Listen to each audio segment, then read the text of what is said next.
And we also have BTL, Bible Translation and Literacy, who is also represented by some of our directors here. Let's also appreciate Biblia Sacco is also part of the sponsors of this great event today. Let's appreciate also Kenyatta University, who are not just the host, but have also graced this occasion with their Yes, their dean is also here with us today. But aside from that, we also have KUTV. Let's appreciate KUTV. Let's also appreciate Chama cha Kiswahili cha KU. You know, this is a huge team that is also here with us. We also have UNESCO here with us. Let's appreciate our partners, UNESCO, and also NATCO. NATCO is also here with us. Let's also appreciate NATCO. But they've also brought two amazing groups. One of them has just made a great presentation here, Rapala Dancers. Let's appreciate Rapala Dancers one more time. And then we have a group all the way from Burundi. These guys are called Sangwa Mahoro. Hey, that's a very hard name. Sangwa Mahoro, Burundi dancers. Let's appreciate the dancers from Burundi. But we are also very delighted to have our young people here from our schools. You have seen on this other side, the children are here just to know what is this about International Mother Language Day. Let's appreciate schools from Focus and also all the way from Mbita, all the way from the other side of the island. Let's appreciate our students who are here with us. Dr. Susan. Thank you, Felix, for that recognition. We continue with recognizing our guests. We'd like to recognize KICD. If you're here and you're from KICD, please feel recognized and you can wave. If you're here from, thank you. If you're here from the Africa International University, AIU, is AIU in the room? Yes, thank you. You stopped clapping. Thank you. From Daystar University, are you here, Daystar University? Thank you. Thank you for coming. I still remember last year, someone came to tell me, watu wa Daystar wameshika nare. And I was like, what is nare? Now I know. Today we recognize you. You're here and we are very grateful. We also have Focus Academy. Focus Academy, thank you, thank you, thank you. Thank you for making this event colorful with your beautiful uniforms. We have University of Nairobi. University of Nairobi, are they here yet? We recognize them in absentia, but they will be joining us. We would also like to recognize every person that is here in their own capacity. They heard that there is a celebration at Kenyatta University. People are going to celebrate our indigenous languages, and you said you will come. I know there are such people here. Please, let's appreciate them. Let's appreciate them. Kenyatta University students, do we have you in the room? Kenyatta University students, thank you, thank you. Let's appreciate them. And now it is my pleasure to invite the representative or the designate from the Kenya Country Director of SIL to give his address as he recognizes more of our guests. Welcome, Bwana Thuo. Let's appreciate him as he comes. Unajua kusimama hapa si rahisi.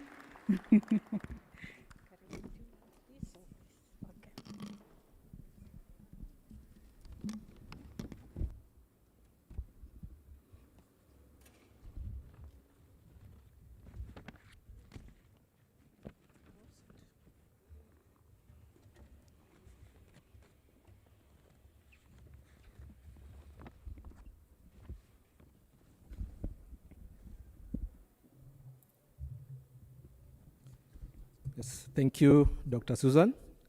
Praise God. Praise the Lord. Good morning.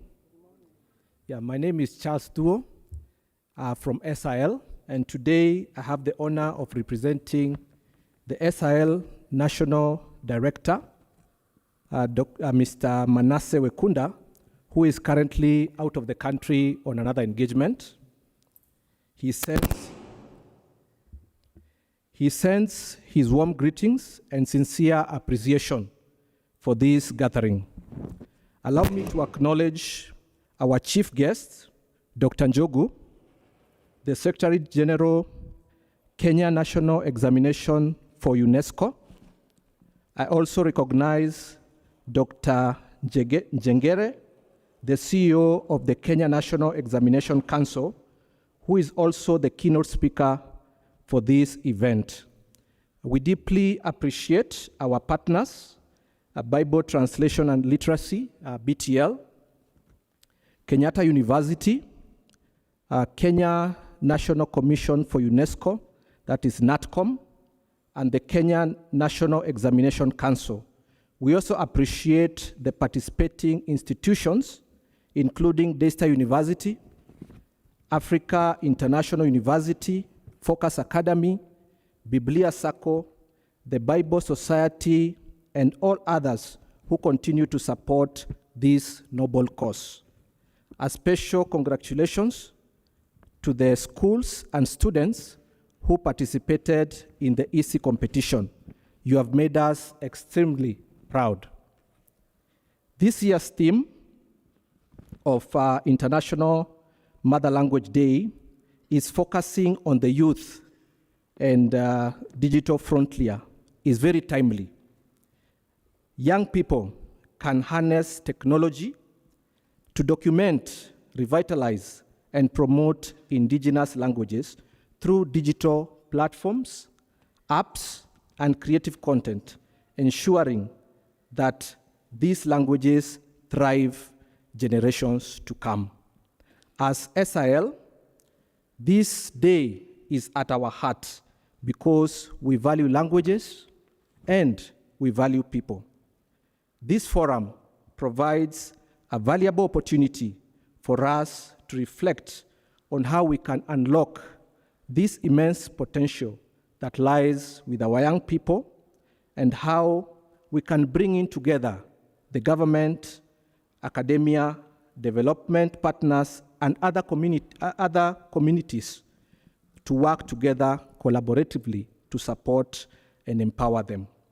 Once again, thank you very much for your presence and your partnership.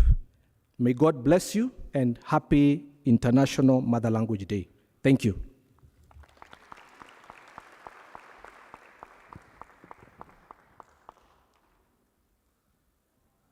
One more time, let's appreciate our country director from SIL. Thank you so much. We just want to allow some of us to come and greet us and of course also just wish as well as we celebrate this day. We would want to invite Madam Emily Njeru, who is the Director of Culture Program from NATCO. If you're here, just come and join us. Ladies and gentlemen, good morning. Yeah, as NATCOM, we are very, very happy to be part of this year's International Language Day. And we are happy. I will not say much because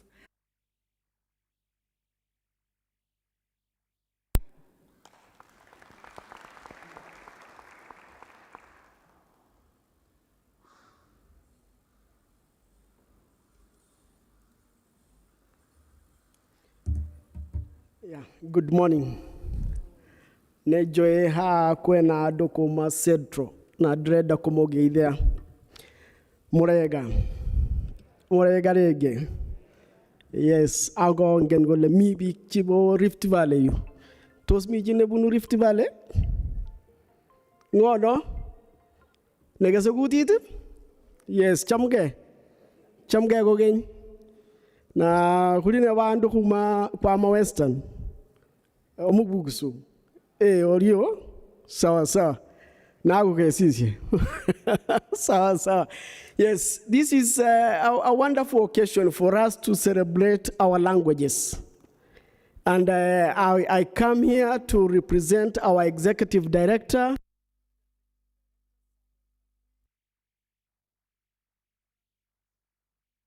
As BTL, this is actually our heart in terms of the service and the work that we do. Bible Translation and Literacy is a key partner with others in terms of developing our languages, in terms of promoting our languages, in terms of ensuring that our languages do not die. And today is a special occasion for us. I recognize the theme that we have put, and what a befitting venue. Sema vijana katika digital age, sawa sawa?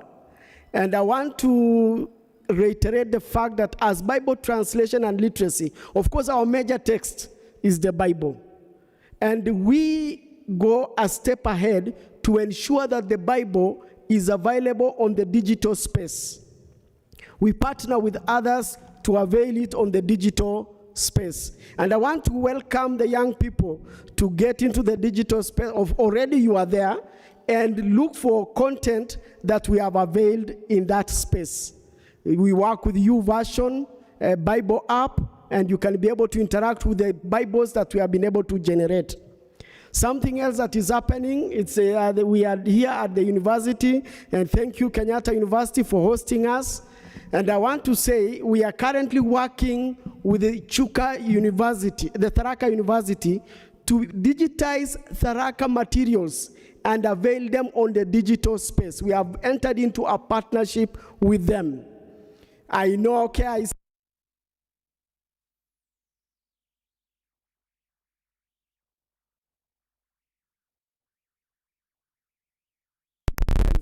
have taken a bold step of developing grade 10 materials for Gikuyu and Kamba languages.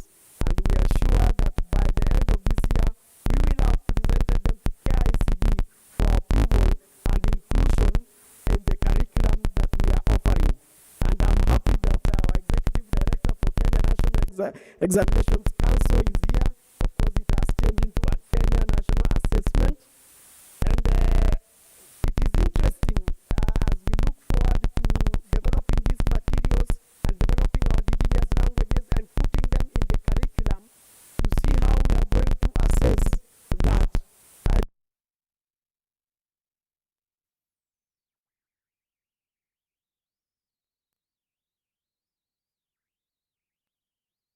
Council to talk with them and say, how are we seeing the assessment for indigenous?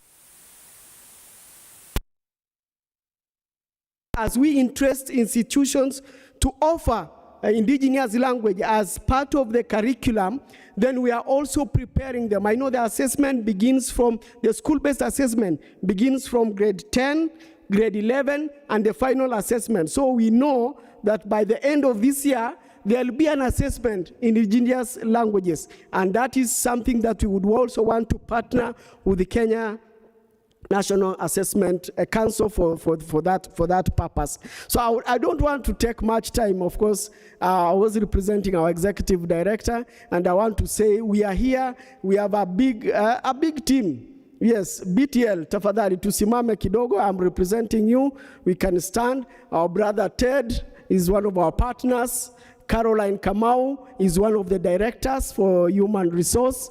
Murimi is our linguist in Bible translation and literacy. Justus Mugambi helps us with the grants, writing and report writing. Asanteni sana, dada umoshokera gado, gaya moradhime, moami abawe chihavi, ngoberu rokiptayat, as we gather together to celebrate our indigenous languages. I'm privileged to have understood these languages when I was still young. I never knew that I would find myself in this space. But God is, yes, He knows our lives. Unajua tulisoma na Professor Ngure, primary. Now, that is when I learned Gikuyu. And when I was in primary, that is in Kapenguria. And we meet here and we are together celebrating and promoting our languages. Sorry I've taken a bit long, but you see now when you throw a fish into water,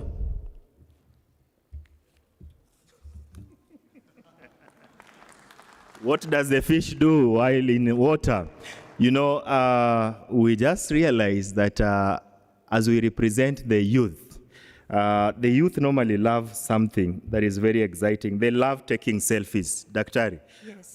Ulisema Daystar walisema ati wameshika nare.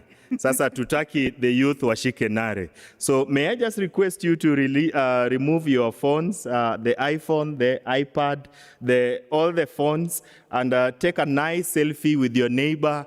And just, you can put it, you can actually post it on your social media handles with the hashtag IMLD2026. So, daktari, ebu kaa vizuri ndio ni kuchape hii selfie, nione kama inakujaga. Hii simu yangu mbona ina misbehave. Ala, okay. Yes, so, daktari, this is a very nice selfie. Please go ahead and just take a beautiful selfie. Post it on your social media handle with the hashtag IMLD2026. So we thank God because this is the opportunity He has given us. Thank you, Felix. And Felix also works for BTL. So now we are going to invite a very special partner, Kenyatta University. So I will call back here Professor Ndungo, in respect of protocol, to please come and invite the dean so that he can welcome us officially to Kenyatta University as our hosts and also a very valued partner in this event. Welcome, Prof.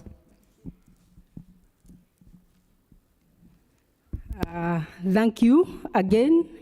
We had a preparation to invite our dean, who is in charge of the School of Law, Social Sciences and Humanities. And the dean is this morning represented by Professor Chacha, who is going to read the speech on his behalf and welcome us again to this great event. So Professor Chacha, please come to the front.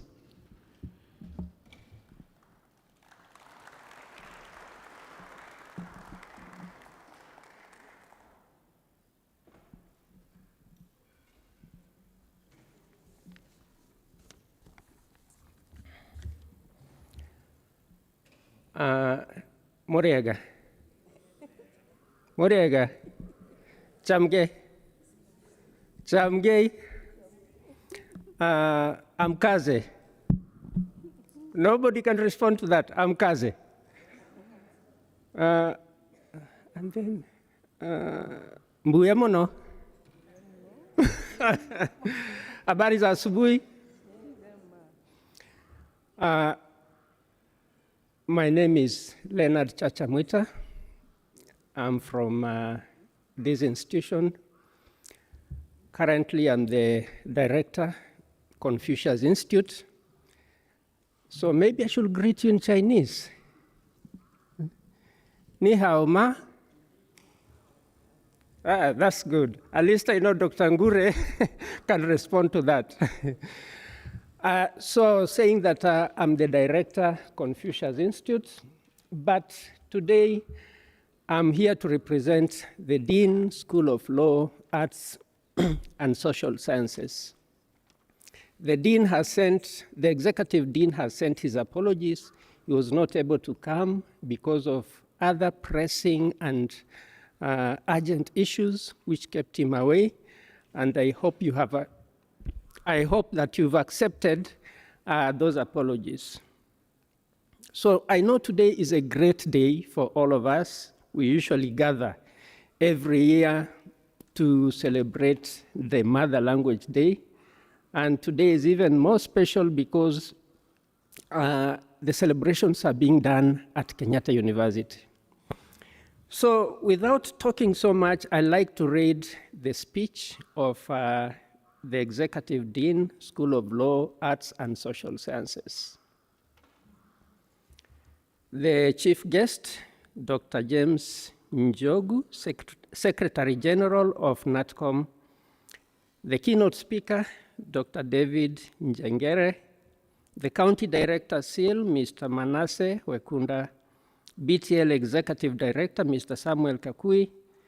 Organizers from SEAL Kenya, BTL, NATCOM, KICD, and Kenyatta University, Kiswahili Department. All other invited guests and participants from Kenyatta University and outside Kenyatta University, ladies and gentlemen.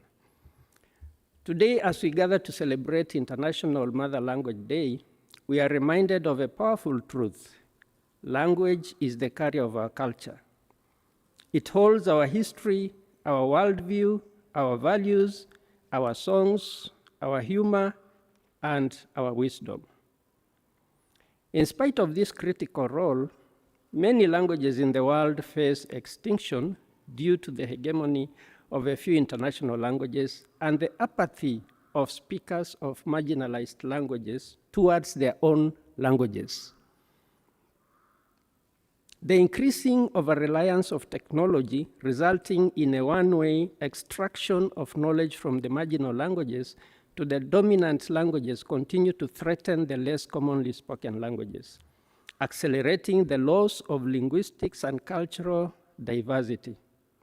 When we lose a language, we do not simply lose words. We lose stories, we lose knowledge systems, we lose identity. Each one of us within our sphere of influence as partners, educators, leaders, scholars, creatives, and young innovators carries a responsibility. We must not only preserve our languages, but actively promote their use. And we must do so even as we embrace additive rather than subtractive multilingualism.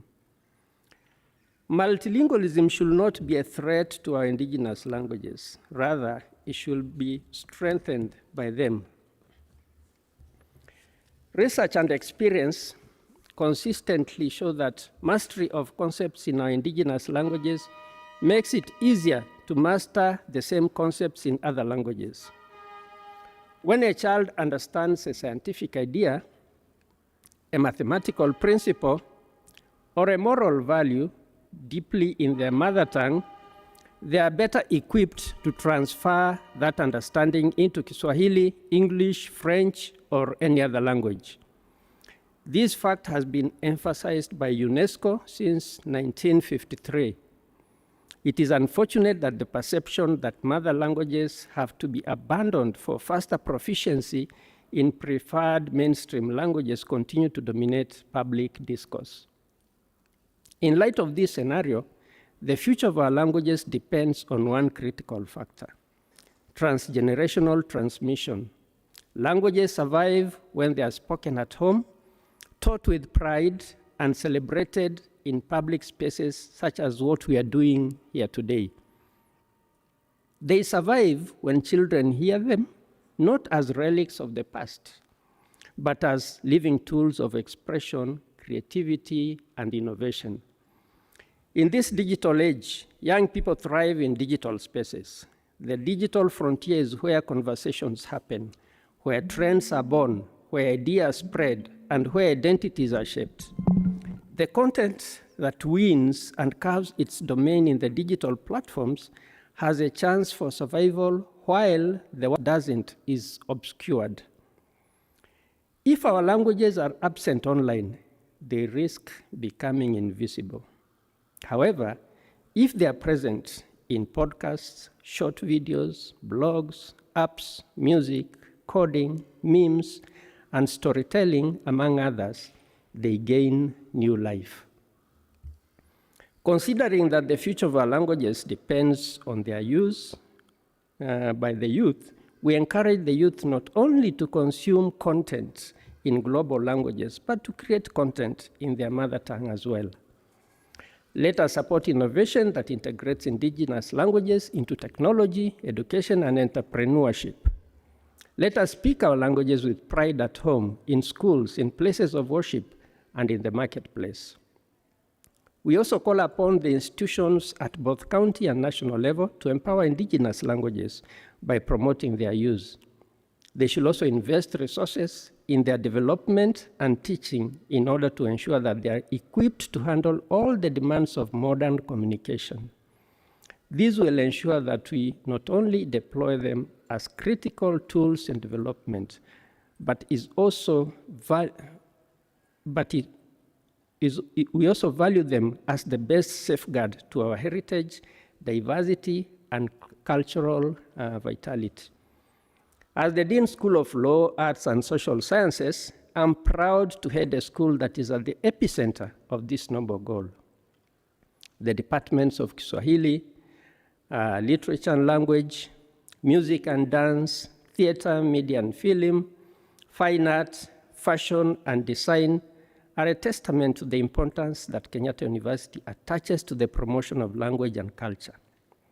Through the Department of Kiswahili and African Languages, the school has set up structures for offering certificate and diploma courses in African Studies, Kiswahili, Gikuyu, Luo, among others. The curriculum in these languages have already been developed and are included in the university calendar. We hope that offering certificates in these languages will provide a template for inclusion of other local languages, making Kenyatta University an important center for the teaching, research, and development of indigenous languages. Our partnership with SEAL Kenya and its partners will not only be of mutual benefit, but our joint engagement will allow us to tap into each other's resources and expertise in our endeavor to promote mother languages. With that, I'd like now to officially welcome all of you to Kenyatta University. I want to tell you that the top management of the university are aware that this workshop is going on here, these celebrations are going on here, and they gave their blessings. So please feel welcome. We welcome all of you to Kenyatta University. Thank you very much.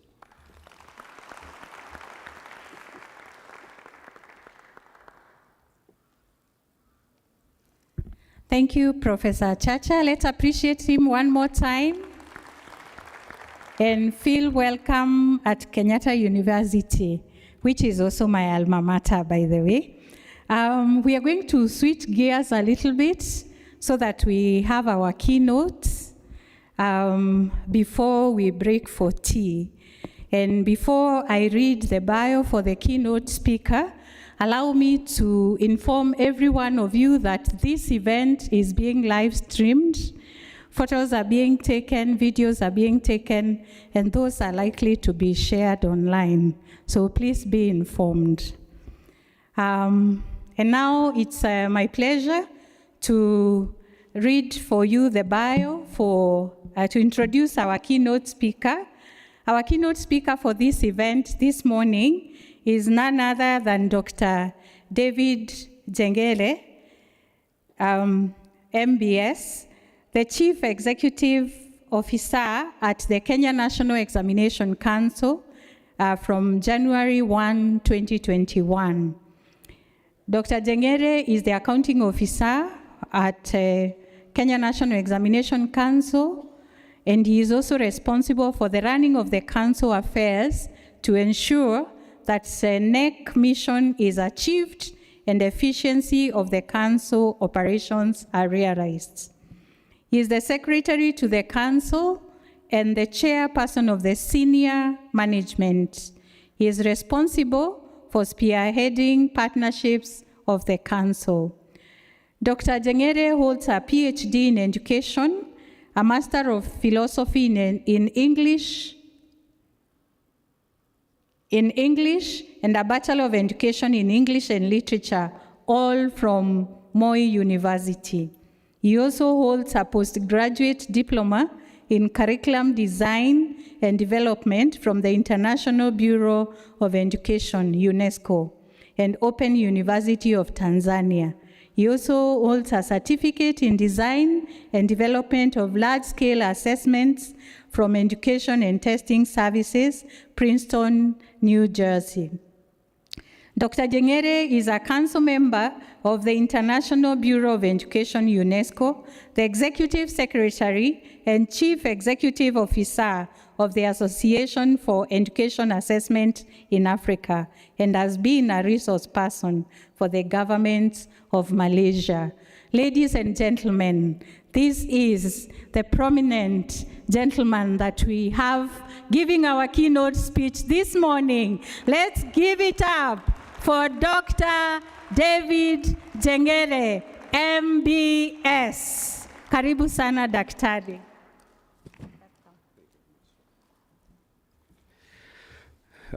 Thank you very much, Dr. Susan Nyaga. You almost feel like she's reading your eulogy in a funeral. So the organizers of this event, Kenyatta University, colleagues from KICD, allow me to also introduce my colleagues from NEC by way of asking them to stand up because I will be giving them an assignment at the end of my speech. That is Ogle Mukhtar, Dr. Matei, and Dr. Tobias Awiti. I have a very technical paper here, and I think I'll request Dr. Nyaga to share it at the end of this so that you can read, complete with the references and all these other things. But allow me just to summarize the entire paper into a few reflections around the International Mother Language Day. We are all born to learn and use language. That means each one of us, as we come into this world, we come with that natural resource. This is a resource that we don't have to look for.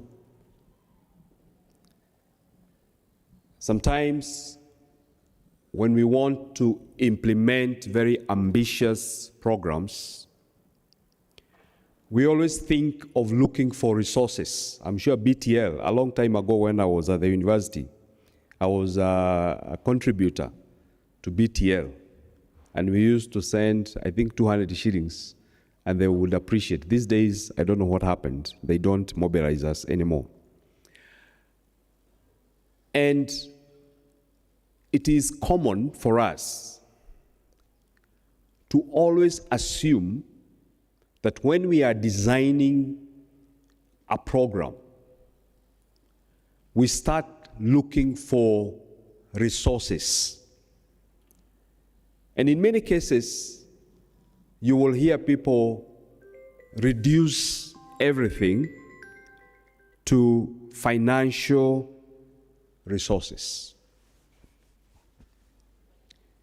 And we fail to appreciate that the most powerful resources are natural. One of the most powerful resource that we have on any intervention in the space of education are our natural resources. In this particular context, we must remember that children are born with a natural resource. So the big question that we should be asking ourselves, and for which I want to remind you, those of you who are Christians, will be held accountable for it. You remember those 3 servants who were given some resources, and the master went on a journey and came back and asked them to account for those resources.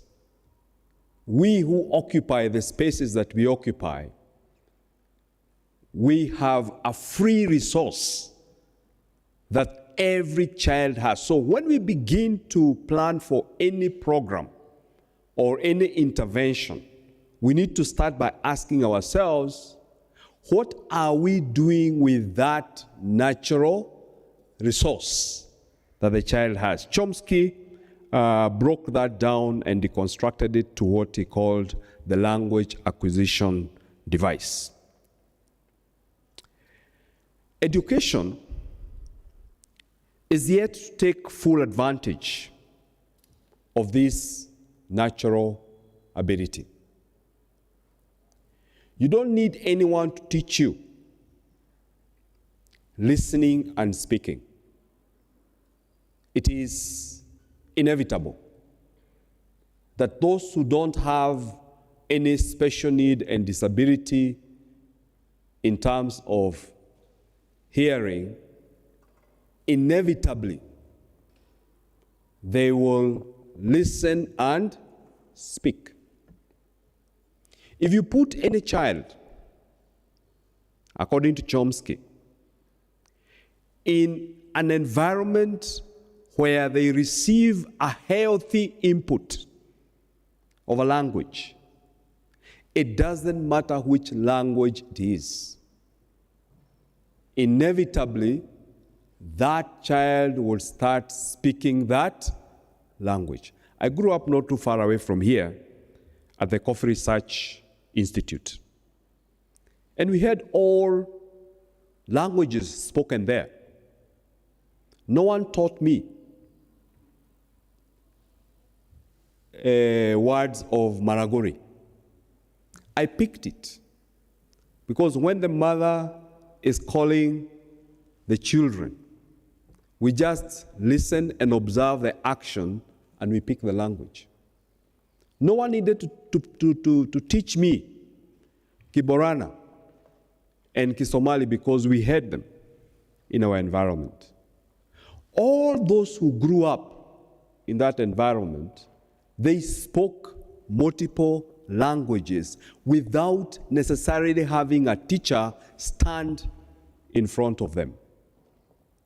The big question, therefore, is this: how comes education is not taking the full advantage of that natural ability? Because that brings me to the next issue about literacy. I am sure you have heard the discourse around what we call the literacy crisis, not just in Kenya, but in most of sub-Saharan Africa. And this has been with us for decades. We conduct large-scale assessments in the Kenya National Examinations Council, and Mukhtar Ogle at one point was in charge. Dr. Matei was also in charge for many years. We do national assessments. We do regional assessments. We used to do SACMEC.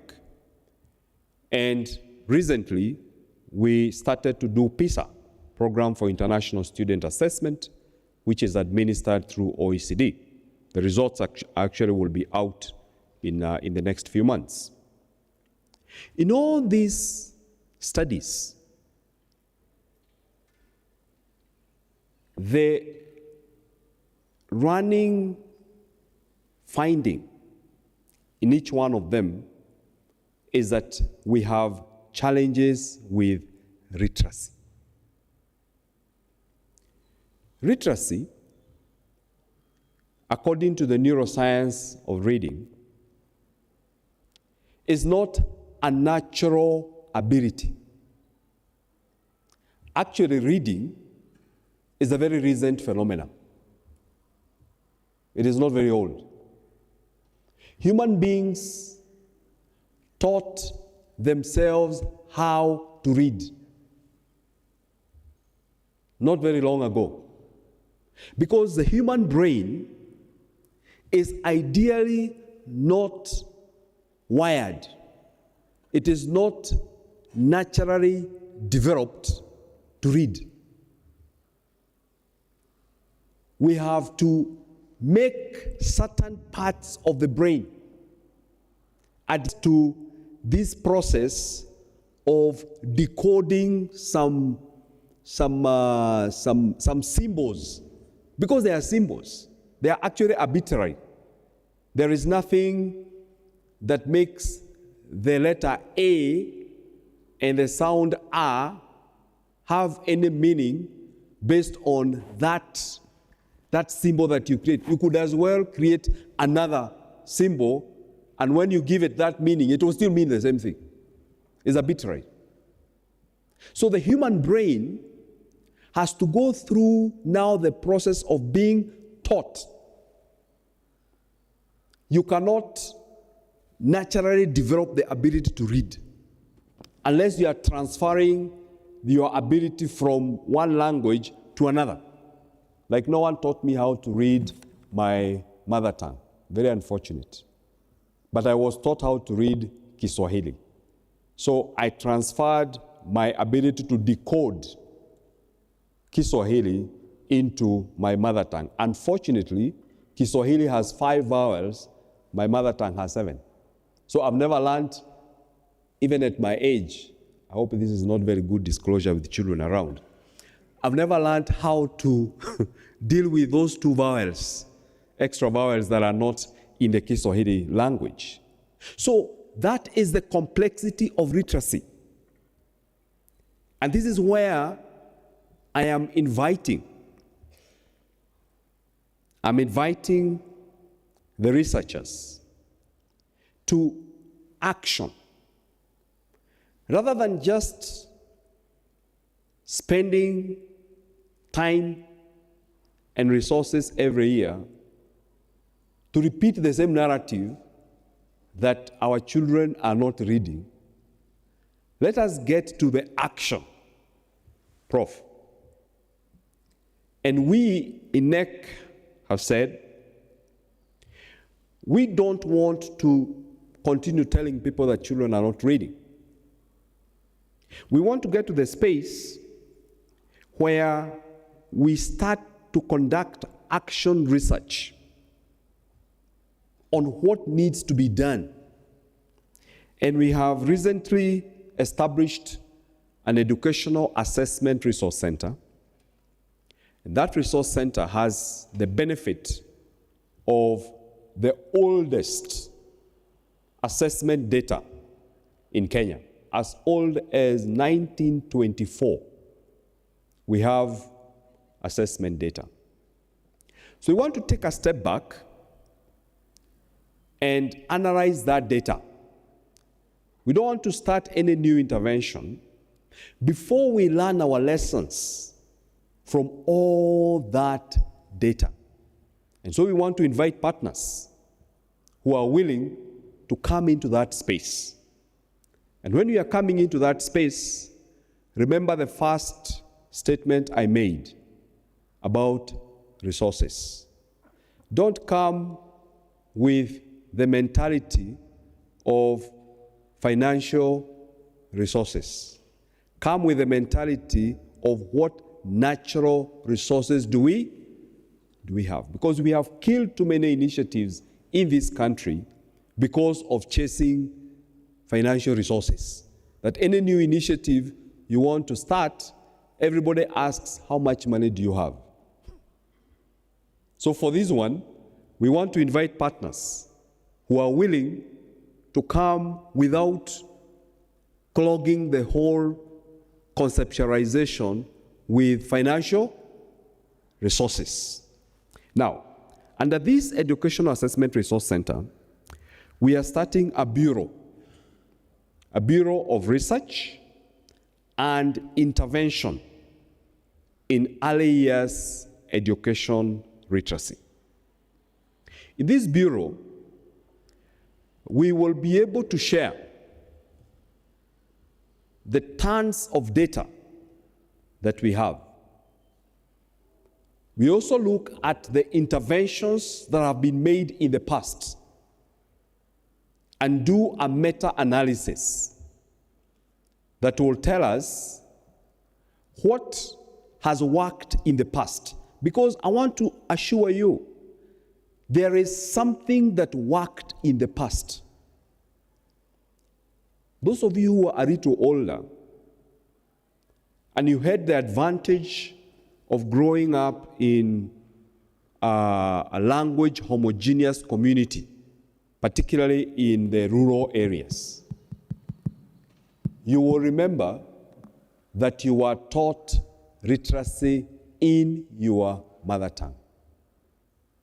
I want to ask, by show of hands, how many people here were taught literacy in their early years education, that is from grade 1 to grade 3, in their mother tongue? Please raise your hand. Just look at the hall. Look. Yet today, we are being told that you can't use your mother tongue to teach literacy. Look at people here with PhDs. Some are professors. But we have created a perception that if you teach a child literacy in their mother tongue, they will have a problem speaking English. Now, once again, let me ask those people to raise their hand again. Please raise your hands again. Look, even a Luo like Professor Awiti, who speaks like the British, he was first taught literacy in the Luo. And today, he is a lawyer, and he has a PhD in linguistics. So then, how do we change the mindset and the perception of Kenyans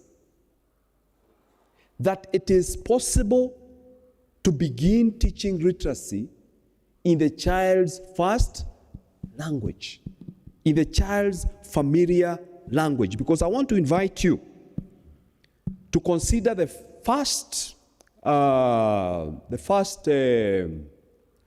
major report in education in 1976, Gashadhi report, that made a finding and a recommendation that led to the language in education policy in Kenya. And that policy has not changed. We have had so many other task forces and commissions in education. None has ever given us a different recommendation in as far as the language in education policy is concerned. Let me break it down for you. It has 4 parts. The first part is that every child should be introduced to literacy using the language of the catchment area. Gashadhi, Professor Gashadhi, God rest his soul in peace. The guy was sharp. 1976, when most of you were not born.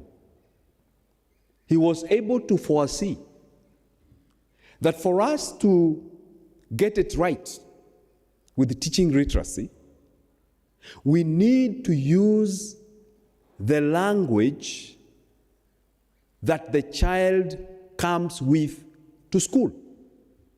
He called it the language of the catchment area. That's one. The second thing Gashadhi told us in that report is that between grade 1 and 3, the child should be taught any of the other subjects. If they are being taught math, social studies, science, whichever subjects that the child will be taught between grade 1 and 3, it should be done in that language that the child comes to school with, which is what we are calling the mother tongue. We are calling it mother tongue, but some children will not necessarily speak their mother tongue. They will speak the language within their catchment area. The third thing, he said, is that English should be taught as a subject to the child in grade 1 to 3. And then the fourth thing is that English should take over as both the language of instruction and as the primary subject language in grade 4 and upwards. Of course, there are weaknesses in this policy, which I'm sure KICD has been looking at. Some of the weaknesses are that, one, the transition from the child's mother tongue or first language to English in grade 4 is like a cliff. Because what the policy proposes is that you use the child's first language or mother tongue up to end of grade 3. That means the child will be in school up to October of 1 year. Then the following year, they come in January in grade 4, and suddenly, things have changed. Policy does not provide for a gradual transition. How do you transition me?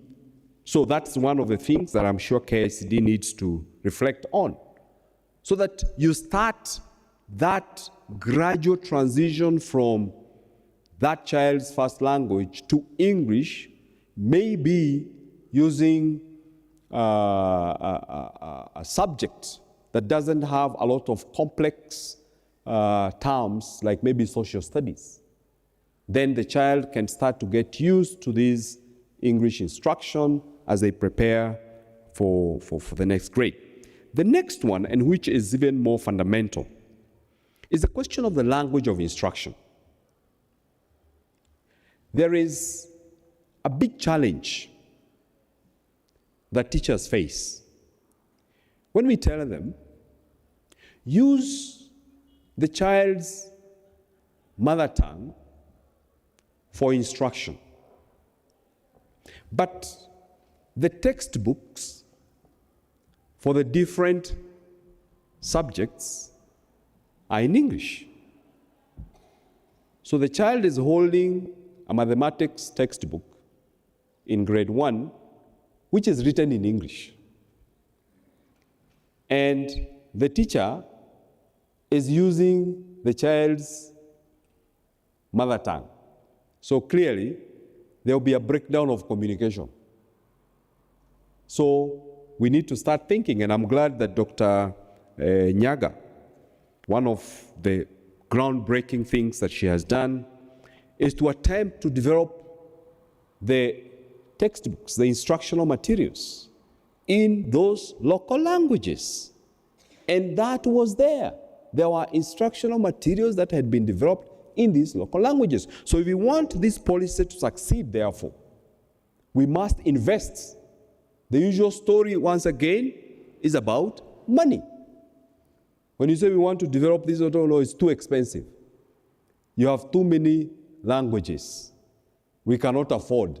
So let's not use resources, as I said at the beginning, as the excuse and make it look like the reason why we are not doing what we are expected to do. Of course, the other one is I'm pointing at myself as a CEO NEC and saying that once we put everything in place, then even the language of assessment in those 3 grades should follow. Because I can't give you instruction in one language, then when I come to assess you, I saw a very funny report that was issued the other day, I don't want to say by who, and it was looking at children in the refugee communities and saying children in refugee communities cannot read. But when you try and investigate, in which language were the test items presented to them? They were presented in English. Seriously, even you, Professor Chacha, if today I brought to you an assessment in German. And I gave the same assessment to Professor Dungo in German. I will have a report to say university professors are not literate. And you know that will be very exciting to the media. That's what we are doing. We are saying these children are not literate, but we are not asking ourselves, have we created the environment that should allow them to be literate? So if the environment has not allowed them to be literate in the English language, then why are you assessing them in that language? These are the issues that I want to pose to you. So therefore, what am I proposing? I am proposing that foremost, let us engage in more robust research. We will open the doors for you. Come and partner with us. And as I leave my team behind, because I am supposed to rush for another meeting, please engage them. And let us look for the opportunities to do more robust research under the Bureau of Research and Intervention in Early Years Education Literacy. The second is that the competency-based education framework allows for children to start studying indigenous languages in grade 4. Unfortunately, we have not been able to implement this. So our challenge, let's not point fingers at KICD, is a collective challenge. Our challenge, all of us, is to ask, how do we start to offer opportunities to our children so that in grade 4, those who wish, this is optional, those who wish to study indigenous languages, just like today in grade 4, children are being offered an opportunity to study French, to study German, to study Chinese Mandarin. In the same way, let's offer them a chance to study our indigenous languages. The next is about proficiency assessments. Dr. Matei, who is seated in the crowd, I have challenged her to start these proficiency assessments. All these major foreign languages, talk about French, they have their Alliance. Talk about German, they have their Goethe Institute. The Chinese have their Confucius Institutes. They have proficiency tests that tell you where you are in terms of mastering that language, in all the 4 language skills and grammar. We don't have any standardized proficiency tests. Professor Dungo, even for Kiswahili, is it not a shame that even Kiswahili, which is one of the AU languages, we have no standardized proficiency tests? But we are proud to host, or they have nothing against the foreign languages. But seriously, is it not a shame to us that we have no proficiency tests for Gikuyu language, which has, I don't know how many, 11 million speakers? We don't have. But we have for very small language communities in Europe, we have proficiency tests for them. So I have challenged Dr. Matei and told her, we want to roll out proficiency tests. These are not exams, because Kenyans, once again, are too obsessed with exams and certificates. These are not exams. These are proficiency tests. So that the young man who is seated in front of me here, kindly, what is your name? Joe? John, okay, which community do you come from? Kamba. This young man can test his proficiency in Kamba across the 6 levels that we are going to create. And he can tell, I am proficient in Kamba at level 2. Then the grandchildren are going to ask him, you are Kamba and your proficiency in English is at level 6, but in Kikamba you are at level 2. Is that not a shame? So these are not exams. These are proficiencies, proficiency tests. In Kiswahili, the highest level is going to be level 6, where we even assess your ability to do translations and transcriptions from one language to another. So we are going to offer that at NEC as a way of promoting our indigenous languages. Because we must promote our indigenous languages, and we must know that even those who profess to be experts, like Dr. Njogu here, in their mother tongue, what is their level of proficiency? So when they stand here, before they tell you, I have a PhD in I don't know, agroforestry and whatever, ask him, what is your proficiency level in your mother tongue? You can't just be reading theories for us here in I don't know what, in science and Pythagoras theorem, but you are not proficient in your indigenous language. So that is my call to action, and that is a challenge that I want to leave you with. Thank you very much.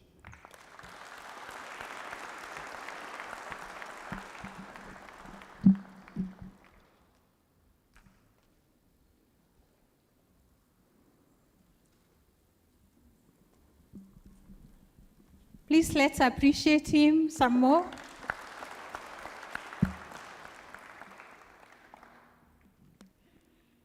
Wow. I'm feeling like saying, was that a keynote address or a keynote address? Thank you so much, Dr. Jengere. We really appreciate the time you have taken and the challenge you have left at the end of the keynote. My co-MC, how was that for you? Yeah, you know, when the chief guest was speaking, I was just thinking of when I was in Kudo Primary School. I would write composition and insha in Luo first, then translate it in my in English or Kiswahili. And the teacher would actually put a very big cross on the Luo one and write 5 out of 30. Then he says, you've really tried. And I'm very encouraged by what the chief guest today is saying, that we actually need to also think about our languages, especially around language development. Thank you. Thank you so much, Dr. Susan. Thank you. I don't know, how was it for you? Do you have any memories of before becoming a doc? You know, we have young people here who are looking up to... Every time I didn't learn in my mother tongue, I was taught in a neighboring language. And even though today I have a PhD, I tell people, if I was taught literacy, introduced to education in Kitharaka, I would be very far, even academically. So if you think I am far, I would have been farther if I was taught in my mother tongue. And I know you could have been farthest if you used to go Kelokoko, TKK. Yeah. Thank you. Thank you once again, our keynote speaker. I would now like to invite Professor Ndungo to guide us through a very short discussant of the keynote address before we break for tea at 11:30. Welcome, Professor Dungo. I don't know whether you want our guest to come up here or whether you want him to be where he's sitting. Far that he comes to the stage, because me, I'm just going to pick questions for him to answer. Yes, actually your seats are ready. Thank you and welcome. Let's appreciate them as they come up, please.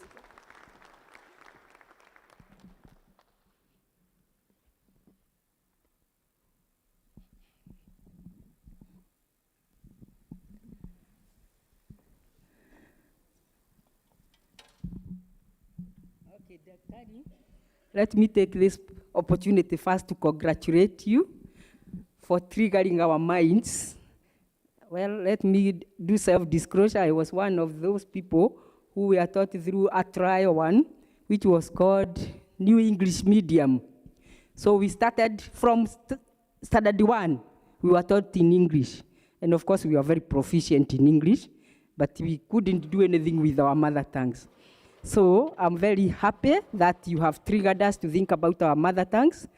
And basically, what you are telling us is we have always underestimated that innate attribute which we are born with so that we can be able to acquire languages. Language acquisition is a whole skill, and we know how people acquire languages. And the excuse always has been there are no resources. How do you develop materials in 68 languages? Where will the money come from? We have heard that statement all the time. But of course, I was in the Institute of African Studies where we developed the curriculum for our mother tongues, as it was led by Professor Chacha. We still have the curriculum, but nobody is coming to study African languages. And the question I had to answer every time is, if I study this language, what am I going to do with it? It's all about the benefit. I will study Chinese because I can be employed or go to China. I can study German or French or whatever. But if I study Zulu or Suba for that matter, where will I go? To Suba Island? What will I do with it? So basically the question is always the gain after acquiring that language. And I'm sure they have heard for themselves, and you have challenged us to start thinking about learning lessons from where we have come from and see whether we can change the narrative. So thank you very much. My role here is to let the participants now raise their issues as far as your keynote address is concerned. So anybody who wants to start, I can see I had Dr. Igure.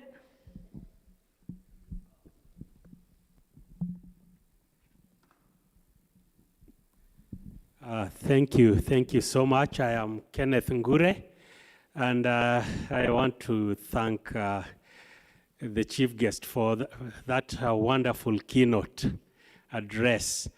Have this question that the language of the catchment area.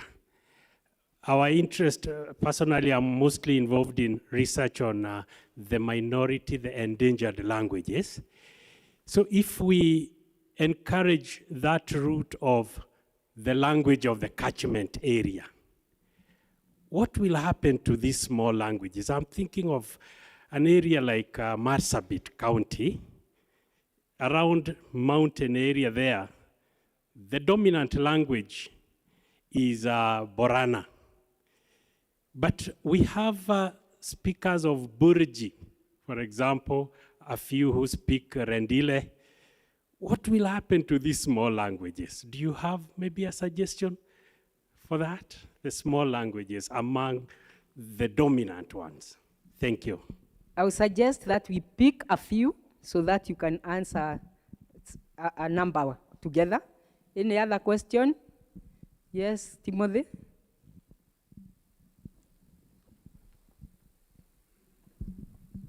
Yeah, I'll be very brief. My name is Timothy Kamau, SIL. I'm very happy, and as you say, you have got us cracking. I like the issue of natural resource that you have picked, and also the proficiency. And I want to comment a little bit on the proficiency bit. I know there are people who are seated here. They are not speakers, and this straight answers Dr. Gure's question. I know people who are seated here. They are not speakers of those small languages, but they are very proficient in them. And the idea I would have is you can be proficient, or you can, and by the way, I want to register our interest from the ground before it is formalized that SIL would actually like to be part of that effort. You can be proficient. For example, I speak Kikuyu, can say I'm proficient in Kikuyu, but you can also be proficient in another language. And I wouldn't like to be selfish. I want to cite my friend here, who is Ngania, who is seated there. I know he's proficient in other languages much more than people who are indigenously speakers of those languages. And I think that's the trade we want to take so that we can also de-ethnicize that Ngania is speaking Gikuyu, not because he's Gikuyu, but because he's proficient in Gikuyu. And we have those people, and we need to bring those people to the forefront. So as you go for those proficiencies, let it be distance from that I'm proficient in Kegusi, not because I'm Kisi, but because maybe I've interacted with them. Gure may be proficient in Ledire because has been there. So that issue of mother tongue, I think, would not arise, and we also have taken care of the smaller languages. Thank you very much, Dr. Jengere. Yes, I want to request my team to come here so that they can take the notes and also respond to. I'll respond to the simple questions. They will respond to the difficult. To the hard ones. Yeah. Okay. So all of them come here, please. And Okay, even the all of- KICD lady, please join us here. Let them come to the front then. Where are these? Oh, the seats are here. The seats are there.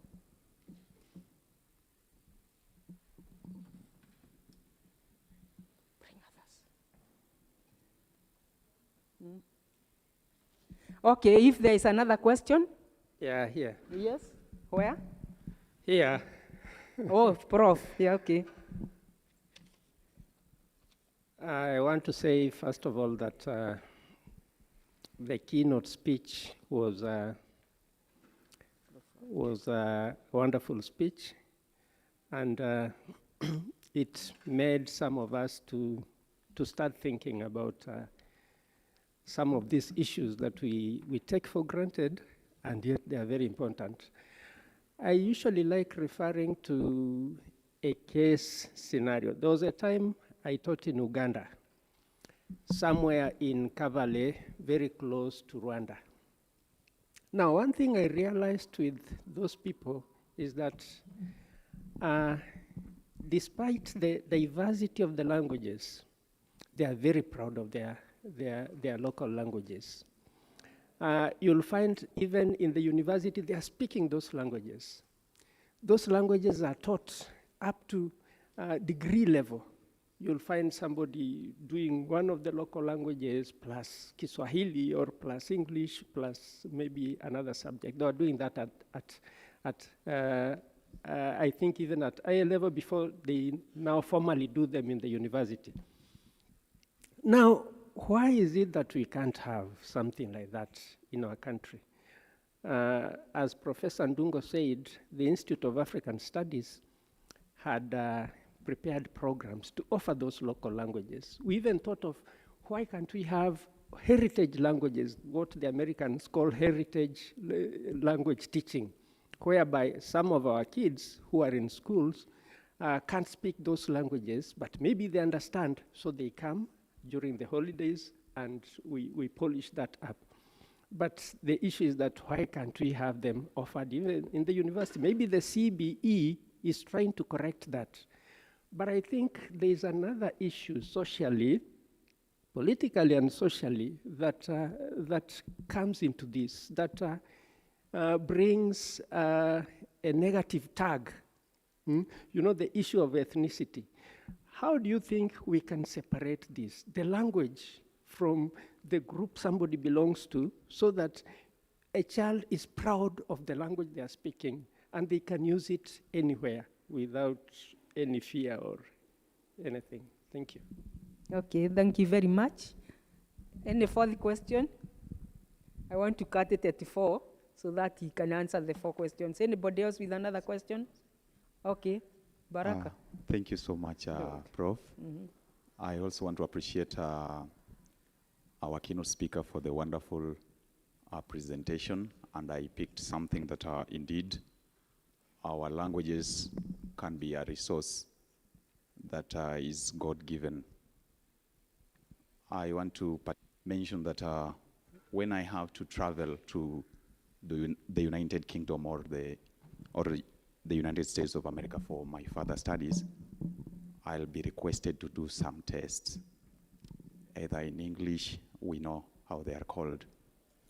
I wonder why we are saying Kiswahili, for instance, is a resource. Why can't we have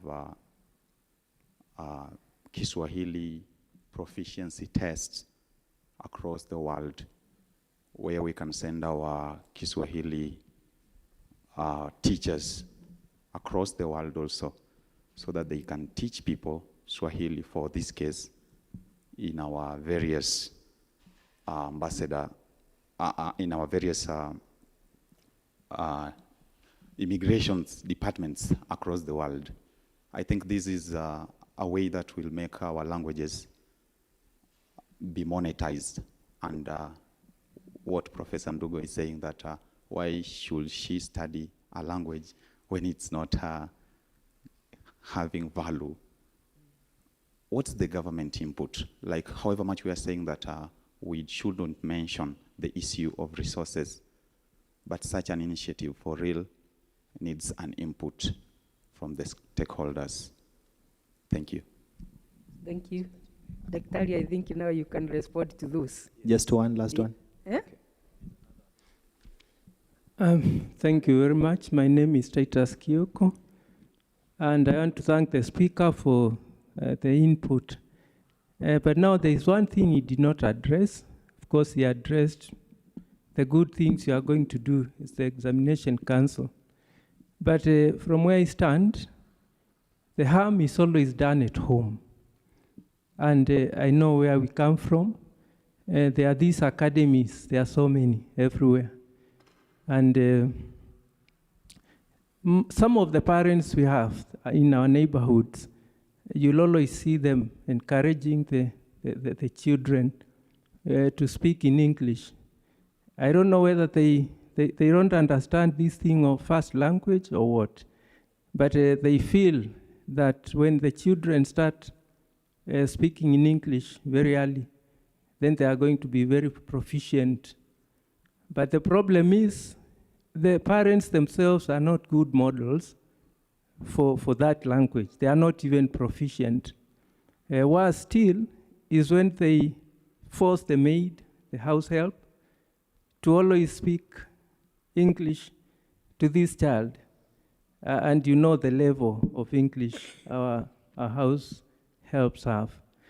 So there's a problem there. So how do we help that? Because as you have said correctly, that the acquisition of the first or proficiency in the first language leads to acquisition of a second language. But this is a case where this child has no first language. How are you going to help that case? Because it's a real issue in our neighborhoods. Thank you very much. Okay, thank you. Thank you very much. The advantage of being a CEO is that you can bully your staff to do stuff. So first, I will ask them each to respond. Then I was in KICD for 20 years, so I can also bully someone from KICD. And then I will make a concluding statement. Can I respond to the first, to almost the second last one on the Kiswahili proficiency assessment? I think our CEO has ably talked about our initiative of having the Kiswahili proficiency tests. We have developed a framework to that effect, and we have this Kiswahili proficiency assessment, not just for people who are going out there to teach Kiswahili, but also for professionals, expatriates who are coming into our country to do various economic activities. I'm looking at, for example, people who are going to be working in the hospitality industry. We may need to have them to have a certain proficiency level in Kiswahili.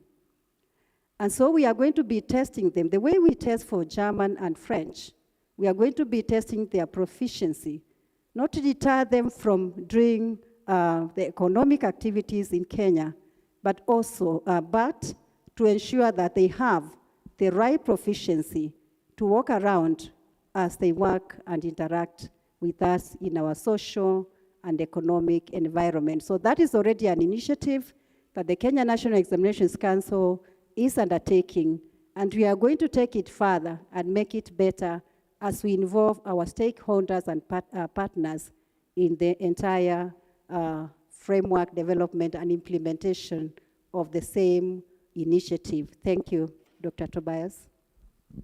Thank you very much, Dr. Mate, and my CEO. I want to respond to the first question or concern from Dr. Ngure on language death. I'm proud to say that I think I'd scanned through one of your articles, I think, or thesis on language death. And your concern was on what happens to the small languages if the language of the catchment area is given prominence.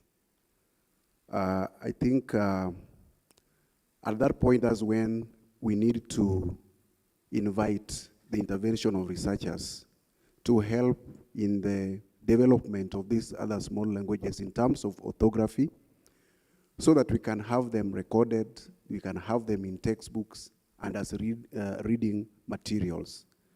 So that, for example, where I come from, Bondo, Bondo Township Primary is cosmopolitan. So teachers use Kiswahili as the language of instruction. But as you go deep inside the bushes there, the language of instruction now becomes the Luo.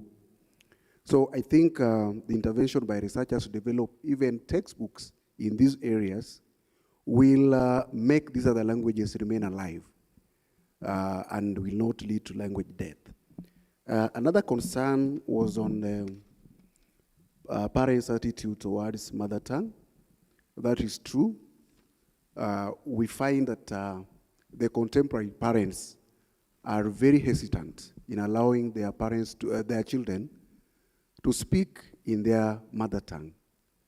That is what our CEO had already articulated, that there is direct relationship between the mother tongue literacy and learning of English and even mathematics, that's what we call numeracy.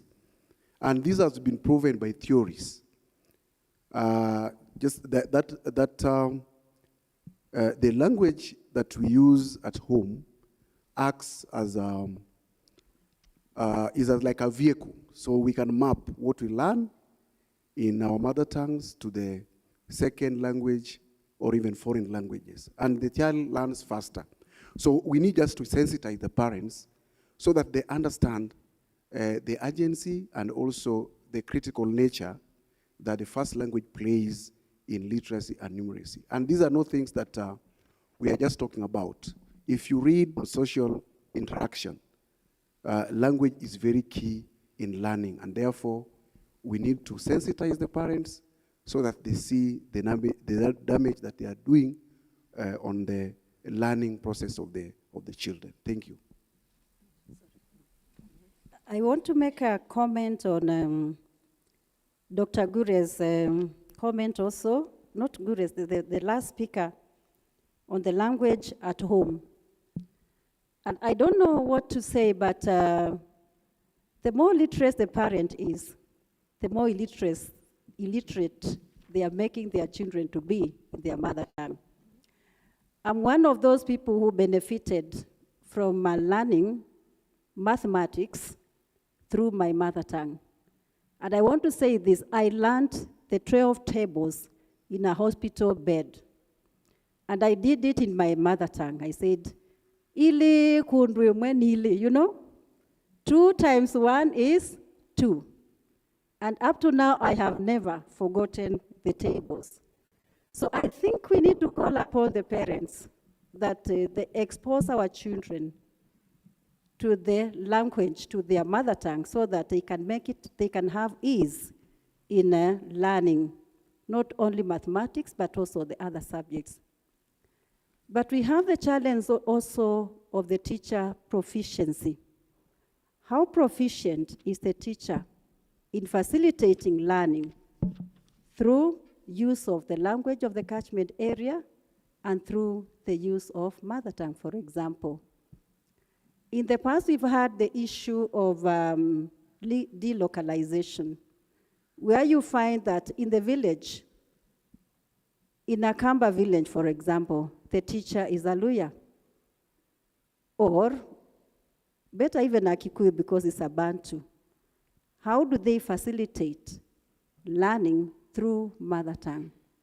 So how can we use the locally, the local resource to help this teacher to assist learners to learn in their mother tongue or the language of the catchment area?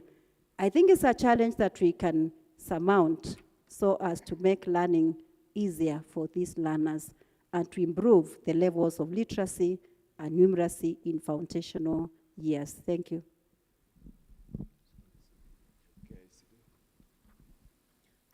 Thank you so much for the opportunity. Good morning, everyone. My name is Jacinta Kalumu. I work with the Kenya Institute of Curriculum Development, and I'm here to represent our CEO, Professor Charles Ongondo, who is in a different engagement. Daktari, you left KICD when I had not joined. This is my 5th year there. And I'll just want first to echo into what Daktari mentioned about indigenous languages. We are into developing materials in indigenous languages, and we did so by first developing the curriculum designs. As you know, that indigenous languages in the lower grades is within the formal curriculum, where the policy, like he mentioned, language policies that every learning area should be taught using the language of the catchment area. Then from grade 4 to grade 9, indigenous languages should be done non-formally. And from grade 10 to 12, we go back to formal curriculum. As you all know, the curriculum has 3 dimensions: the formal, the non-formal, and the informal. So indigenous is in the formal in the early grades, non-formal from grade 4 to grade 9, and then we go back to the pathways in senior school to the formal curriculum, because there are those learners who would like to do careers that involve the use of the indigenous language. And that's the whole reason we had to bring it back to the formal dimension of the curriculum. I want to, there's a concern, the first concern that was raised about what is being done concerning the marginalized languages. And in response to that, I would like to say that we've been developing materials. I heard you mention that you've got an interest in Samburu area. For the Isiolo, Samburu, and those areas, we've developed about 22 indigenous materials for grade 1 and grade 2. We have the Rendile, Orma, Burji, among other languages that are used in Marsabit, Samburu, Isiolo. We also have some coastal languages. We picked and sampled. Of course, you may ask why we did that. All this is relying, or rather it's informed by the availability of resources. So we've already developed materials, some indigenous course books, in fact, for grade 5, for grade 6, and for grade 1 and grade 2, and even grade 3. For the grade 5 and 6, some materials were distributed to the schools. For the grade 1, 2, 3, they are still in their final steps of finalization, and in due time, they shall be distributed to the schools. So we are working on that, and for the remaining grades, when the resources are available, it shall be done. About the last concern that was raised, that many academies and maybe schools within town and even some parents feel that the children should not be taught, or rather should not use indigenous languages or mother tongue. I think, like Dr. Matei has responded to that, it's a matter of sensitization. We need, like for the teachers within the schools, when the parents raise such issues, they need to be told that mother tongue is as important as the other languages. Like Dr. Put it, it's our natural resource. So if we sensitize the parents, we sensitize the teachers, we will low value mother tongue. And like, again, it has been said, it's a matter of transferring the language skills. Once we have mastery in our mother tongue, the skills are transferable. The way you're able to listen and speak, the way you're able to read and write, all those skills are transferable. And competency or rather proficiency in the mother tongue language will lead to proficiency in the second, third, and even the fourth language. Thank you. Thank you very much. I think before my CEO responds, allow me to say this. First of all, I want to thank my CEO for framing a very relevant and urgent national conversation. If you listen to him, it is as if the late Professor Ngugi wa Thiong'o was talking to us in the place of mother tongue and the urgency to decolonize our mind. I must confess, I'm among those middle-class Kenyans who are very embarrassed that my children speak and they go to elite school, but when my mother comes, I turn out to be the translator. And I think all of you are victims of that problem, and we are not mentioning it. It's because we value more, and I think that's how we are wired through our education system, to say that English is superior to your mother tongue. I wish my children could speak the way I speak English in my mother tongue. But what needs to be done is for us to cultivate in this national conversation. Decolonizing the mind is not easy, but I think the ability for us to establish that confidence, that dignity, that self-worth in celebrating your mother tongue as your personal heritage. And I think that's where the rubber meets the road. I think the challenge for all of us here is to appreciate and amplify the place of mother tongue in foundational learning. Especially the majority of Gen Zs now, if you engage in a conversation, and I think my friend from the Bible Society will attest, if you tell them, if you engage with them in a mother tongue, they will speak to you in triple languages, English, Kiswahili, mother tongue combined, with no significant coherence. So I think the purpose of this meeting for us is to amplify the sacred role of our mother tongues as part of our national heritage. Thank you.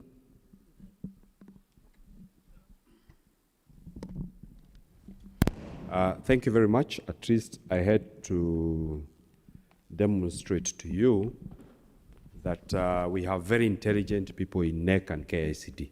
And I'm sure you have confirmed that. Sindio? Just 3 comments on the questions raised. One, we need to reflect deeply, particularly those who are of my age and the older generation, on what and where we are living this country. Because language is not just a means of communication. Language encapsulates our identity. And there are very many young people, those of you who have had the benefit of traveling and living in the diaspora, many young people who are suffering serious self-esteem issues. Very serious self-esteem issues because they have serious identity crisis. I spent a bit of time in the US, and I have relatives there. And I didn't envy the crisis I would see in their children, because those children only speak the English language. But the society there will never accept them as anything else except foreigners. Yet these children, the identity that comes with language is not there. And in one of the cases, I spent Christmas with one of my cousins. And my cousin and the wife speak fluent Gikuyu. And we sat there, and when we want to speak very sensitive topics, we switch to Gikuyu. And the children get very agitated. They're asking, what are you talking about? Are you talking about us? They are completely alienated to the conversation that we are having with their parents. Honestly, if it's worth nothing else but to ensure every child, if you look at the core competencies that we have come up with for the competency-based education, there are 7 of them: communication and collaboration, critical thinking and problem solving, imagination and creativity, learning to learn, citizenship, digital literacy. The one on self-efficacy is the most important. We must make sure that every child who goes through our school system, even if they exit with the lowest grade available, at least they have a sense of who they are. They have self-awareness. They are easily influenced because they don't know who they are. Actually, you look at some of those children, you sympathize with them because they are speaking English, but the English they are speaking is not English. The Kiswahili they are speaking is not Kiswahili. They can't speak their mother tongue. So what language are they speaking? So honestly, those of you who are my age mates and older, you will not enter heaven if you don't fix this one. The second issue is in the space of learning. 70% of Kenyans are in the rural areas. They're not in the urban areas. Only 30% are in the urban. In those spaces in the rural areas, most of the parents there are not proficient or literate in the English language. Those children have a challenge in benefiting from their parents supporting them, going back to the theory that Dr. Awiti is alluding to, social constructivism theory, scaffolding. The parent cannot scaffold the learning process, not because they are idiots, but because the language being used is not familiar to them. Parents understand a lot of constructs in the curriculum. Dr. Njogu, you are in the space of biology. Parents in the rural areas understand the process of planting and germination better than even the teacher. If you are discussing digestive system, parents understand. It's only that now that word digestive system alienates them from the process. If you used the Gikuyu language and you ask the parents, tell me what conditions are important for a seed to germinate. Do you think there's any parent in the rural areas who doesn't know that? They know. You need water. You need light. They know all these things. But when that is presented in a foreign language, the parent feels like they can't support their child's learning journey. So we need to deconstruct learning and separate it from the language in which the constructs are presented. That's actually the work that I spent with Malaysians, because they were looking at the STEM and asking, how do we improve the performance of our children in the STEM subjects?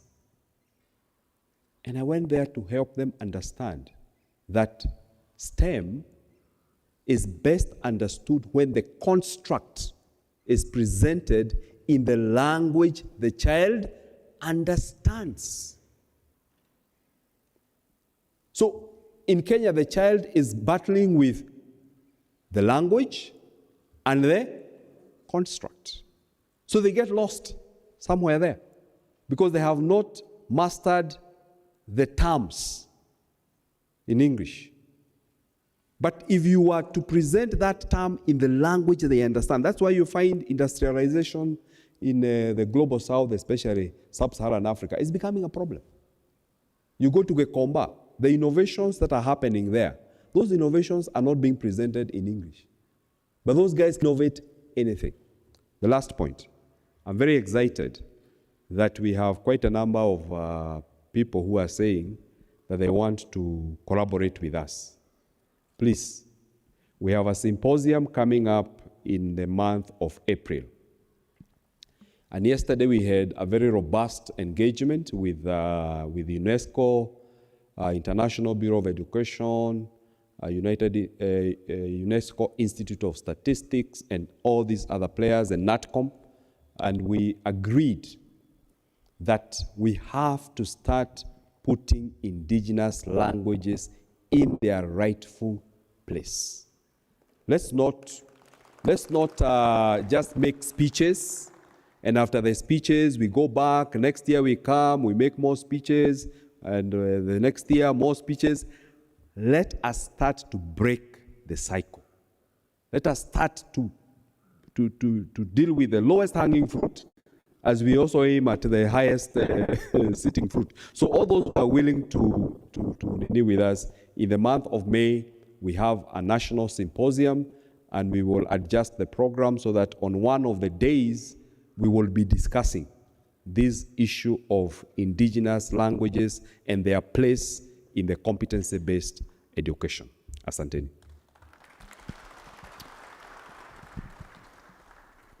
Thank you very much, Daktari and your team, for those very innovative ideas that you are giving to us. I think in the interest of time, we may not pick another route, but he has assured us that even if he goes, the team will be left behind. So those who may have a problem, an issue to raise with the CEO, the team will remain with us, so you can still raise your matter. And we are very, very grateful that you are acknowledging that education will never improve unless we acknowledge indigenous languages. We also must acknowledge the fact that indigenous knowledge can only be acquired through indigenous languages. And I am reminded of the COVID era when people did not have an idea what to do with that COVID, and many of them went to herbal medicine. Herbal medicine, every community knew that there is herbal medicine in their community that they used to treat some of those symptoms. And actually there was proof that it was working. So we need to go back to ourselves, ask ourselves, where did the rain start beating us? Because the minute we abandoned our indigenous languages, that is when we lost ourselves. So I think we have been challenged enough, and we have been told not to be scholars in the ivory towers, so that we start doing something which can transform the mindset that is already entrenched in our communities. So each one of us has a duty. I've heard about the minority languages. I've heard about areas where even some languages are dying. We don't want any language to die. So we must come up with mechanisms, especially in as far as education is concerned, because every child in Kenya is taken through education. But what they come out with is something we can question. But we are grateful that we are having this conversation, and the conversation will continue, and therefore we are going to have more discussions on the matter and probably have resolutions passed and policies developed. Not only developed because we keep saying policies in education are very many, but implementation is a challenge. You have cited the Gashadhi report. It is the blueprint as far as the education policy is concerned. But whether it is practiced or not, that is another story. We can have the materials, we can have the policy, but if you go to the ground, those things will be put aside and they continue with the practices they know it best. So we hope that we can also monitor what is happening as far as the mother language and curriculum development is concerned in that indigenous language that we are thinking about. I think we'll break for tea now. Okay, just in a short while, we'll break for tea. Okay. Ladies and gentlemen, let's appreciate our chief guest together with the team that have responded to the questions. And of course, we appreciate the great insights that you've given us. You know, those young people are just saying that the chief examiner is in the room. Some of them remember that they were very frustrated when they saw those exams and saw the results, and they're wondering, this is the guy who normally sets those exams, yeah? So our chief guest, we just want you to take a picture with some of our learners here so that when they meet those exams, they will have a lot of courage, knowing that indeed they met the examiner and they can defeat the exams. So I'll ask the chief examiner, that is our chief guest, to just join us here. Then some of these learners will come and just take a photo of you. Let me have a few representatives, those guys who want to take photos with the chief examiner. You know he's here. And he can tell you any secret about NEC and NEC exams. Let me have also, some are also behind there. Come, let's come. Let's take a picture with our chief guest. Please, our chief guest, you can just stand here. Then we'll stand next to him, closer to him. You can shake his hands as the photographers are preparing themselves. Yeah, so that we take this picture. And they are taking a photo with the keynote speaker. The guest of honor will come later. Thank you. Yeah, hapa kuna mtihani. But if you meet that mtihani, tell them that we met the chief examiner.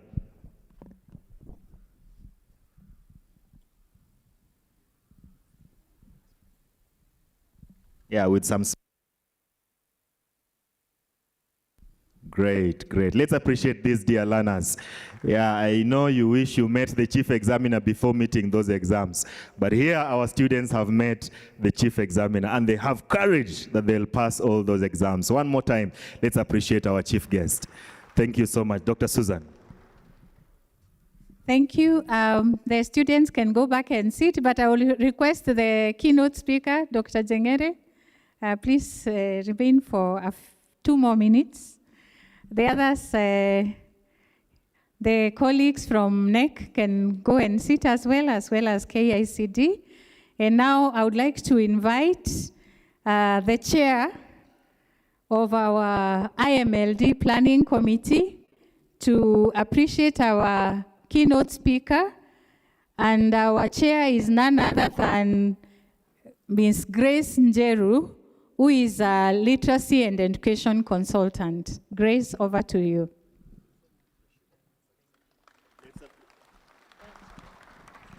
We can appreciate our keynote speaker, even for gracing today's occasion. We have tea.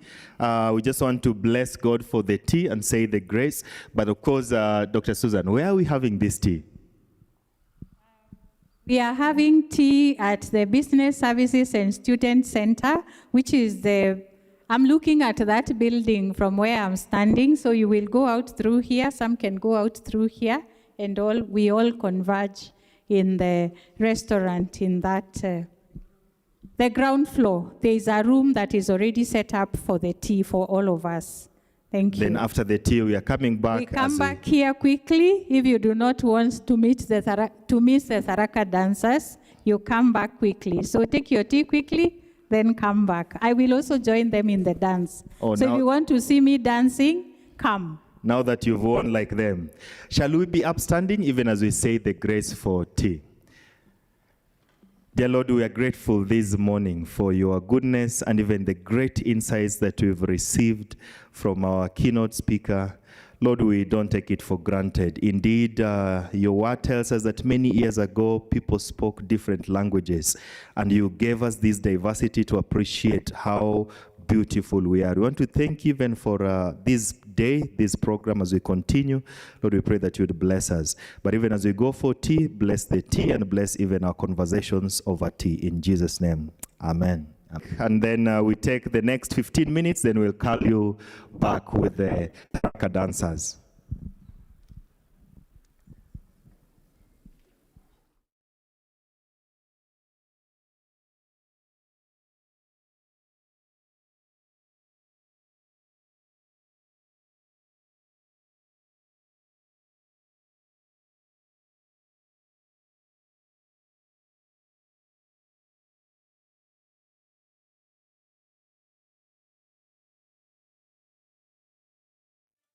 Stakeholders.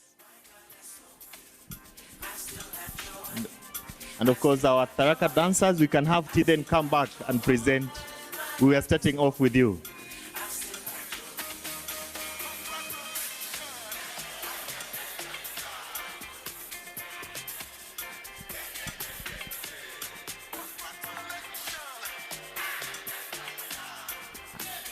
DJ.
Congratulations, my wait is over. Look at these blessings, my testimony. Congratulations, my wait is over. Look at these blessings, my testimony. Congratulations, my wait is over. Look at these blessings, my testimony. I still have joy, I still have joy. My God has spoken. I still have joy, I still have joy, I still have joy. My God has spoken. I still have joy, I still have joy.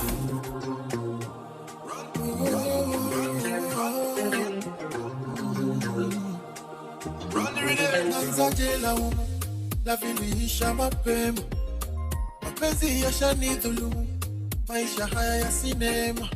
Kwani tutakula mapenzi tu, swali limenivua heshima. Ipo siku nitafaulu, na roho yangu mimi nitaikinga. Oh, ni salama, salama nawe. Napiga sala na nainama, lazima niname. Mbinguni nafika, yashamwagika.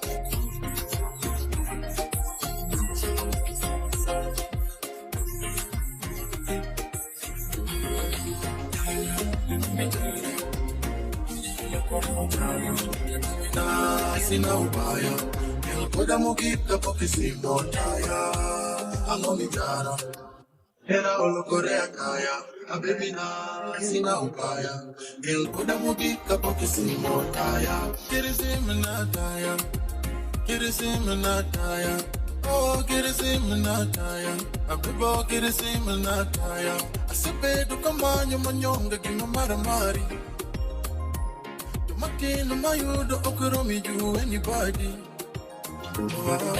Awino Mariana, ona umefanya biwana jwe, ulinidanganya, utakuwa pamoja, kodanya kake. Salama, salama nawe, napiga sala na nainama, sharti niname, mbinguni nafika, yashamwagika, yatazoleka, siwezi shindwa, sini salama, salama nawe, salama. Yawa, angomi kara, era olo korea chaya.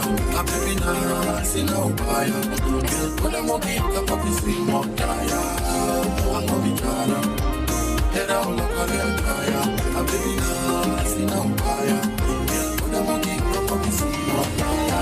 Kama sinamaliza kurasa kukusifia, matusi naiona basata wakinifungia. Theruthi zinazopata 100%. Mjusi ukuta wa parasta na uparamia. Na kama penzi ni chupa la bia, nipe sana kamlevi, niumbe njia kwa maana mlezi, na unanijulia hawana wezi kukuibia dia. Naishi wapo penzi yako mizani zito, naishi wapo.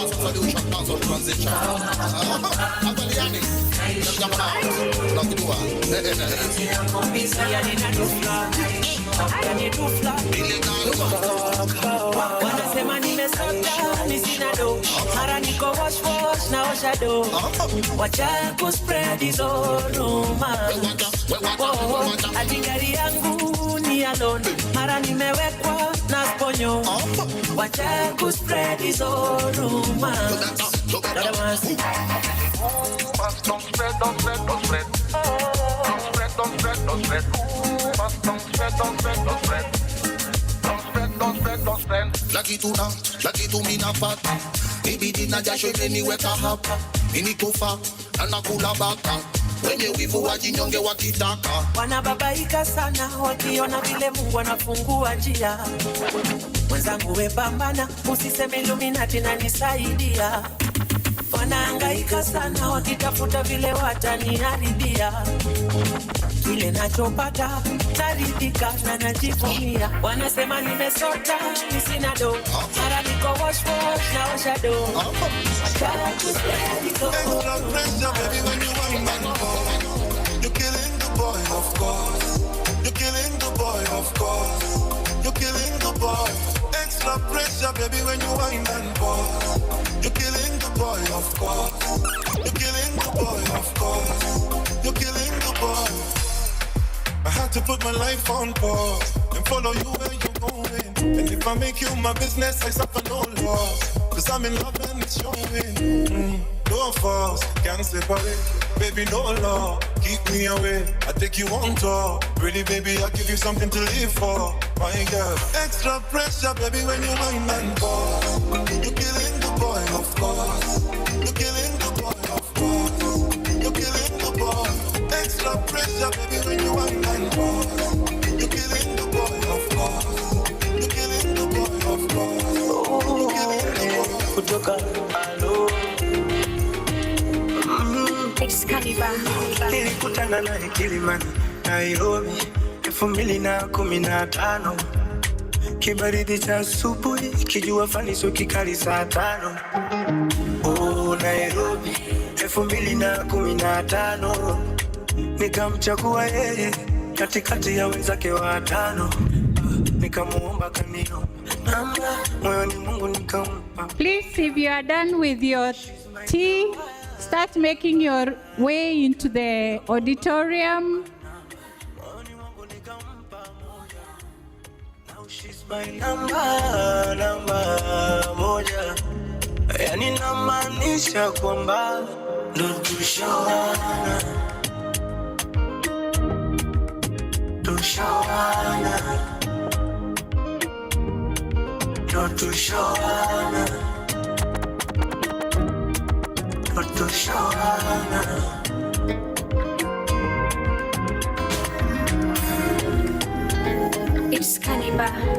Mapenzi yakianzia ten, kazi kubwa ni kumenten. Nishatoka na Magome, tukaja kumwagana Migoche. Nikalipita gini na gini na gini na gini na gini, hakuna nichogenza depen. Sasa kautulia, Nimeiweka ndani roho yangu mimi, penzi nimetiani kila siku mimi. They told me love is work of magic. I've been praying for something like this. Wait sana, made so many wishes. Usiku na mchana, made so many wishes. Some people told me that this not existing. Unaota ndoto za mchana vipi? Kunywa maji kwanza, pumzika kwa kiti, no with the booms. That's love does not exist. Nimeenda West Africa, I'm looking for love. They told me love don't live here. I've been to South and North, desperate for love. Napishana napita njia, East to Central Africa, wapi kuna love? Kila night mood is here, across around the world is seeking for the love. They told me love don't live here. Niseme sina bahati, kama mambo hajanyoka, naye mtaka simpati, labda tatizo ni nyonga, mausele. Oh baby, waiting be up tonight, my day and kids tonight. Make a play with your beat tonight. Now me and you tonight. I'm so hungry tonight. Make me happy tonight. If you smoke back it tonight, then I go give you back it tonight. Yeah. Oh baby, I'm feeling good, baby. I know if you feel it too, baby. She make me the move, baby. Since you're coming on for this, you know me too, baby. How you go say I don't miss you, baby? She make me the move, baby. Say oh no. Oh, cause it in my car. Come a lot of my neighbors on my door, and I would just not have gone night long. And I fly you back to my job by law. Oh, got you cool, no. I did for you on a long go. And then make you come out for night long. I don't book apartments for night long. We are people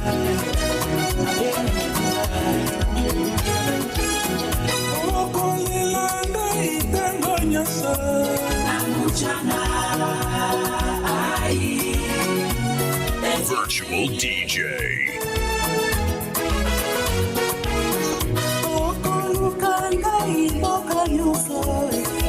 mchana ai bemisile bakutogonga ntango nyonso na mchana ai bemisile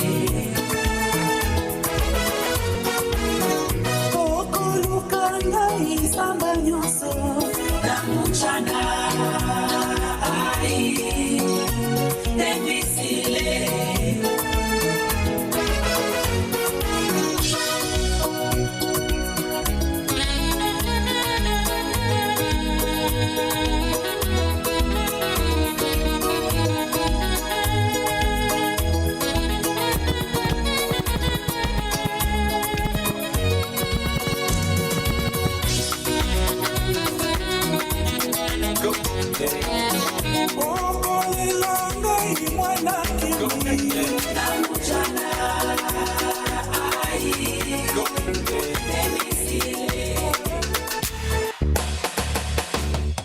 Another man food is another man poison.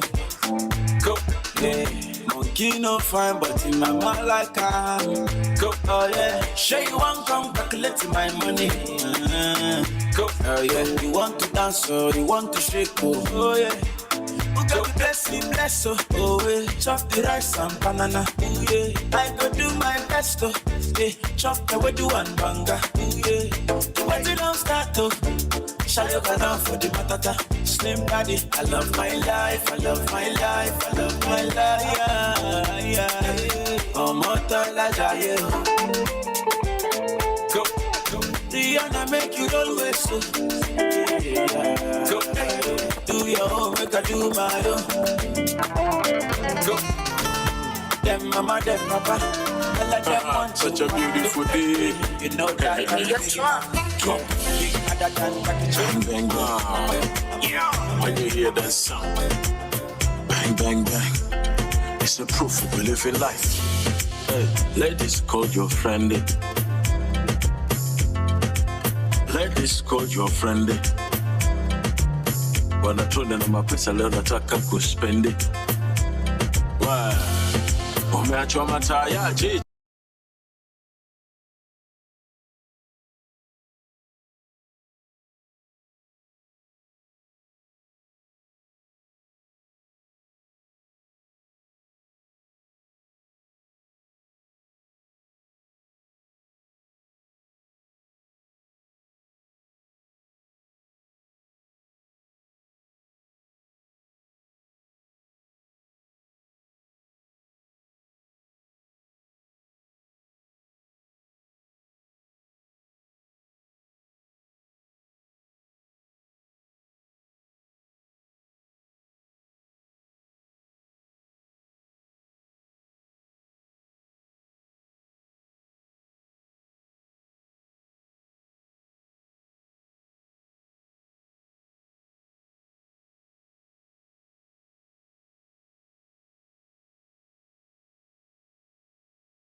Amazing. Thank you so much, DJ. If you're outside, we just want to continue with our program. So we invite you back, please. If you're outside and you can hear my voice, we want to continue with our program. So we invite you back. And to start us off, we want to have the Tharaka dancers leading us into a time of entertainment. Karibuni sana.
appreciate the Tharaka dancers. Wonderful, wonderful. With your procession hymn as the Ilchamus team are preparing.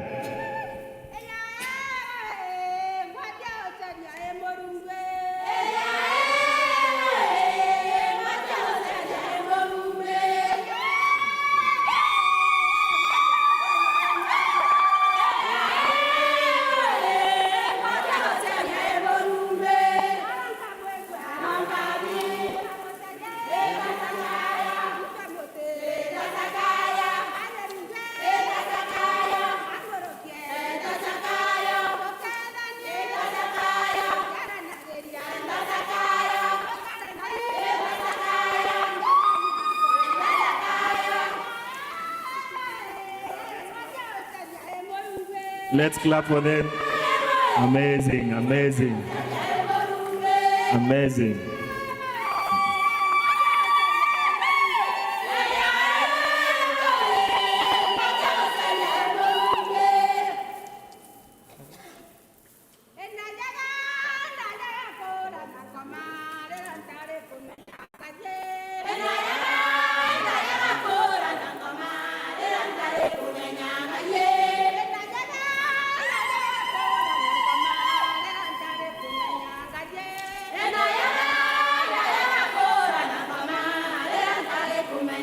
Thank you, thank you, thank you, thank you, thank you, thank you. Okay, okay, okay, that's it. Thank you. We need to have the Ilchamus team. We need to have the Ilchamus team. We need to have the Ilchamus team. Thank you.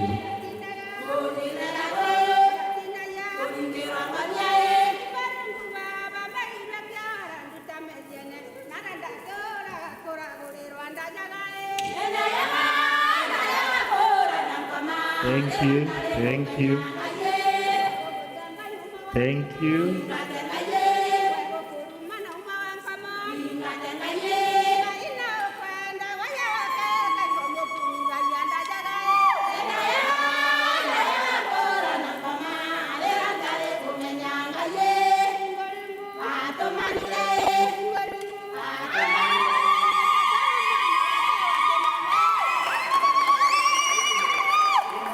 Let's clap for them even as the Ilchamus team is coming on board.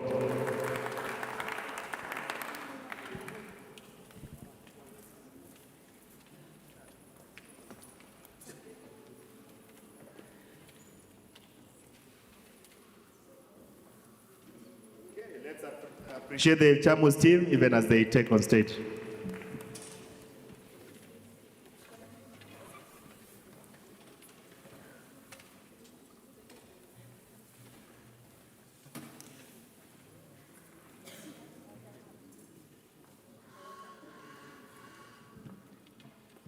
Honorable adjudicators, ladies and gentlemen, in front of you are Ilchamus singers from Baringo, ready to present you with 3 songs. Sit back, relax, and enjoy yourselves. Welcome.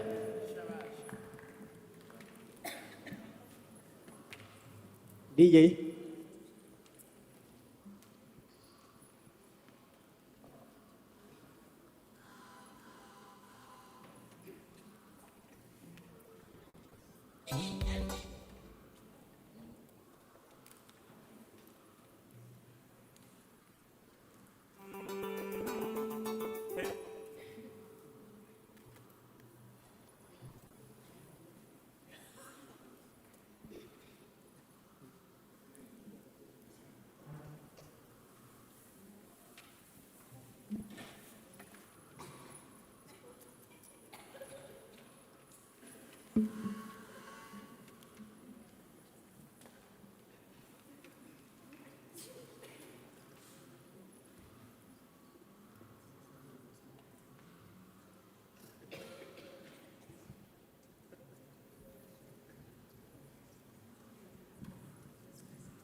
Unajua, nadhani watu wa Ilchamus wanaanza tu kuruka na nyimbo inakuja.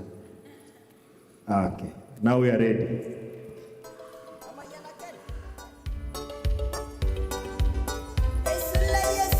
We got Bello on the space.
Appreciate them.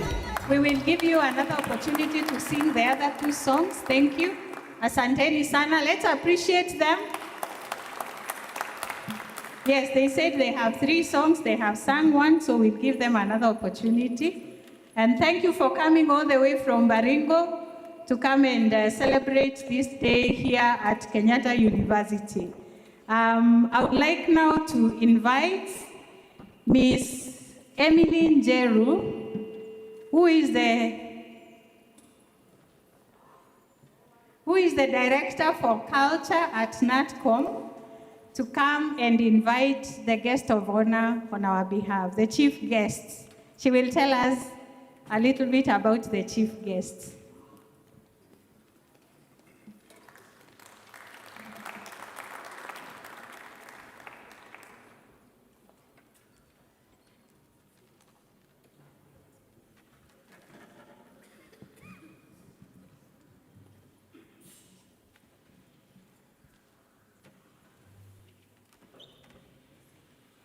Yeah, thank you very much. And I think my role is very simple. It is to invite the chief guest for this occasion, Dr. James Njogu, who is the CEO, Kenya National Commission for UNESCO. Dr. Njogu has vast experience in matters of culture and heritage. He worked before joining Kenya National Commission for UNESCO. He worked for Kenya Wildlife Service, but was an expert at the Kenya National Commission for UNESCO for many, many years, where he provided technical support in matters of natural resources and also culture in relation to UNESCO policies. So at this juncture, it is my humble request to welcome Dr. Njogu to give us his remarks. Karibu sana, Daktari.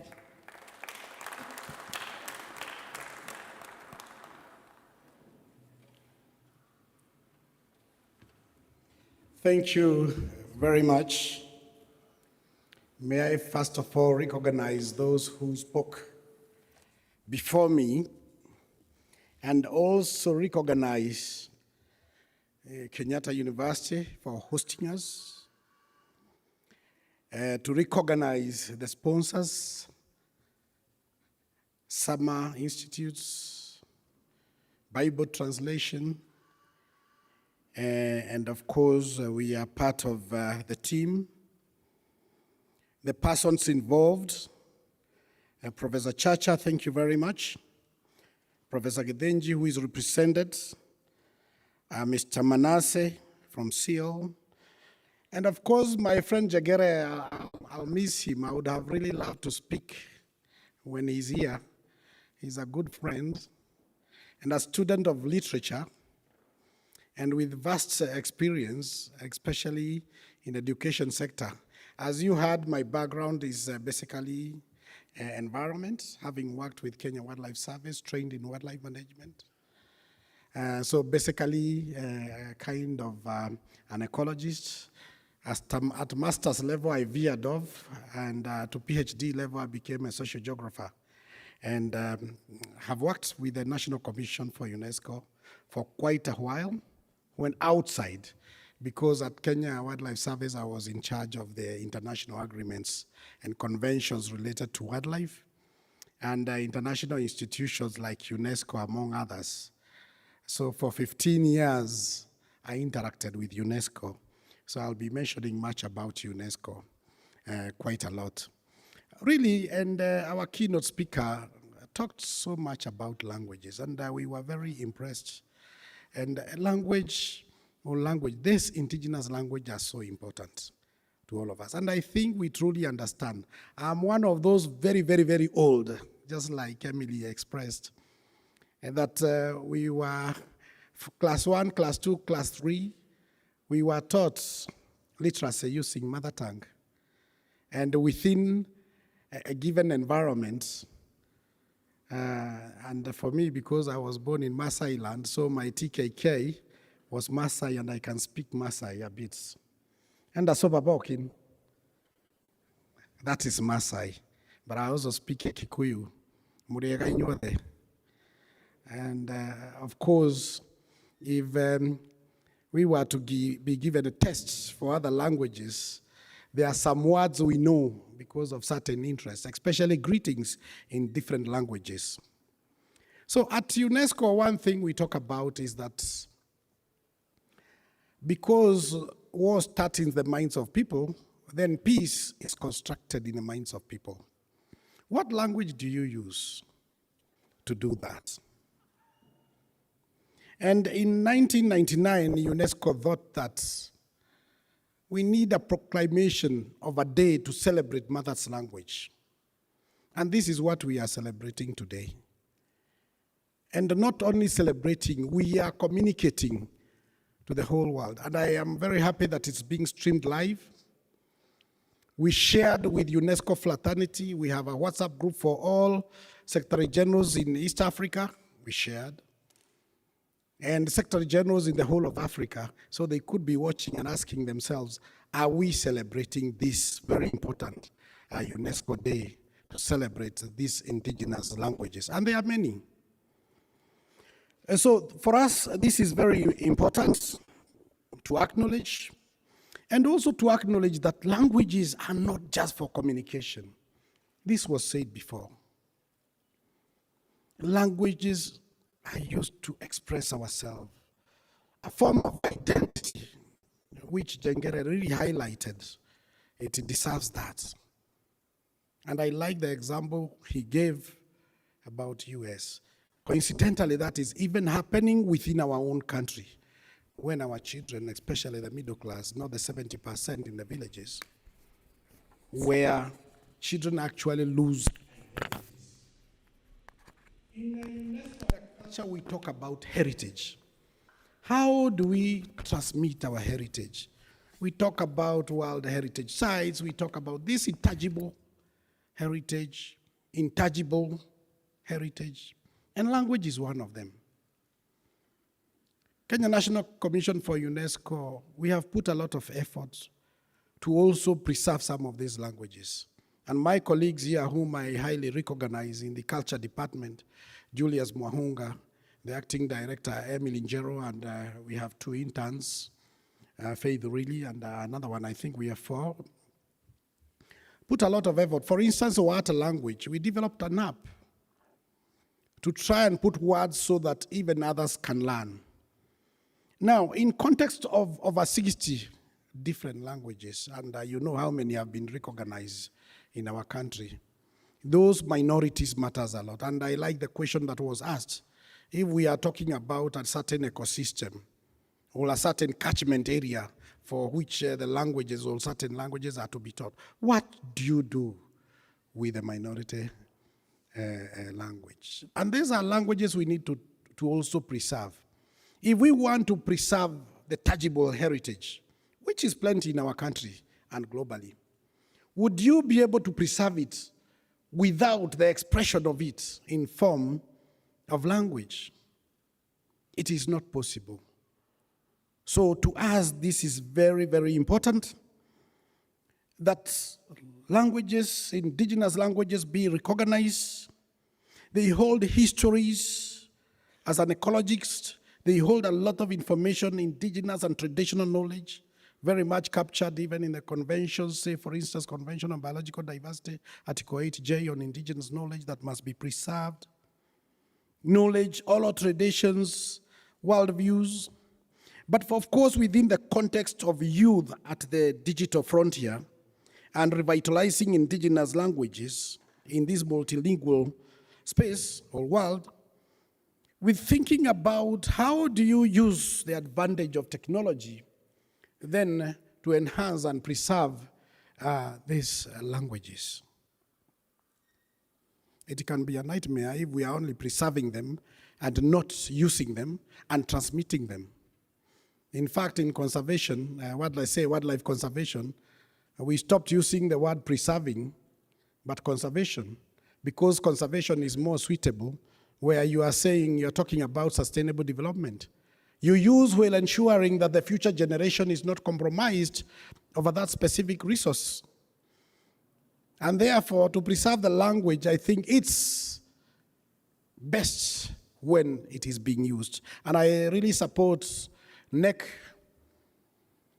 that this should really be taught at the foundation level, so that then we are able to enjoy life, because you enjoy it best when you are able to communicate perhaps in your mother tongue. During tea break, I was discussing with one of us here for couples who happen to be from different ethnic groups and how they communicate. You realize that they end up teaching each other words. Those nice words in the kitchen, those nice words of a meal in the dining hall, and those good words in the bedrooms. So really language is very vital and very useful when we want to communicate and to socialize and so on. So really, I don't have to overemphasize this, because it's quite clear to all of us, and this is why we must celebrate And this celebration is not about dancing and singing. It is about communicating to the world. It is about talking to ourselves. It's about talking to our leaders in our country to tell them this is very important. In fact, our constitution is very clear on our culture. And our culture is made of the languages we speak. And diversity is strength. To preserve our culture, you know, we have the various articles in the Constitution that address matters of culture. It is very important then we preserve the intangible that also strengthens the tangible. In technology, we say that youth, they are basically the custodian of innovation. These young people are likely to do better in technology than we do. And from the keynote speaking, is that those developed countries have developed because they use their mother tongue. It is easy to talk that mother tongue and to know it even before you are born, because I would imagine when the young children are in their wombs of their mother, they hear. And they hear perhaps the conversation. Of course, perhaps this is the reason why we are talking about mother tongue. And when they come out, then if you are communicating the same language, it's so easy to innovate. But today, of course, we are in a different situation where, again, these young people use the technology for innovation and part of the digital frontier. That is the front line. And we urge them to actually embrace technology, but also embrace our culture. Again, we use these digital tools to promote preservation, like I mentioned, using applications or apps to preserve these minority languages. Examples in Kenya, we have podcasts, language learning application, digital oral histories, cross-language music, and among others. So really, we can employ the use of technology to safeguard this. The other point is about our situation, and I think, again, in the keynote address, this was strongly highlighted. The policy and the education perspective. And now that we are in an education institute, which we regard so highly, Kenyatta University, not once I have been in this theater, but many times, because the Kenya National Commission for UNESCO, we actually have an MOU with the Kenyatta University and a board representative from Kenyatta University as well. So we interact a lot, especially on education matter. And we always congratulate, like now, Kenyatta University has applied for Category 2 UNESCO institution. And in education, again, is a center for long life learning. So that is important. So the National Commission for UNESCO, we are really committed to mother language, or mother tongue, based specifically on education and the safeguarding of intangible heritage. There are several conventions under culture, one of them addressing the intangible heritage.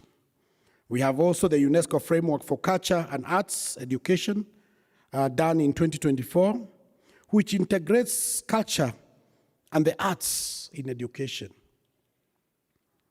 So, and I think when we are talking about the CBE curricula, and I think Jagera tried to express it, and I hope we captured it, that CBE is best done at the foundational level using indigenous language.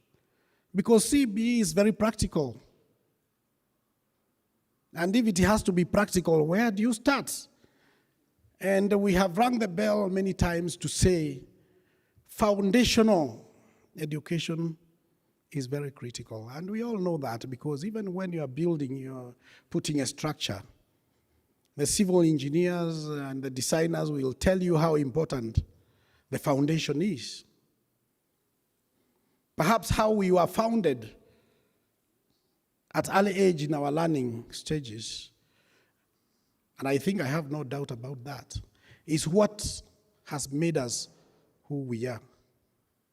The strokes we received from our parents or our teachers, to some extent, have shaped us. So really, that learning is very important. So the impacts.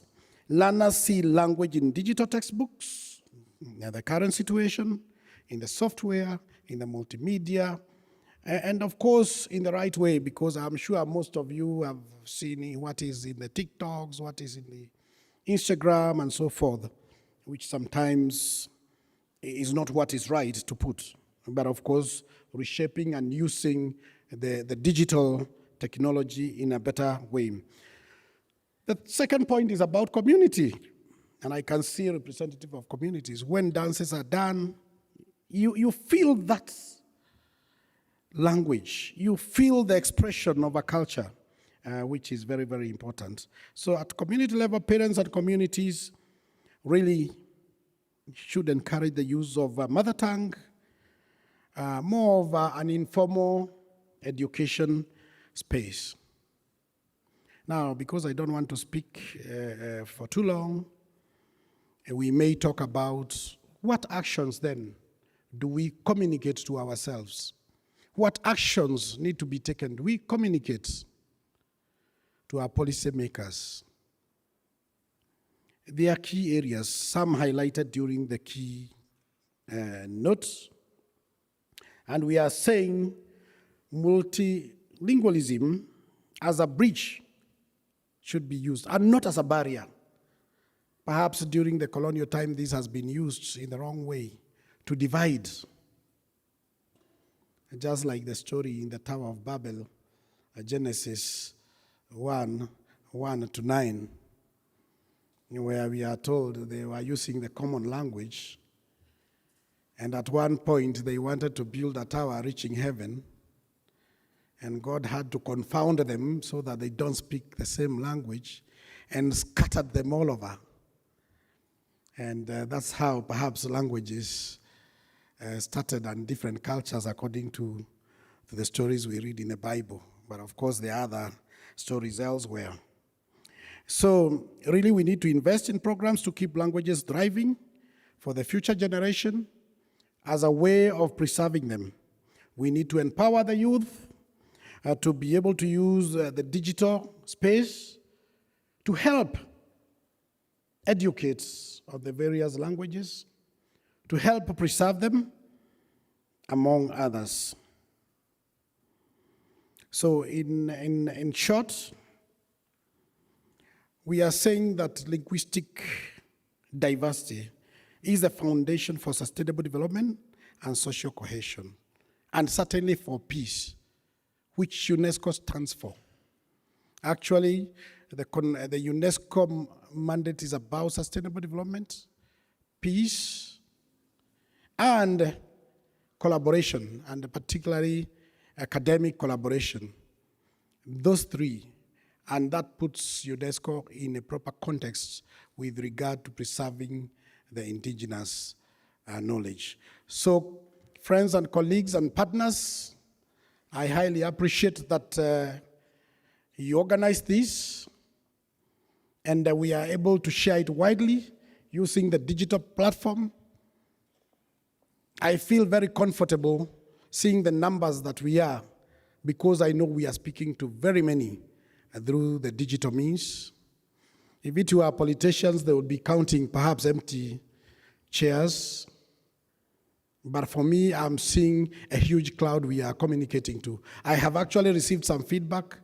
Some people, say for instance, the National Youth Council, they have communicated to me asking how they can collaborate to celebrate this, among many, because we have posted in different areas, including the various WhatsApp group for the CEOs all over the country, and so reaching many people. And I want once more to appreciate all of us for what we are doing to celebrate this day. Thank you very much, and God bless you.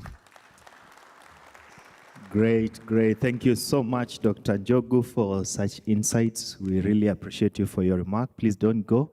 Allow me to invite the Director of Resource Mobilization of BTL to just come and appreciate our chief guest even for such a great, for your presence and also just a great speech. Let me ask Madam Carol Kamau to come over and just appreciate our chief guest. One more time, ladies and gentlemen, let's appreciate our chief guest, even for just being with us here and honoring us. Amen, amen. Great. Thank you so much.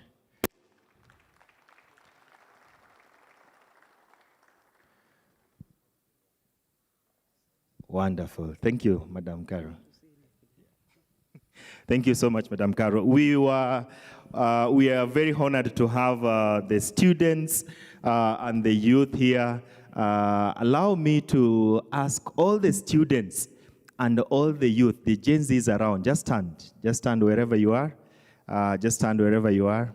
You know, when all the professors and the doctors and all these guys are here speaking how you can actually revitalize the indigenous languages.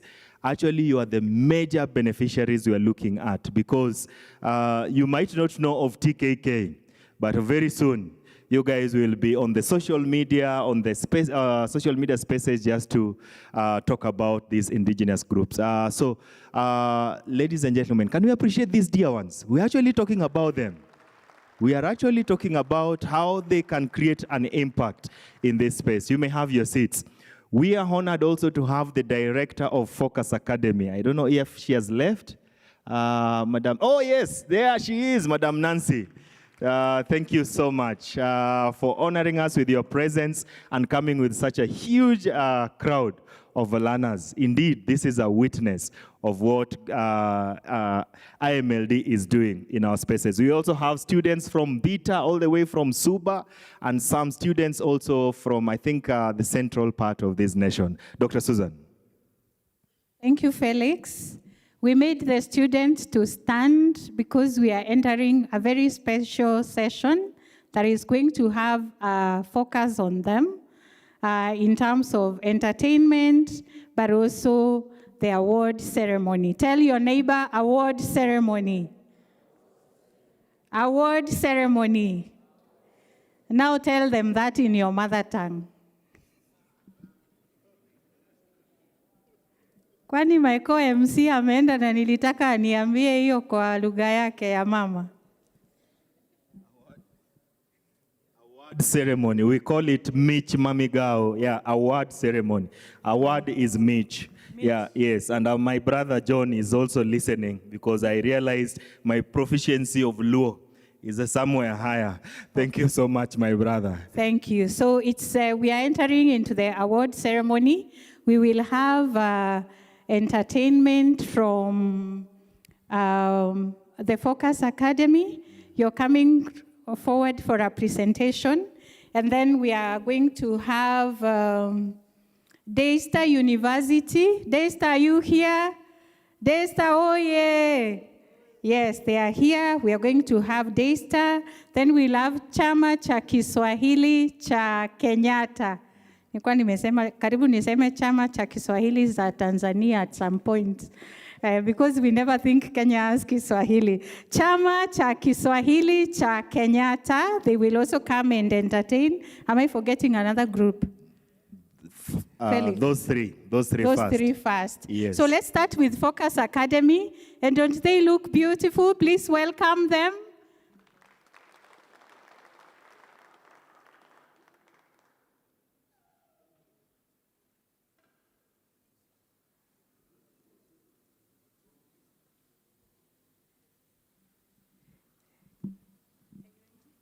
So we have 4 items. We have Kikuyu trio narrative, and Luya solo narrative, Adinka solo narrative, and then we shall have a sacred song.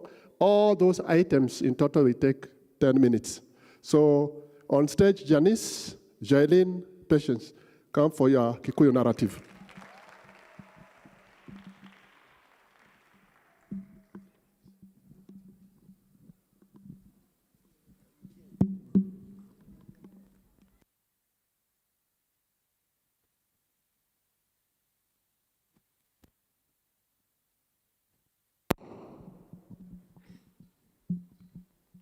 Hi guys. How are you? Do you have any Kikuyus in the house, the building? My name is Janice Wanjiko. My name is Jelin Wangare. And my name is Patience Mudhoni. Today we are going to be presenting a kind of skit or narrative. It's a Kikuyu narrative. It talks about this boy who loves to pull up pranks. As you know, we are teenagers. We love to do some things. And on that time he tried to do it, it backfired, and it really hurt him. So sit back, relax, and enjoy.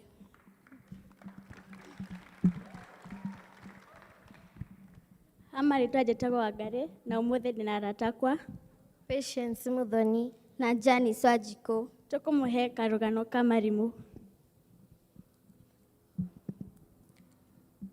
Tene tene muno gĩcagi-inĩ gĩakwa Ndego kwarĩ na kahĩ.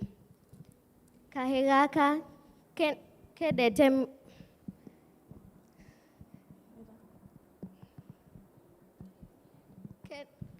kendete mĩtugo mũno.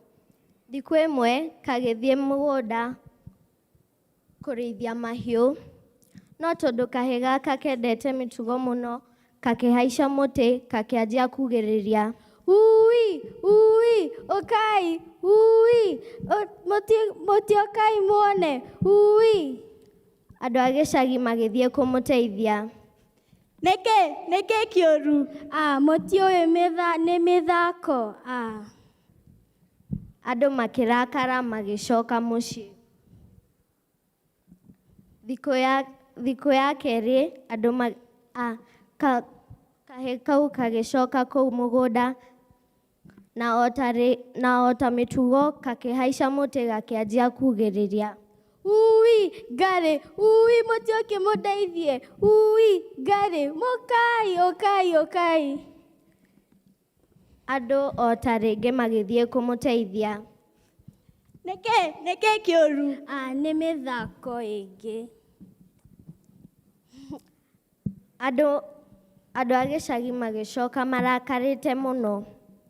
Thikũ ya gatatũ kahũni gagĩcoka mũgũnda-inĩ.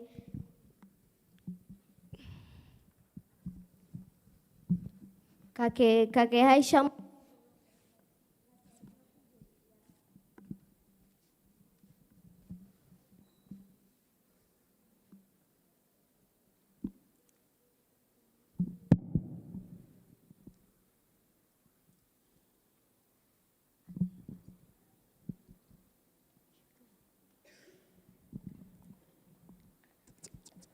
gagĩcoka kũu gakĩanjia kugĩrĩria o rĩngĩ, ui okai, ona ĩyo ti mathi.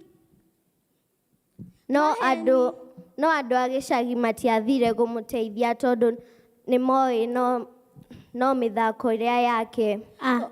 Ĩyo nĩ mĩthako. Aca okai ndĩrahenia, ui okai Ngai okai. No Ngare ya ma nĩathire kũmũrĩa, na tondũ nyina wake nĩamwendete mũno agĩthiĩ kũmũteithũra.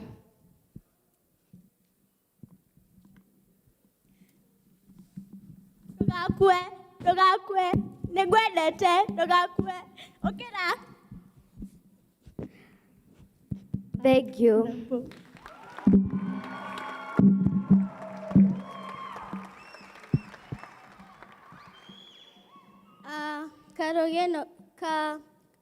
Karogeno kau karatũbundithia kĩ? Karatũbundithia tũtige mĩtugo na tũtigetie ũteithio na tũtiraũbatara. Nĩ Wanjiko na Wangare na Muthoni na twĩ atatũ.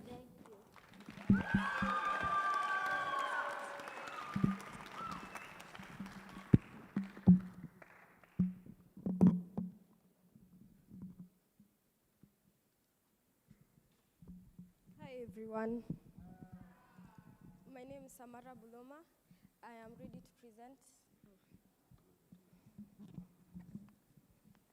Hi, my name is Samara Buloma, ready to present a lawyer narrative about the Luwanga culture. So sit back, relax, and have a banana smile on your face. Mubib hongo birai, bia ebikulu bia lihaya, ahali imbura ya honyaga, liloba na lichinga. Abaluya bemanga, amakanda lihumi nende humwenda, bahasibwe nenda omoyo mulala. Engoma ya isukuti, yihubanga nende lihua lishoto, omoyo gosi guhasanyuka, amabega gainyaga. Ebigere bibetanga husili, muingo ya esangalalo, ahali obwangu buhola. Akanu ugalindende ingoho, kaholanga mumwea, omugeni ogasana bwanga, shinga mwene, shihaliho omwehe, hali humlango wa omuluya, obwangu ni moyo, nenda huonzana ni eshialo shifwe. Huongana liloba, eshihano, nende imbuto, hulera abana, huhola abanu bifa. Focus Academy.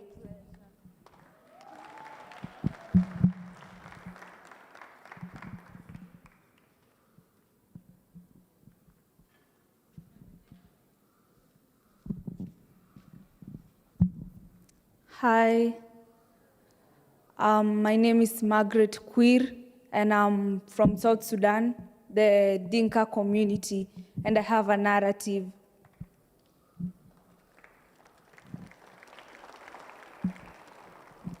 On there, aneng wet ketir, wet kake wet abar, kuyadeng aneng nyike dit, nyike bany.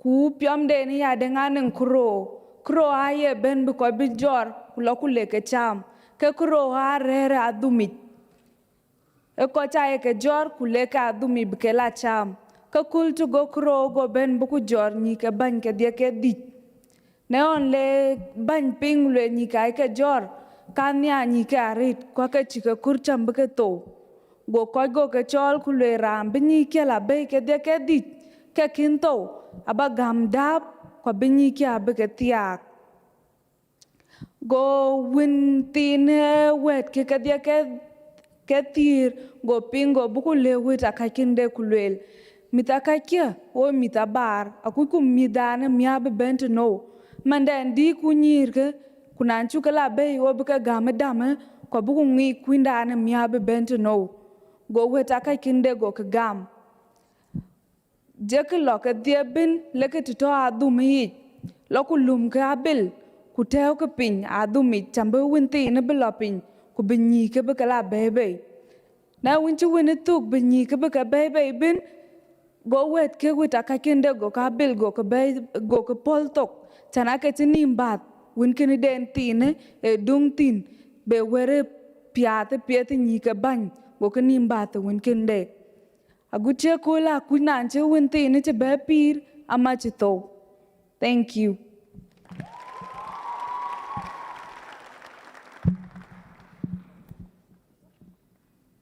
I come faster. We are going to form a semicircle. They are going to say thank you to God in mother language. Come. Felin, kuja mpaka hapa. Move.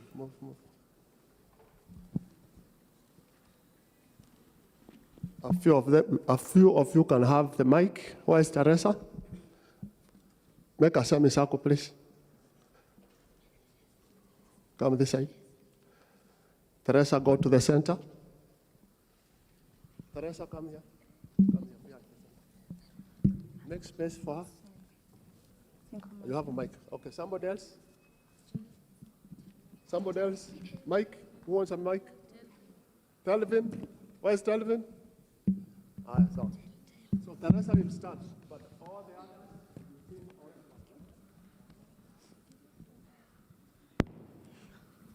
Korea odutete ne koraya gai. Nithegio mwathani nithegio.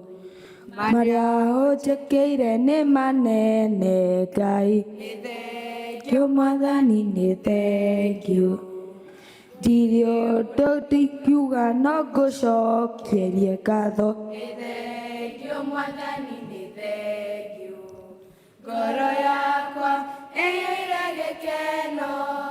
nikonoria wegai unyendete gukinyanĩrĩra thimo ciakwa nĩkĩo ngũina rwĩmbo rũrũ rwa ngatho ngoro yakwa ĩyũire gĩkeno nĩkũnoria wĩ Ngai ũnyendete nĩũkinyanĩrĩra thimo ciakwa nĩkĩo ngũina rwĩmbo rũrũ rwa ngatho harĩa thũ ikagio matiwĩiguaga nĩ thengio Mwathani nĩ thengio Mwathani nĩ ũndutĩte rũkũngũ-inĩ nĩ thengio Mwathani nĩ thengio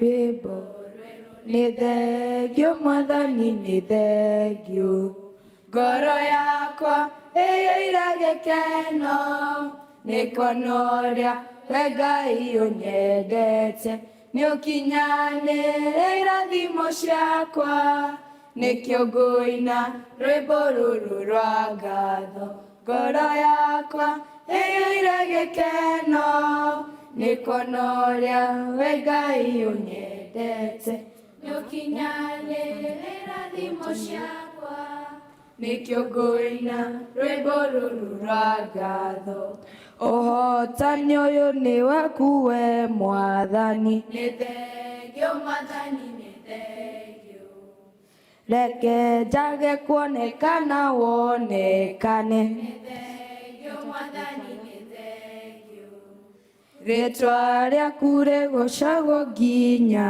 tene nĩ thengio Mwathani nĩ thengio ngoro yakwa ĩyũire gĩkeno nĩkũnoria we Ngai ũnyendete nĩũkinyanĩrĩra thimo ciakwa nĩkĩo ngũina rwĩmbo rũrũ rwa ngatho ngoro yakwa ĩyũire gĩkeno nĩkũnoria we Ngai ũnyendete nĩũkinyanĩrĩra thimo ciakwa nĩkĩo ngũina rwĩmbo rũrũ rwa ngatho rĩrĩa ndoretwo nĩ hinya nĩ wokire nĩ thengio Mwathani nĩ thengio ũkĩnyũmĩrĩria ũkĩnjoya na igũrũ nĩ thengio Mwathani nĩ thengio maithori makwa ũkĩmatua gĩkeno nĩ thengio Mwathani nĩ thengio ngoro yakwa ĩyũire gĩkeno nĩkũnoria we Ngai ũnyendete nĩũkinyanĩrĩra thimo ciakwa nĩkĩo ngũina rwĩmbo rũrũ rwa ngatho ngoro yakwa ĩyũire gĩkeno nĩkũnoria we Ngai ũnyendete nĩũkinyanĩrĩra thimo ciakwa nĩkĩo ngũina rwĩmbo rũrũ rwa ngatho ngũtũũra nyinaga o ũtugi waku nĩ thengio Mwathani nĩ thengio na ndũũre ngũtungataga nginya tene nĩ thengio Mwathani nĩ thengio Mwathani tũtũũra ũmenyereire nĩ thengio Mwathani nĩ thengio ngoro yakwa ĩyũire gĩkeno nĩkũnoria we Ngai ũnyendete nĩũkinyanĩrĩra thimo ciakwa nĩkĩo ngũina rwĩmbo rũrũ rwa ngatho ngoro yakwa ĩyũire gĩkeno nĩkũnoria we Ngai ũnyendete nĩũkinyanĩrĩra thimo ciakwa nĩkĩo ngũina rwĩmbo rũrũ rwa ngatho. Thank you.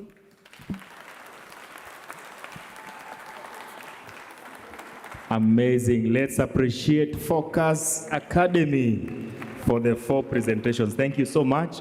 I want to invite Habel Jimmy. Habel was here in the IMLD 2025, and he gave out a very beautiful poem in Kitaveta. Habel.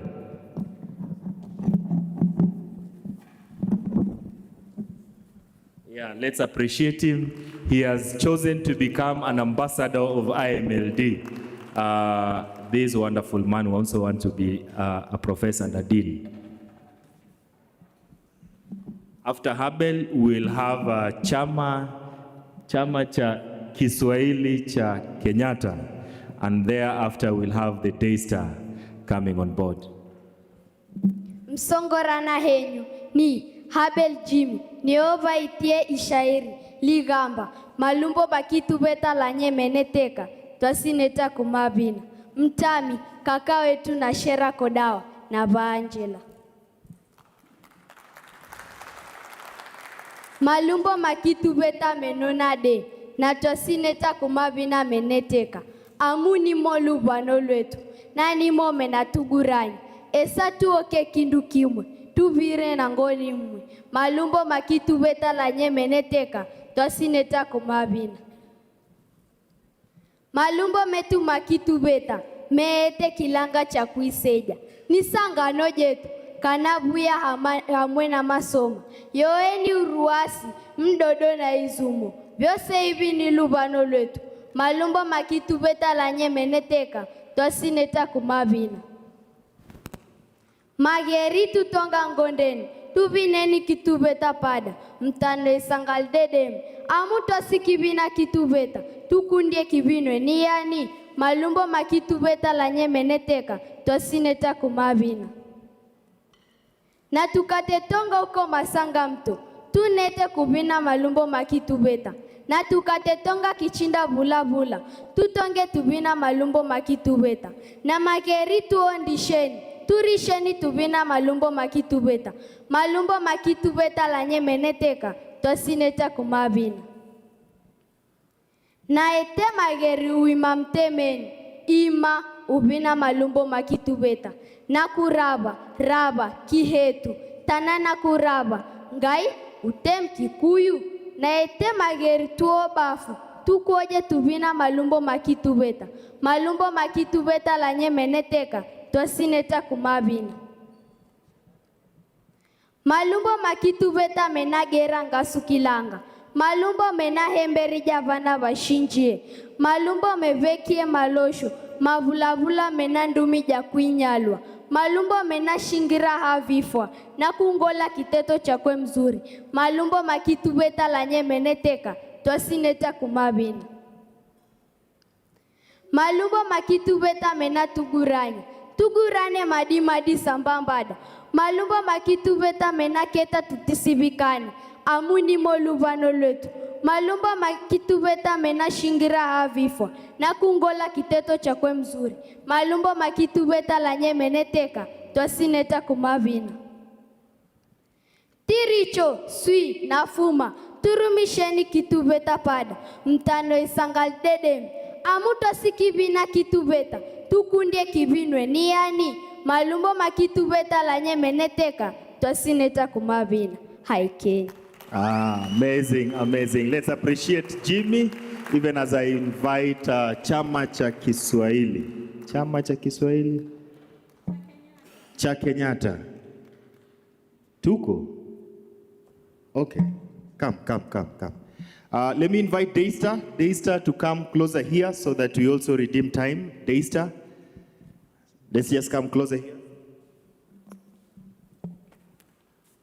Asante sana. Hawa ni wanachama wa chama cha Kiswahili Chuo Kikuu cha Kenyatta almaarufu cha kike. Kuna waja wamewahi t-shirt zetu tao na wamekuwa wanaswalisha kwamba cha kike nacho kinamaanisha nini? Ni chama cha wanawake? La hasha. Chama cha kike pia kina wanaume na unavyoona hawa wengi wao hata ni wanaume, sio? Karibuni sana. Kuna binti alikuwa akariri ama agani shairi lakini mtihani umembana na hivyo akaondoka kwa dharura aende andike mtihani kwa sababu tuko kwenye kipindi cha mtihani. Mimi na jukumu moja tu la kutafsiri ama kufasiri kauli mbiu ama tunachosema kwamba the theme ya kongamano hili ambalo linasema kwamba youth at the digital frontier revitalizing language in a multilingual world. Mimi nitaifasiri hivi kama mfasiri na mkalimani ya kwamba vijana kwenye mstari wa mbele kuhuisha lugha katika ulimwengu wa wingi lugha ama katika ulimwengu wa lugha nyingi. Na ninao wenzangu hapa watajitambulisha kwa majina yao, samahani, alafu watawasabahi kwa lugha zao za mama, watawakaribisheni Kenyatta kwa lugha zao za mama, na pia watawageni kwa lugha zao za mama. Na vile vile tunaye mmoja ambaye amesema kwamba hata kama Bisila ameondoka, vile vile atakani lile shairi lake. Karibuni sana. Kwako ndugu yangu. Asante. Jina langu ni Kelvin Testa, nimetoka kaunti ya Narok. Mimi ni Masai na ninasomea katika chuo hiki cha Kenyatta University, mwanafunzi wa mwaka wa 4, somo la Kiswahili na jiografia. Kwa hivyo nitasabahi kwa lugha ya mama. Enter super pogin. Super, you're supposed to respond super. Enter super pogin. Irara supati. Ekira supati, yeah, the response. Irara supati. Aito mwanindai Kenyatta University. Enkolong enkutukan duo tata. Ento ningila kunono. Ore shukoko. Metama yanandaya ngai. Enotite seriani. Ole sere.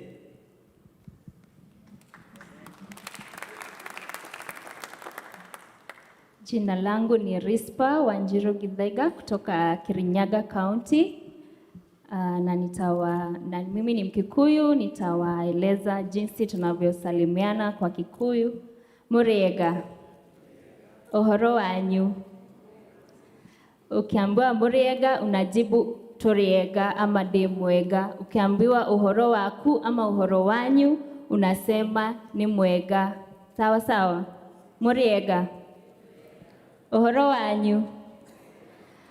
Umuthi ni muthenya wa gukungwira muthenya wa rũthiomi rwa mũciari na mwikaribu muno Kenyatta University na mutinde wega Ngai amũrathime.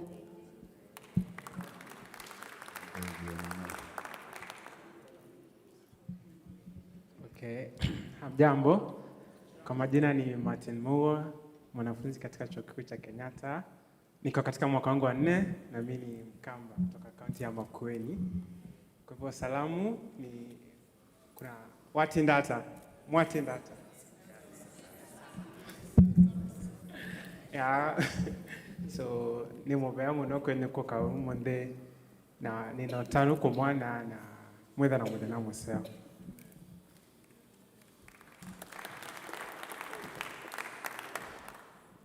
Hamjambo. Kwa majina ni Esther Mbone, mwanafunzi wa mwaka wa 4, Kiswahili na jiografia. Mimi ni Maragoli. Na salamu asubuhi watu nasema vuche. Vuche. Alafu watajibu vuche sana, vushere, italingana na mtu mwenyewe. Jioni unasema wira. Alafu utajibiwa wira mno. Asante.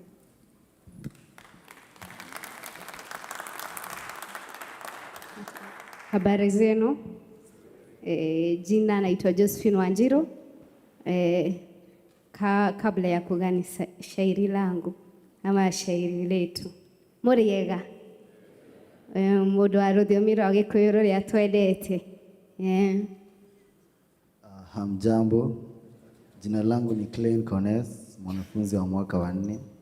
Nafurahia sana nikimwona Profesa Chacha ambaye ni mwalimu wangu katika ukumbi huu, na niseme tu kwamba mie ni mmoja wale ambao wameathirika na kuna ile dhana ambao watu wasema nasikia lakini siwezi zungumza.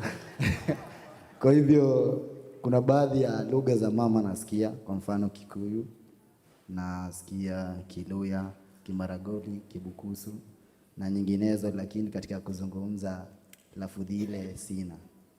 Kwa hivyo moja kwa moja tutawasilisha shairi hili na nitaanza. Heko watanguzi wetu kwa jinsi walijituma kuturidhisha upatu, hivyo kucheza lazima yawakia kila mtu, kurunzi isiyozima, hili gurudumu letu pamoja talisukuma. Talisukuma kwa uchu, watu wote kuhusika, matamu yasiyo chachu, wito wa kujumukumika, wakolea si kiduchu, muungano wa hakika, hili gurudumu letu pembe ya afikikika. Yakifika masikani ya kila nui twakiri, meondoa nukusani, hatuoni tahayari, kwa gurudumu jamani, pasharipa na fahari, hili gurudumu letu metuia uturi. Uturi sasa twapata, gurudumu limefana, hakuna toa kifuata, washiriki wengi sana, satua ya kusakata, ulingo wake mpana, hili gurudumu letu tabakia muanana.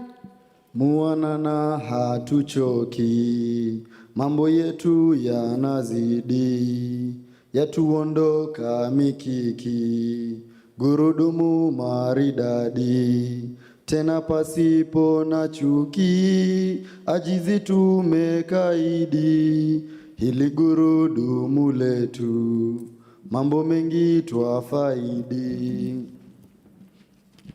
Twafaidi ufanisi, manahodha na makuli, mandhari yameanisi, kitaya chetu fahali, ni matuko ya tausi, kila hali twaadili, hili gurudumu letu la mapana tamaali. Taamali mitazamo, dosari kuisarifu, tangazeni msimamo, gurudumu ni faafu, twaiyaona miandamo, maendeleo bainifu, hili gurudumu letu manufaa yakinifu. Yakinifu tunajua, ndiyo tunayoisema, yakinifu metambua, twashiriki yalo mema, yakinifi kusifia, Mola kwa hino karama, hili gurudumu letu pamoja twalisukuma. Asanteni. Shairi hilo mada yake ni gurudumu letu na lina hadhira yake ni vijana, kulingana na mada kuu ya sherehe hii ya leo. Asanteni. Thank you so much. Let's appreciate Chama cha Kiswahili as we welcome Daystar.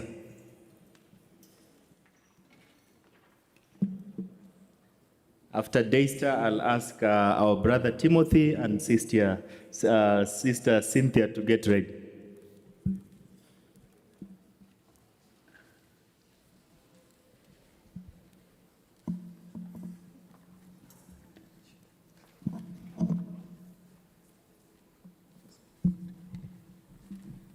So, good afternoon. Good afternoon. So, this is Daystar University. And we're privileged to be part and parcel of this program. And it's something that is very interesting and very educative. And I have not regretted at any single point having attended this meeting. It has come to my understanding that the language that I have always looked down upon is a resource that I can use for my own advantage and for my own acknowledgement. So I really am proud of coming here, and may God bless those who have always planned for something like this. So this is Daystar University, and as Daystar University, we pride ourselves in servant leadership, excellence, and transformation. And today we want to bring forth to you a poem that integrates technology, the language, our native language, and the character of us as youth, you know, just to get to understand how these things can interact, because these are generations that we can't look down upon. They have merged, technology has merged with the current language system, and therefore we have to embrace technology, embrace the aspect of our ancestors, and at the same time embrace the act of us as youths to this new thing. So the title of the poem is called The Voice of Home. Welcome and enjoy your time. Thank you, and may God bless you. Jotich manyien, wan gi teko mar nyithindo. Technology ni e lwetwa, kaka waneno piny ochopo. To kik wiwa wil gi dhowa. Dholuo mondo obed gi teko e chunywa gi e kompyuta. In the glow of screens we meet, fingers dancing, hearts in blitz. Youth for today, so bold, so sweet, stretching dreams in our team. Wan nyithindo mar piny manyien. Simu gi internet ok onego ne dhowa mar kwere. Wawinjo maber e piny manyien. Dholuo mondo otigo e TikTok, e school gi e book. Yet in our mother's tongue, stories of old are softly sung. The net might light up our modern age, but truth remain on every page. Jotich manyien, wan gi teko mar nyithindo. Technology ni e lwetwa, kaka waneno piny ochopo. To kik wiwa wil gi dhowa. Dholuo mondo obed gi duong' e chunywa gi e kompyuta. Let tech expand what we know, but let our mother language grow. For in the voice of home we find the soul of past and hearts combined. Jotich manyien, wan gi teko mar nyithindo. Technology ni e lwetwa, kaka waneno piny ochopo. To kik wiwa wil gi dhowa. Dholuo mondo obed gi teko e chunywa gi e kompyuta. Sela.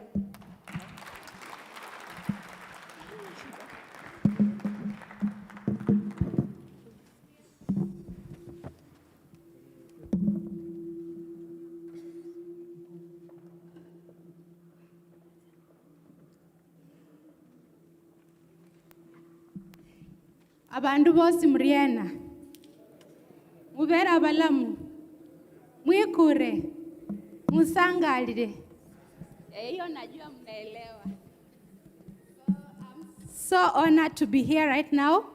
And before we start awarding the learners, I would just like to request my teammate and my brother Timothy to say something, because he played a very critical role in the assessment of the essays. Sema vitabu vitafuguriwa, sijui mafaili ni ya nini, ni vitabu vitafuguriwa. Unaona ni mwalimu. Muriaga. I want to give a general comments on the marking, on the essay that we had. For those who may have not gotten the topic, the essay topic that you are writing on, which was derived from the theme, was what should children and the youth do to promote indigenous languages in Kenya today? That was the theme for the essay. And this morning, as I was talking to the NATCOM, he gave me some good hints, which I'm going to implement in the next writing of the essays. That we should not only just test the writing, as we have seen here, wanasema gurudumu letu faafu. I was asking that lady wanaposema matuko ya tausi. Hilo ndio tu neno ambalo sikuelewa na mwalimu wangu Chacha yuko hapa. I'm also part of this university, specifically Kiswahili department. Nashukuru pia kuona walimu wangu wako hapa. So what I wanted to say is to give the topic for the essay and also give the topic for the video. We had a video last year whose topic was to record a short video clip of not more than 3 minutes in your mother tongue to show what children and youth in Kenya can do with mother tongue languages. My colleague here, Cynthia, wants me to just give a snippet of what we got. One, we got walimu na wahimiza muwe mkipatia wanafunzi marekezo wanaandika lugha wanayoandikia na pia kutoa tafsiri ya kile walichoandika. Kama mlivyoona, this year we wanted you to write in your mother tongue but also avail a translation. Tulikosa tafsiri katika baadhi ya wanafunzi. Jambo la pili, unapotafsiri tafsiri ipasavyo. We heard when the director was talking, translation will be part of the key that the institute they are doing will be proceeding with. Jambo la tatu, nitaenda kwa kasi. Jambo la tatu ambalo niligundua wakati wa kusahihisha kazi hizo ni kwamba there has been a language shift. Kuna mwanafunzi mmoja aliandika insha ya Kikuyu na kwa hiyo proficiency, I think I would sit for that proficiency to know where my proficiency is, but my proficiency in Kikuyu is better than the one in Kiswahili and English. But sikuelewa hicho Kikuyu.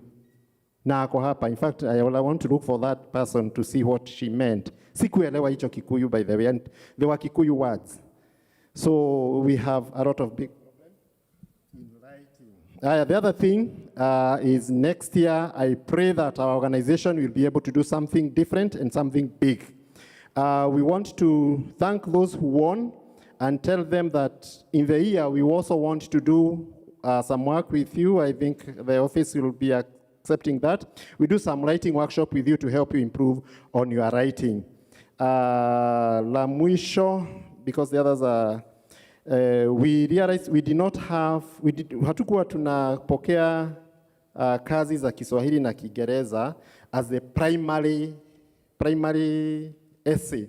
The primary essay was to be in mother tongue. Kwa hivyo kama uliandika kwa Kiingereza ama Kiswahili, hatukusahisha kazi yako. Tuliisoma tu tukawajua mawazo yako. Lakini sana tulikuwa tunataka kuona. So what I would request the teachers who are here, who have come with the students, is make the mother tongue essay to be the most primary one. Wengine mlikuwa mnaimarisha ya Kiingereza na inasema moja kwa moja sio tafsiri. Tunaangalia the mother tongue. La mwisho, na nimefurahia kazi ambazo zimefanywa hapa. We may also want to get you write a story, and sijui wagapi walisoma kitabu kinaitwa Keep My Words. We have anthologies of stories. We can do those such things and have correct stories so that it doesn't end at the essay level. We can move on with a book. Thank you very much. It is always very exciting as somebody who was a practicing teacher to see what the students are thinking and to read your essays. I enjoy a lot. Thank you for this opportunity, Samahani. Nasima sana Timothy, that means thank you so much. Before we award the winners, I would like us to understand the impact of this essay writing competition. I know maybe there are probably some people seated here na wanashangaa, mbona hawa watu wanafanya essay writing? Is there any impact? Kwa sababu kila unachofanya lazima ukuwe na matarajio fulani ama unatarajia matokeo fulani, sio? So I just want us to watch a 2-minute video. Actually, it could be less than 2 minutes. From our SIL IMLD ambassador. So please just watch it so that you can understand the impact of this exercise.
amekuwa sana moyoni mwangu kwa sababu amekuwa ni kama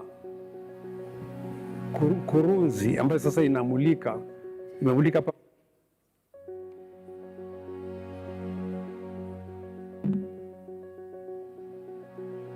having Abel Jimmy Mkimbo becoming the first or position 1 in the national mother tongue competitions, the school was very much proud of him, and we are also very proud to have produced the best person to actually narrate his own mother tongue. As Abel's teacher, I'm very proud because it's my work. He's one of my works, and by him going up to the national level, I'm very proud. This means that Kitaveta can go somewhere. Abel, kwa kweli niliposikia kwamba yeye ndiye mshindi, nilisikia raha zaidi. Maana kwanza simu zilikuja kutoka pembe mbalimbali. La sikujua huyu leo ananipigia anatakaje, ananiambia congratulations, nashinda congratulations ni ya nini? Kumbe ni kuhusu mtoto. Kwa kweli nilisikia raha sana. Huyu kijana ambaye alishamiri sana katika shairi lake la Kitaveta ambaye ni Abel Jimmy, huyu amekuwa sana moyoni mwangu kwa sababu amekuwa ni kama kurunzi ambayo sasa imemulika hapa Maho, mpaka tukapata wageni ambao wanakuja hapa kwa jinsi alivyotoa lile shairi mpaka likaenea kila mahali ulimwenguni. Nilipata pongezi kutoka katika nchi za nje. Kijana alifanya vizuri sana. Abel Jimmy kwa hakika amekuwa mwanafunzi mzuri, ni miongoni mwa wanafunzi ambao wanafanya vizuri katika sekta mbalimbali, darasani vile na nje ya darasa. Katika sekta hii ya music amekuwa mwanafunzi mzuri sana, na hivi majuzi tumetoka katika ngazi za National Music Festival tukifanya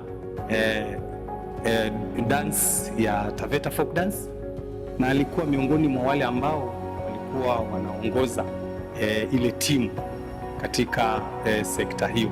Kwa hiyo ni mwanafunzi mzuri sana ambaye pia anasababisha wale wengine pia waweze kupenda sekta hiyo ya muziki, hususan wakiona kile kiwango chake ambacho anafika atakwenda katika ngazi za kitaifa. Kiricho swi nafuma Kituveta na Kirumi yoni msi wa lumulaka na masanga matesher amu mreshiga lumulaka ni mzoromba hawa isanga tukichileni Kituveta lumulo tulusiteki haiken. Asante sana Abel. Thank you so much. Allowing me to recognize the presence of Mr. Kodawa Nashera, who has been instrumental in mentoring Abel and preserving the Taveta language. Thank you so much. Now I would like us to award our learners, and I'll start with the first category. That is 1A, category 1A, grade 7 learners. And please, if you are a parent, if you came with your parent will accompany you. If you came with your teacher, then your teacher will accompany you to the stage. So the second runners-up in that category is Gabriela Msenya. Category 1A, please come the stage.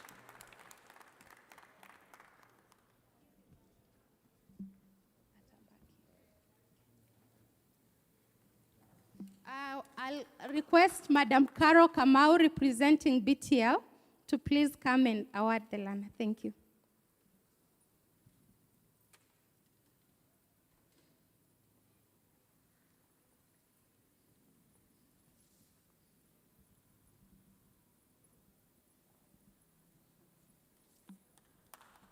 Makofi tafadhali.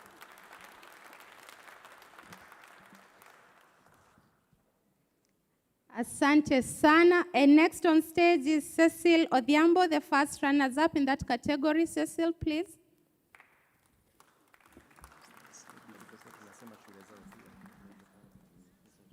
Thank you so much, Cecil. all the way from Bita, actually Mfangano. Yeah.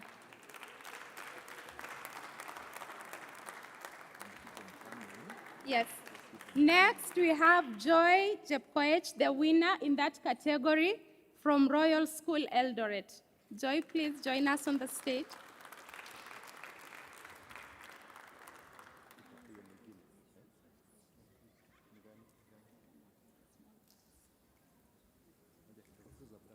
And I'll request you, our winners, please don't go far because we'll be taking a picture right after this.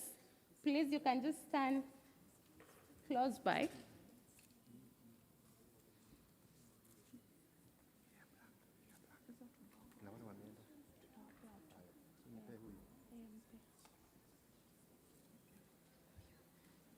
And the next category, category 2A, the second runners-up is Sarah Liarash from Heroes of the Nation, Nyahururu.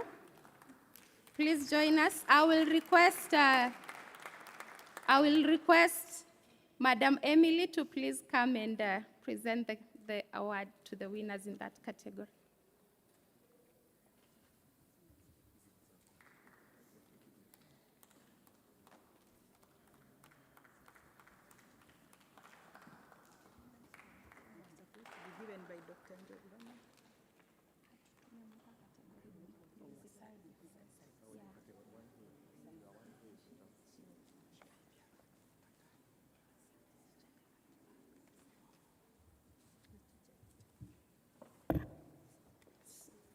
Second, we have Ezekiel Lenchipai. Please join us on stage. He's the first runners-up. Please encourage him as he comes. Yeah, please. Yes, thank you.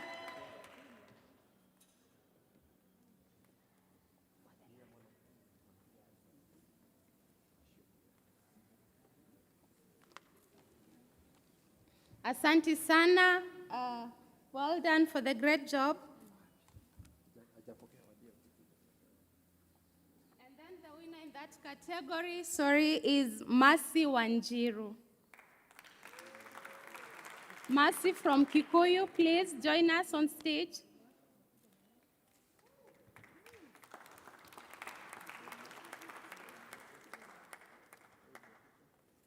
Please.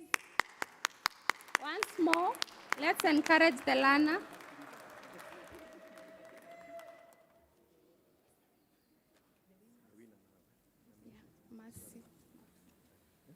And in the next category, category 3A, that's grade 9 learners, please may I request our SIL Africa, our director in charge of finance and operations, Mr. Orlando, please join us on stage and award the winners. Second runners-up, we have Bridget Ntinyari from Kiru School in Maua.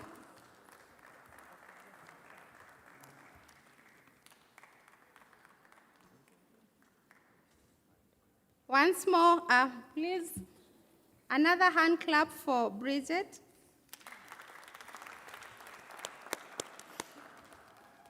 And then we have the first runners-up, Brian Victor.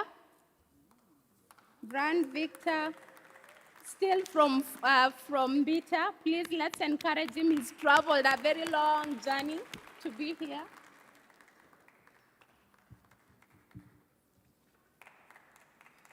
And then the winner in that category is Blessy Karimi.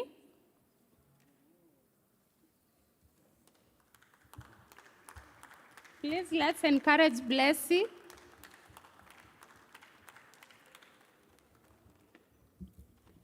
Thank you so much.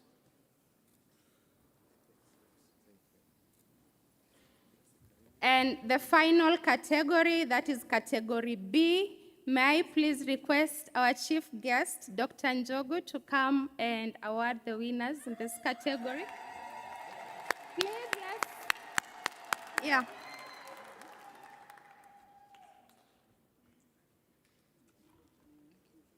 The second runners-up, Jason Dungu Njoroge from Utafiti School, Kikuyu. Please, let's encourage him as he comes.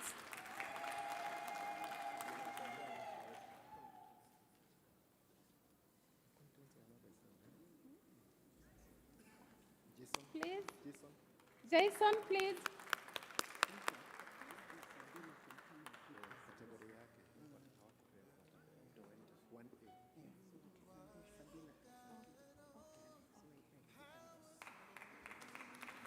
Please encourage him. Next on stage, we have Anne Taine from Kimana. The girl has traveled a long journey to be here. Please, let's give her a hand clap. So long, bye-bye, bye-bye, so long, bye-bye.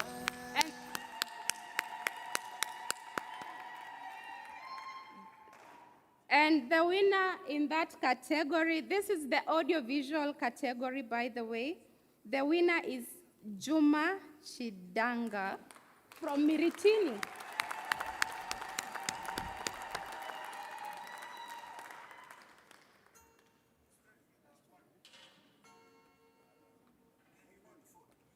Thank you so much.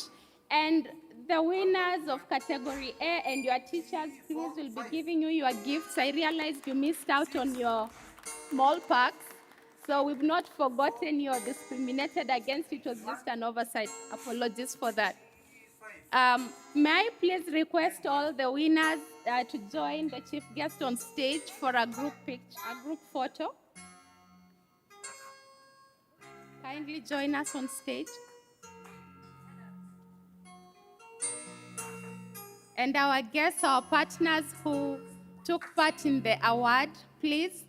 Madam Caro, Madam Emily, please join us. Juan Orlando, please join us on stage for a group photo with the learners.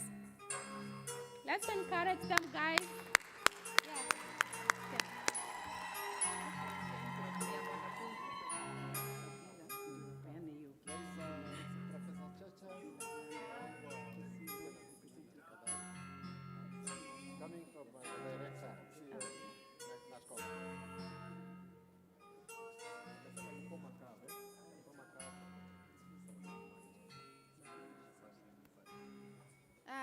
Bwana Sabila Ngania, please join us on stage for a group photo. Thank you.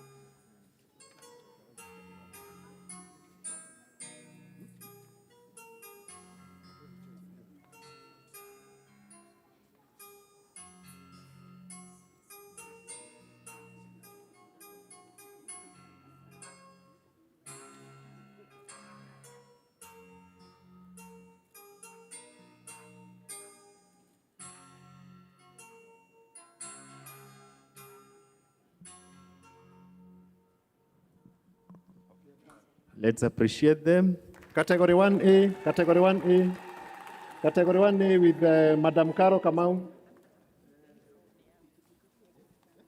And students, the envelopes are yours, okay? Yes. And the bags are also yours, the small bags. Yes. Can the parents help them to keep the envelopes? Just wondering. Yeah, even as we take the final photos, we want to invite the Ilchamus team to be up on stage. Just two quick notices. One, our ushers will be at the exit, that is specifically this exit, to issue us with the meal cards. So please ensure that before you leave out of this space, you have a meal card to help you access the lunch for us. Then two, we also desire that we'll release the VIPs first, then the rest of us will follow. But in the meantime, the Ilchamus team will give us one. Yeah, the Ilchamus team will give us one number.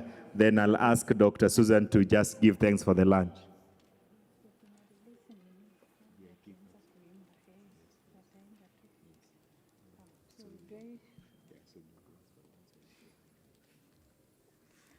Okay, we are going to pray for the food, and after the prayer, we request the distinguished guests to follow Grace so that she will go with you to where you're going to be having your meal. After that, after like 10 minutes after the VIPs have left, we are going to release the children, the primary school children, to follow, and then after another 10 minutes, so that we avoid commotion in the serving area, the rest of the group will leave. Please allow us to let you know when your group will leave, and we will exit through here, except the VIPs, the rest of us will exit through here so that you get your meal card. We encourage you to hold on to your meal card because they might not give you food if you don't have a meal card. Sawa sawa? Okay, so VIPs, I'm going to pray and then you can follow Madam Grace. Let's pray. Father, we are grateful to you for this event. Thank you for this far that you brought us. We pray for the meal that you have provided unto us. We receive it with thanksgiving and pray that you bless it to our bodies. In Jesus' name we pray. Amen. So VIPs, please follow Madam Grace as the Ilchamus start their dance. And then 10 minutes from now, I will release the school children. And then another 10 minutes later, we will release the rest of us to go for lunch. Thank you. Ilchamus. Iserian Poki. Horetaki tiene weji na Ilchamus kimwa mbata ebaringo. Kipora nyakentai singoli chaware na rama yanantai yankai shetinole.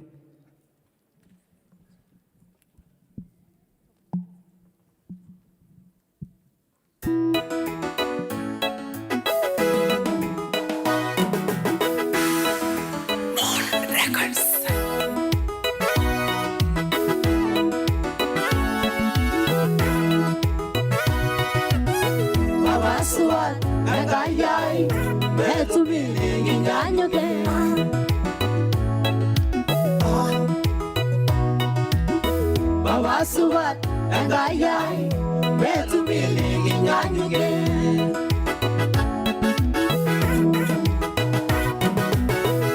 Jopo kalgila langanyit tanga mwana shengaya Baba suat agayay betu biligi nyanyuge tanga mwana shesodalay harine mebele kenya Baba suat agayay betu biligi nyanyuge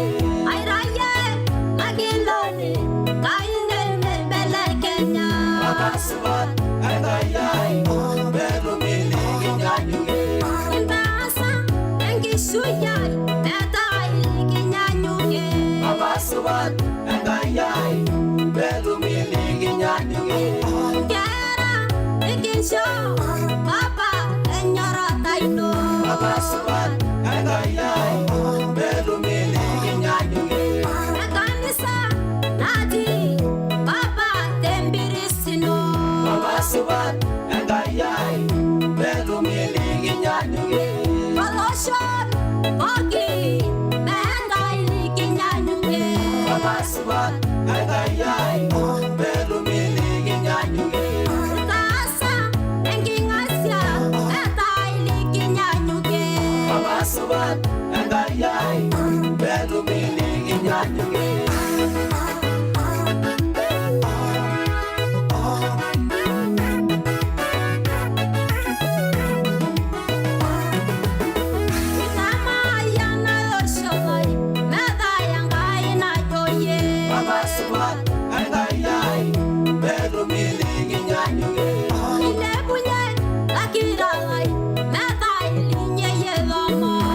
Suat agayay beru miligi nyanyuge Indaya tosina kareb tarasina ishu Baba suat agayay beru miligi nyanyuge Itama yanangishuya metai lingai relomo Baba suat agayay beru miligi nyanyuge Ore marayati ati yembirisino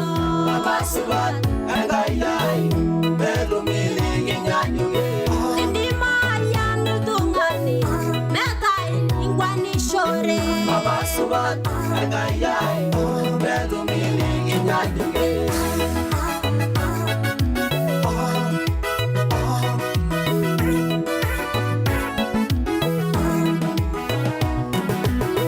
Atipika, Silikilai, Papa Laya Twaye. Papa Subat, Engayai, Bedumili, Inyanyuge.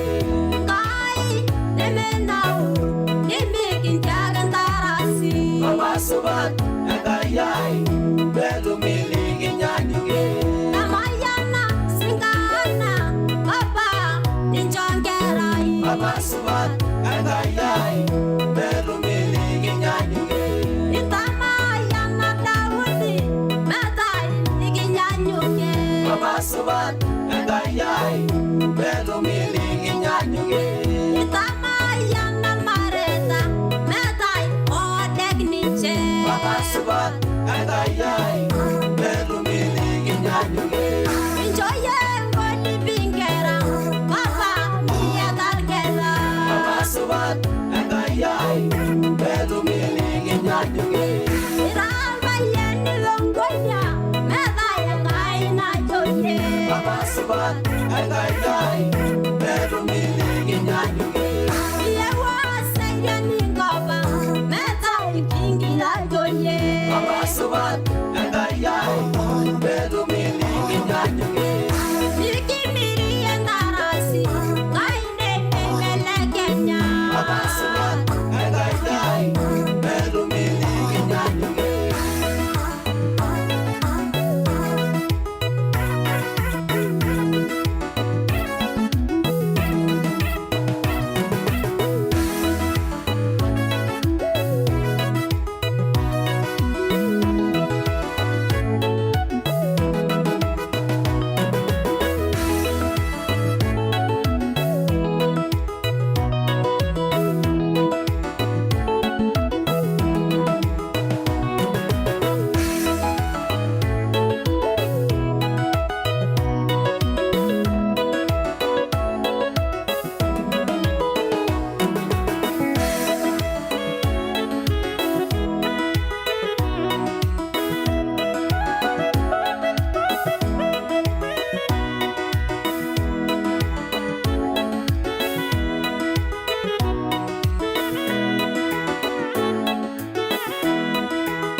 So we can have the students, let's exit for lunch.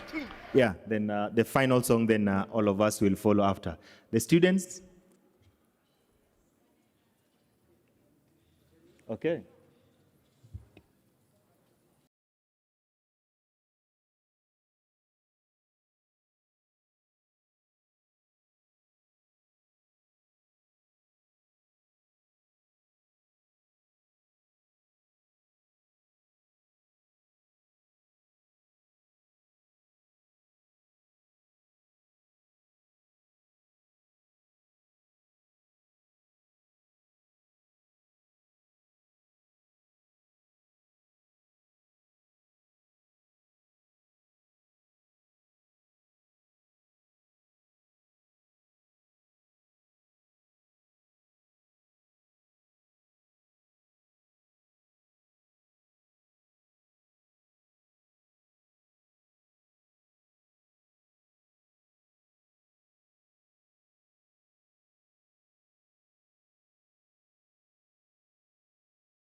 Thank you, asante DJ.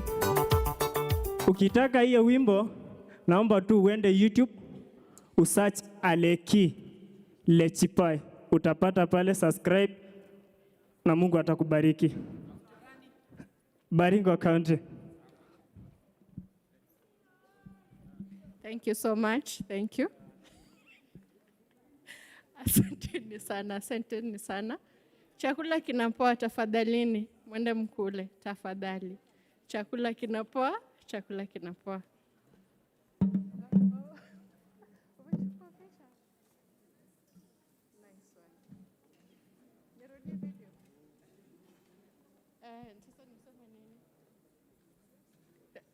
Umeanza? Haya. Niseme kwa Kiluya. Msangalire, msangalire, mrembe, mrembe mno. Msangalire.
Panel.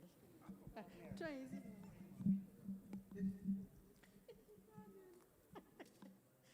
Panel hata ijue lugha yao.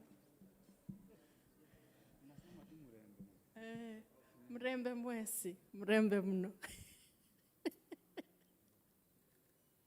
Iko sawa? Sasa ni kunini kama nakuongelesha sasa. Naongeza likes. So unajua sasa tayari niko jobless. Nilikuwa panelist kwa CV. You know my skills. Shika.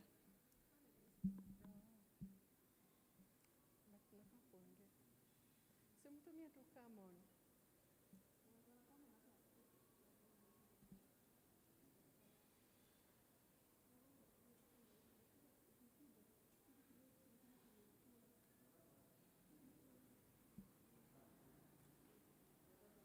Chakula kinapoa tafadhali.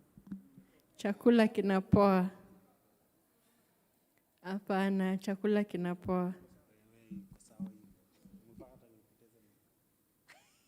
Mimi niko nayo.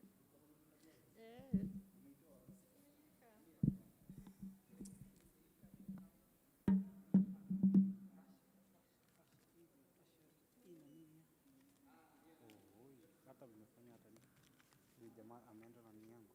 Aondoe.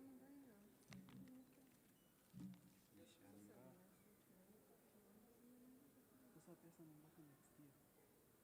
Next year. 3 months.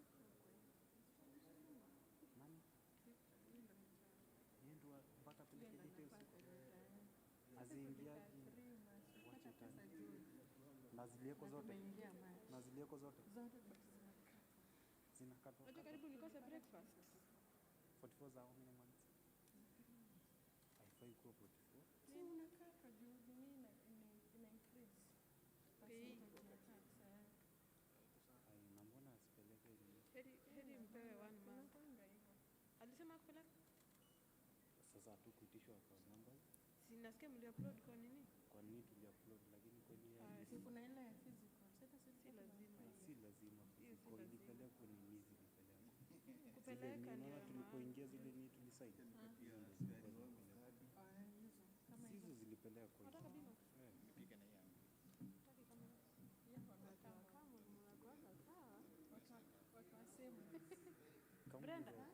Brenda, hebu kuja upige. Brenda. Si yuko sure najua kama najua kutumia kama. Haina focus ni nini tu? Come on 40. Hii simu ni moto.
VIP, thank you for being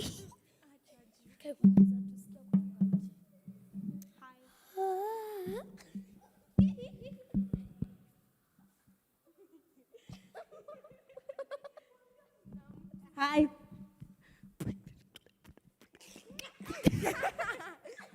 Hello, naitwa Samara. Nasikia. Na. Okay.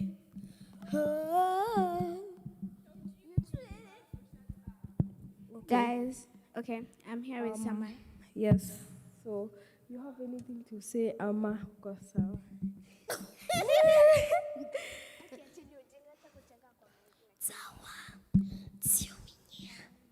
Samantha. Hello.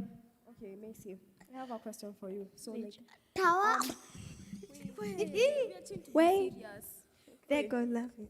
Macy, I have a question for you. Okay, if you had a choice to choose, like, to have $1 million, Ama to earn like $1 for 1 second. for like to earn $10 per a day for 50 days, which one would you choose? The $10 for 50 days. Why? Bombo clutch. Because it gives you more money, and when you have more money, you you can do something. Okay, I forgot to tell you, but you earn $1 million per day. Ooh, I'm 50 days. rich. So Per 50 day. million. I'll choose the 50 million per day. Bye. Okay. They don't love you like I love you used to. In front of you. They don't love you like I love you used to. Hello, hello.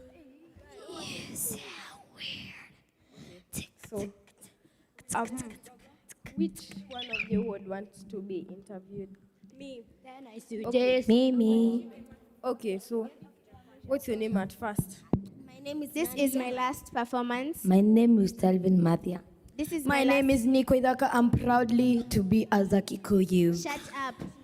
This is the last performance. Nick. So, yeah. How would you like? You talk in Kikuyu, madam. Maluya, I'm sorry, I can't talk in Kikuyu. Okay, we are going to talk in English. Okay.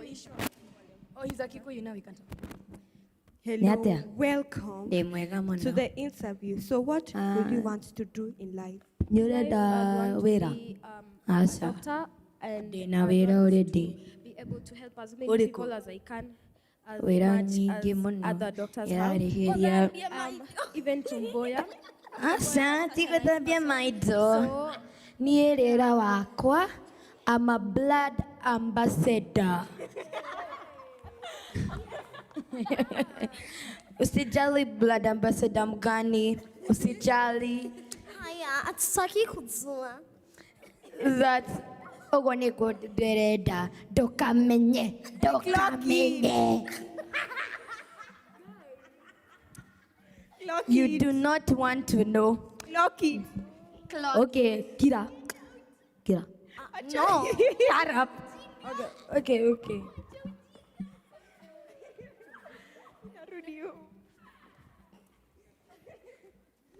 Sorry for that. You guys look amazing today. Oh my God, could you come and say that again? Say that again and again and again. You guys look so beautiful today. Like you have a weird type of food. Maora tengerata, guys. Guys. Nora menya dada Sara. You guys mnataka kwa MC. Osio ne dada Sara. Wama. Okay, I'm going to be Donald Trump. What we're supposed to do. No, what watuoni juu imezima. So,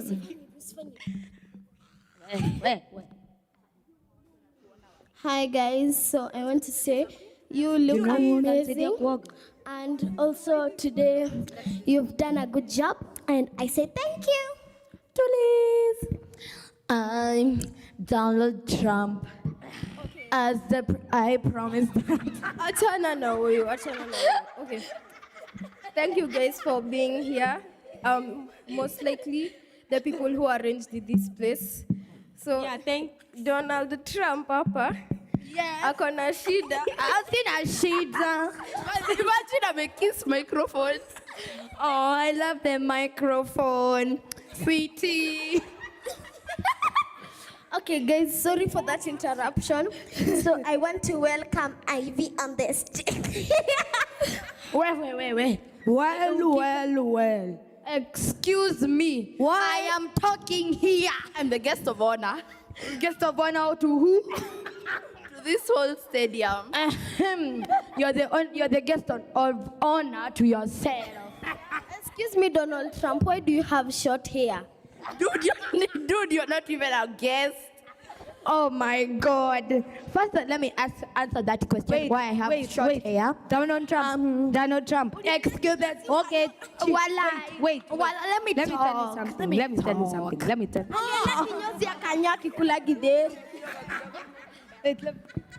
Sorry for the interruption, guys. Our school is such an embarrassment. If he was the Donald Trump, he could have had white hair. Kwani unajua?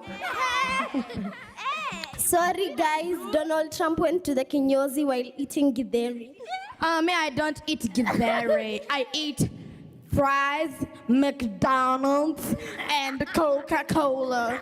Make your peace. Wait. And if he was the real Zamchanga. No, we are having a. Let me talk. Let me have a conversation with the Joyce or Mama child. Shut up. Joyce or Mama. Shut up. I don't wanna hear. Shut up. Excuse me, Telvin. I want to talk to you in a. Is it linguistic? Linguistic. What are you guys doing? This is my lab. What are you doing? Wait. Madam Kashuti utapeleka huko kwenu. Wait. But if he was the real Donald Trump. Bye. Please.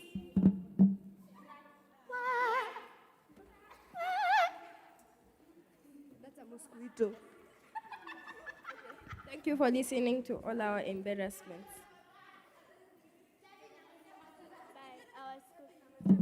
Our school is such an embarrassment. Yeah, bye-bye.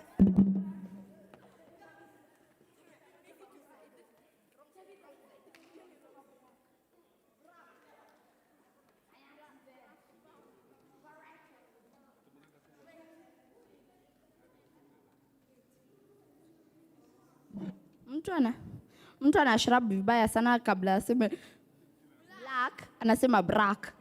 So bye.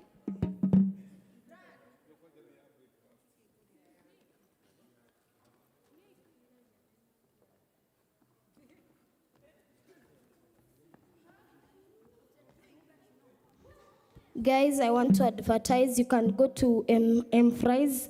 You can buy snacks. If you have pocket money, buy. I also have pocket money. I can buy snacks. What the hell are you saying now?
If you are dancing, come in front.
If you can hear me, we can come back so that we continue with our program.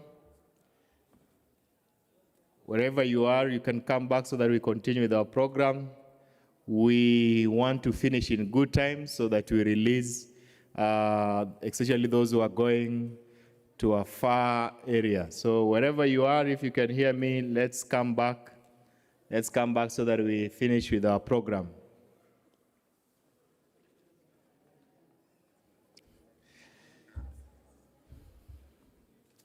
Wherever you are, if you can hear me, let's come back so that we finish with our program.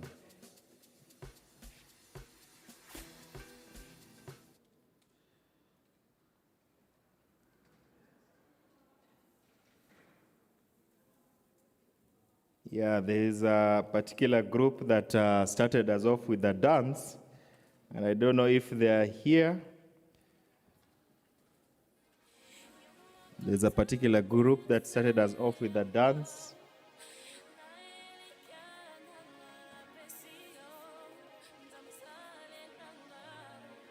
So, two groups, please prepare. That is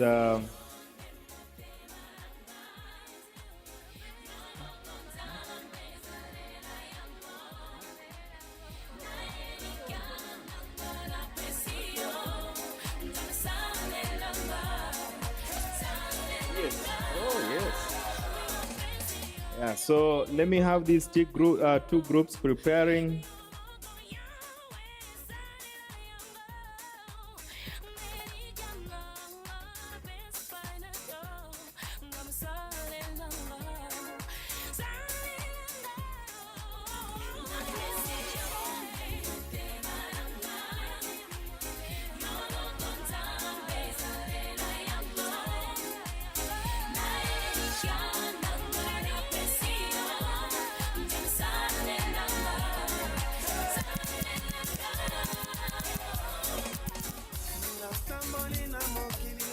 Rapala cultural trooper, and then yes, we start with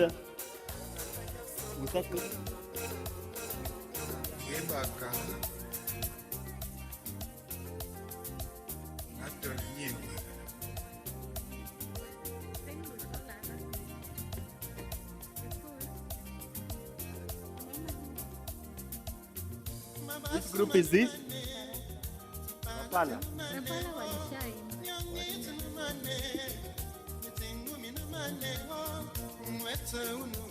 As we wait for Sangwa Amahoro drummers, are they Sangwa here? Sangwa are here? Okay, Rapala, we just hold on, and as we invite Sangwa. Sangwa, please. Are you ready? Where are you?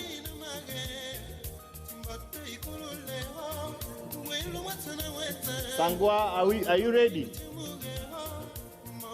We are not seeing you on stage.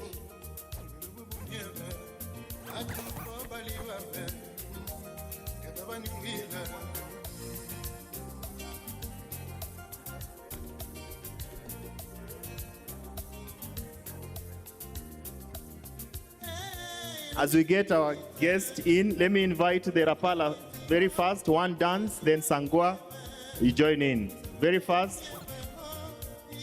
Very fast, please. One dance only. One dance only.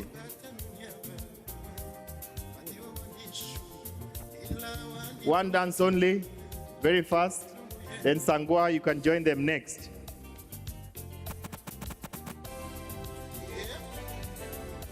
Very fast. Rapala, very fast, very fast. And then Sangwa next online.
Amazing, amazing. Let's clap for Rapala one more time. Asangwa is joining us on stage very fast.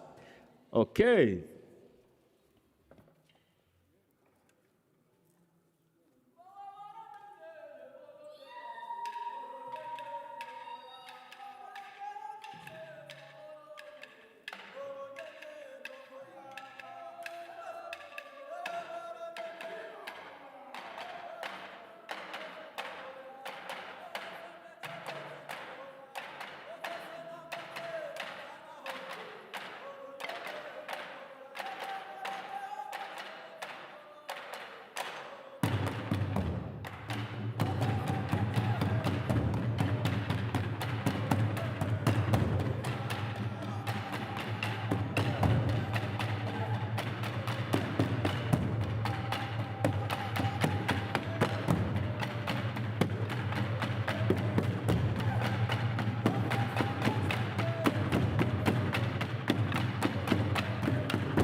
If you're looking for people with energy, look no further.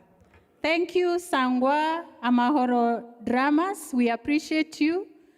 And welcome back, everyone. We are getting ready to get into a panel discussion. But before that, we have two other very short presentations, actually three. One is by Mzee Zephania who?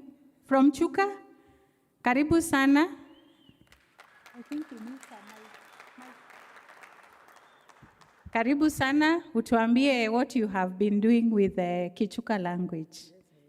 Welcome. 5 minutes and then you are fine. Unataka microphone ya kubeba na utazungumzia hapa?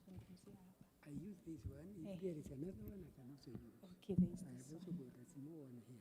Okay. Do you want this one? I think I will. Okay. If you don't mind, you can take that one. Karibu. I'd like first to greet you in the Chuka language. Muriega, thank you.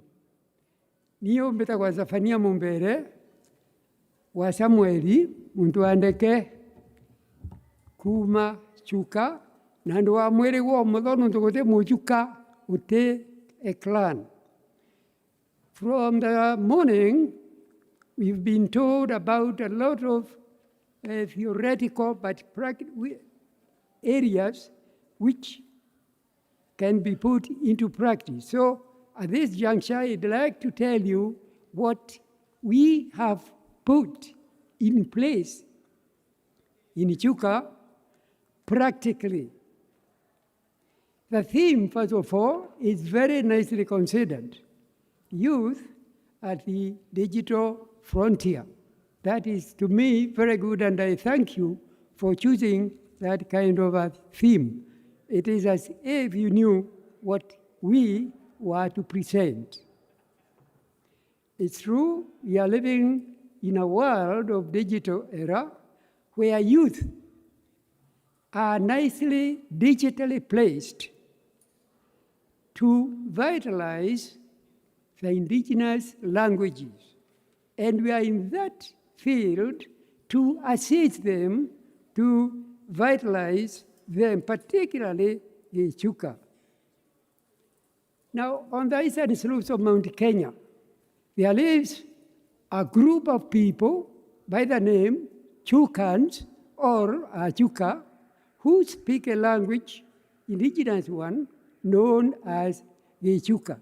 It is that Gichuka which I'd like now to tell you about, and that is what we've done. First of all, we've realized that Gichuka is almost at the verge of extinction. And towards that area, we have done the following. First, we've used the digital field to make sure that Gichuka doesn't perish. We have shot videos, over 30 of them, and I believe some of you might have seen them. And I thought to thank TikTok Space for assisting us in vitalizing Gichuka. We've also written manuscripts in different fields of Gichuka culture, manuscripts which we would like them to be published into Gichuka books, which would also vitalize the language through the youth. And if there is any publisher here who is hearing me or who is also seeing me and would like to partner with us, we welcome him because we will still vitalize the Gichuka language. There is a group by the name the Chuka Cultural Troupe for the Performing Arts. That group is doing a very good job in vitalizing indigenous language of Gichuka. They sing they dance, and they also debate. They go to wedding ceremonies, they go to chiefs' barazas, they go to all kinds of platforms that are available, even in the churches. They sing all Gichuka songs in Gichuka language, and we are very much pleased with their work. We have also another group of professionals from Chuka University by the name Chuka Progressive Welfare, who have a great passion of vitalizing Gichuka. That group meets, argues, debates, and enhances that language. So when we look forward, we see that the language is coming back to life. As if that is not all, we are looking forward with the groups to publish periodicals and magazines which we'd like to give to the youth and the public at large to teach themselves and enhance and vitalize Gichuka. Wherever there is a platform, we are at hand to disseminate the information on Gichuka. First of all, the love of the language and the usage. So we feel we are on the track towards revitalizing that language. Now, in future, we are looking ahead. And we feel that we are going to approach the FM radios that we have, like a one we call Ghetto FM, to see whether they can give us airtime for about an hour or two on weekly basis, or even monthly, according to the way we agree, so that we can always revitalize and talk about Gichuka and so on. Lastly, we contemplate to stage a mega show, a mega presentation of different Chuka groups which are busy vitalizing the language at an agreed place where every group will show its own effort. Now, that mega presentation will serve as a barometer to see or to measure the effort that we have put in place so that we know how far we have succeeded or failed. From that kind of mega presentation, then we shall plan how next to go ahead. I thank you very much, even the TikTok space, for inviting us into this symposium. And before I finish, I'd like to say that in case there is anyone who may have a comment, a question, or even a clarification, before I sit down, I'd like to appreciate. Thank you very much. Thank you so much. Let's appreciate Zephaniah. Great. Let me bring Elizabeth Masaka for not more than 5 minutes. Thank you. Thank you. Ladies and gentlemen, Mwasindamana. Thank you. That's how we greet each other in my community. That is the Davida community, which is also known as the Taita community. Ladies and gentlemen, my name is Elizabeth Masaka from Dishomeki Davida. This afternoon, I'm so humbled and so privileged to be sharing with you a little bit about revitalizing Kidabida using digital resources. So the first thing we ask ourselves is, why should we revitalize Kidabida? There are very, very many factors contributing to this, but today I'll just share a few. First of all, there is declining intergenerational transmission, whereby the older generations are not passing the language to the younger generations. Also, we have factors such as urbanization and the government policies which favor Kiswahili and English, so Kitaita is not being used as it should. We also have young speakers that understand the language, but they don't actively use Kidabida as it should. And then we also have minimal documentation. And without intentional action, the language risks further decline. So why does digitalization matter in this era? We are already living online, and we all can access the social media platforms using our smartphones. And then we have digital spaces that have removed the geographical barriers, whereby learners from all over the world can learn the language from wherever they are. Again, it is scalable and it involves low cost. Let's have a look at some of the types of digital resources that we have. I'll mention a few, of course, because of time.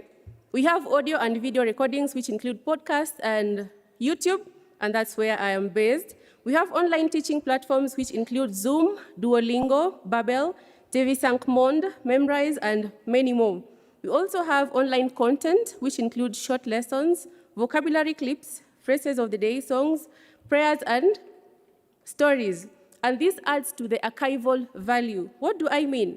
Materials are being preserved for the future generations using the digital resources that we have.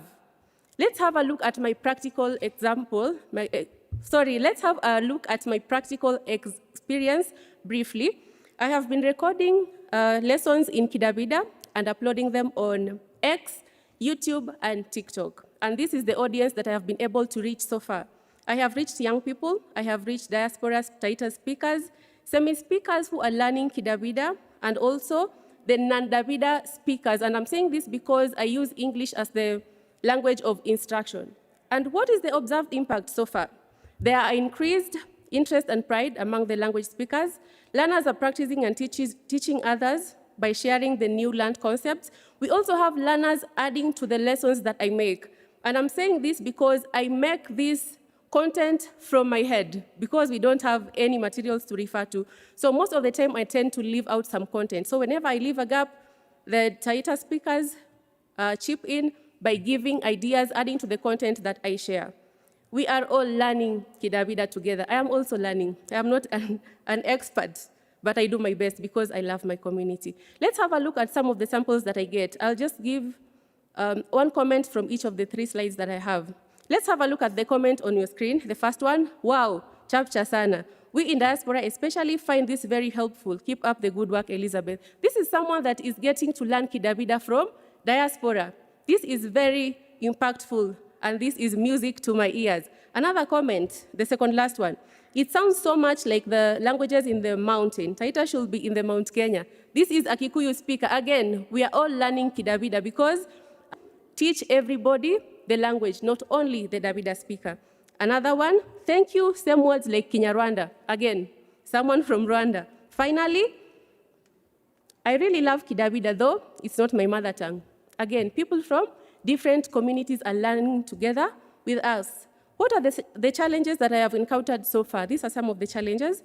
We have limited internet access for some learners who include the elders who are located mostly in the rural areas, And then we also have unresolved orthography issues. So we have some spelling variation, but even despite that, we are still embracing Kidabida. We also lack institutional support. And finally, there is a challenge with sustainability and consistency. As I have mentioned, I do this from my head. And ladies and gentlemen, this is not what I do for a living. I do this out of passion. So sometimes I'm very engaged, and if I'm very engaged, then there is no one to post the lessons. And that way, we cannot sustain the learning of the language, which is Kidabida. You might ask yourself, so what drives you? 2 things, ladies and gentlemen. Passion for my community and the feedback that I get from people, and I've just shared samples of the feedback I get. What is the way forward? As we finish, the way forward we intend to combine digital tools with community involvement. We also plan to develop standardized learning materials, and we also plan to partner with schools, churches, and cultural groups. Why are we doing so? Because digitalization is not replacing community. In conclusion, let's embrace the digital resources in teaching, learning, and documenting our languages. Ladies and gentlemen, welcome to Dishome Kidawida, where we explore, learn, and speak Kidawida. Merci beaucoup pour votre attention. That means thank you so much for listening in French. Ciao, ciao. That means thank you in Kidawida.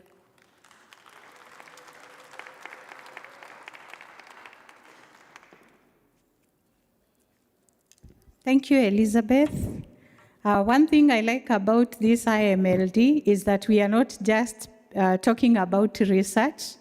We are sharing practical things that real people, including young and old, are doing to promote our indigenous languages. So thank you very much, Elizabeth and Mzee Zephaniah. Asanteni sana for what you continue to do. And I hope by the time we leave here, that every one of us will be challenged to go and attempt something small for our languages. It's now my pleasure to invite Ms. Grace Njeru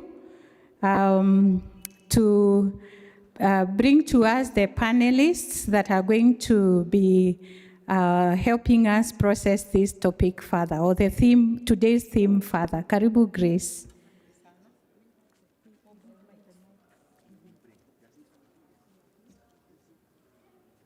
Thank you so much, Dr. Susan. We have real people doing real things out there in the communities. And like we have the theme that we want to pass the mantle, or we want to charge the youth to revitalize our languages on the digital space. But there is one pertinent question we need to ask ourselves. How prepared are they to do this? And with us this afternoon, we have our very able panelists who will help us discuss this topic. And I would want to invite on stage Mr. Abdinur Al-Ahmadi, Ms. Wangari, the storyteller, Ms. Ruth Munguti, last but not least, Mr. Zaka Samuel. Karibuni sana. Please encourage them as they come.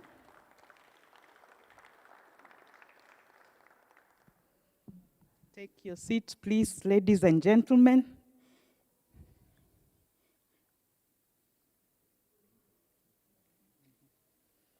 Yes, so thank you. So Mr. Abdi Nur, who is at my farthest left, is the CEO and founder of M. Luga. Ms. Wangari is a storyteller and an author, and Ms. Ruth Munguti is a programs director with SIL Global. And next to me here is Mr. Samuel Zaka, who is a programs coordinator, specifically running a multilingual education program. So without much ado, welcome, ladies and gentlemen, and we will take it immediately for us to just get to understand. Because there is an ecosystem that needs to be functioning very well, and rightfully so, for these youth to be prepared to take on the charge that we want to pass to them. So we want to know how well is it happening? What can we do differently, and so that we are successful? And I'll start it with Wangari. Before we learn how to write, we are born and we learn how to speak. We speak before we can write. So would you please tell us, Wangari, what role does storytelling play in helping young people appreciate and value their indigenous language? I think the first thing is that I always say the world is made of stories. And I also usually add and say that I think stories are what differentiate us from any other species, from animals, from plants. Because when you wake up in the morning and you go to work, or you go through your day and you come in the evening, and whoever you find in the house, whether it's your partner or your children, and they're asking you, so how was your day? And you start explaining, I woke up late today. And then I went to the stage and everybody was there. There were no matatus. The one that came charged us twice as much as they do. So I got to work very late, and I had to sneak in, and my boss saw me. And you know, he insisted that I had to work an extra 1 hour because I was late. But you know what? Over lunchtime, my friend offered to buy me lunch. So it has not all been a very bad day. What are you doing? You are telling stories. And it is the one thing that binds us as humans, because a lot of times you find that if you're raising children, especially in the urban setting, if you have children below the age of 15 in your house, then most probably than not, you might find that they are in the I hear but I can't speak battalion. Also, this becomes even worse sometimes when they go to high school and they find that it is actually not even cool to speak their language. You know? So they have been speaking from a young age, but when they get to that teenage, it's not cool enough yet. Or to make things a little bit harder for some of us is that you come from a family where in the house the adults speak different languages, meaning that the language of communication is either Swahili or English. So as a storyteller, especially when I'm working with schools in the urban areas, doing storytelling, even though I'm doing it in English or Kiswahili, I might have a song or a tongue twister in a different language. And to many children, which I find quite interesting, that is their first interaction, especially in speaking either their own mother language or the mother language of a different mother language. So I think it's really important because storytelling is a really fun way. So it doesn't look like you're being lectured or you're being forced to do something. And I believe that all of us learn better when you're having fun. Great. Thank you so much, Wangari. So what you're telling us is that right from the home front, stories are told. And whatever happens with those stories really shapes the young ones from the foundational stage. And now next to Mr. Zaka. Now here is a child who has been hearing these stories in their language, and then has the keynote speaker this morning rightfully put it, in the country, in Kenya specifically, the language in education policy stipulates that when the child enters the classroom day one, they should be taught in the language of the catchment area. Would you please tell us from your experience, is this happening? And if it is, how is it happening? Thank you. Yeah, thank you so much for having me here. I'm Samuel Zaka, and I work for Bible Translation and Literacy, East Africa, based in the Coast region. And above from the administrative issues, I'm also a coordinator of a multilingual education program for minority communities of Pokomo, Orma, Digo, and Duruma. I know some of us are hearing those languages for the first time. So as a program coordinator, we are advocates of indigenous languages. And we believe that when children start to learn from the known to the unknown, then that enhances their capacity to learn concepts. Because from the keynote speaker, he noted that we have a language in education policy in the country, which states that a child is supposed to learn in a language that he understands best, which is the mother tongue, or it is the first language of the learner. Surprisingly, in Kenya, that is not practically implemented. But as a program, as a project, we put that into practice. So what we do is that we ensure that the medium of instruction for these young children who are coming from home, they already know the language. So when they come to school, they will meet the language in the classroom, and they will be able to interact with the teacher, and they will be able to learn very fast. Instead of having them be taught in a language that they do not understand, they will be struggling to learn the language and at the same time learning the concept. So what we propose or what we do practically is to ensure that the medium of instruction in the classroom is the mother tongue, which is the first language. And we develop materials in that respect so that at least, the learners, apart from just learning, they can still refer from the materials. And this also enhances the teacher's capacity to refer more from the curriculum and from the materials that we produce. Here is a good example of the materials that we have produced so far as a project. So it is possible, and it is working.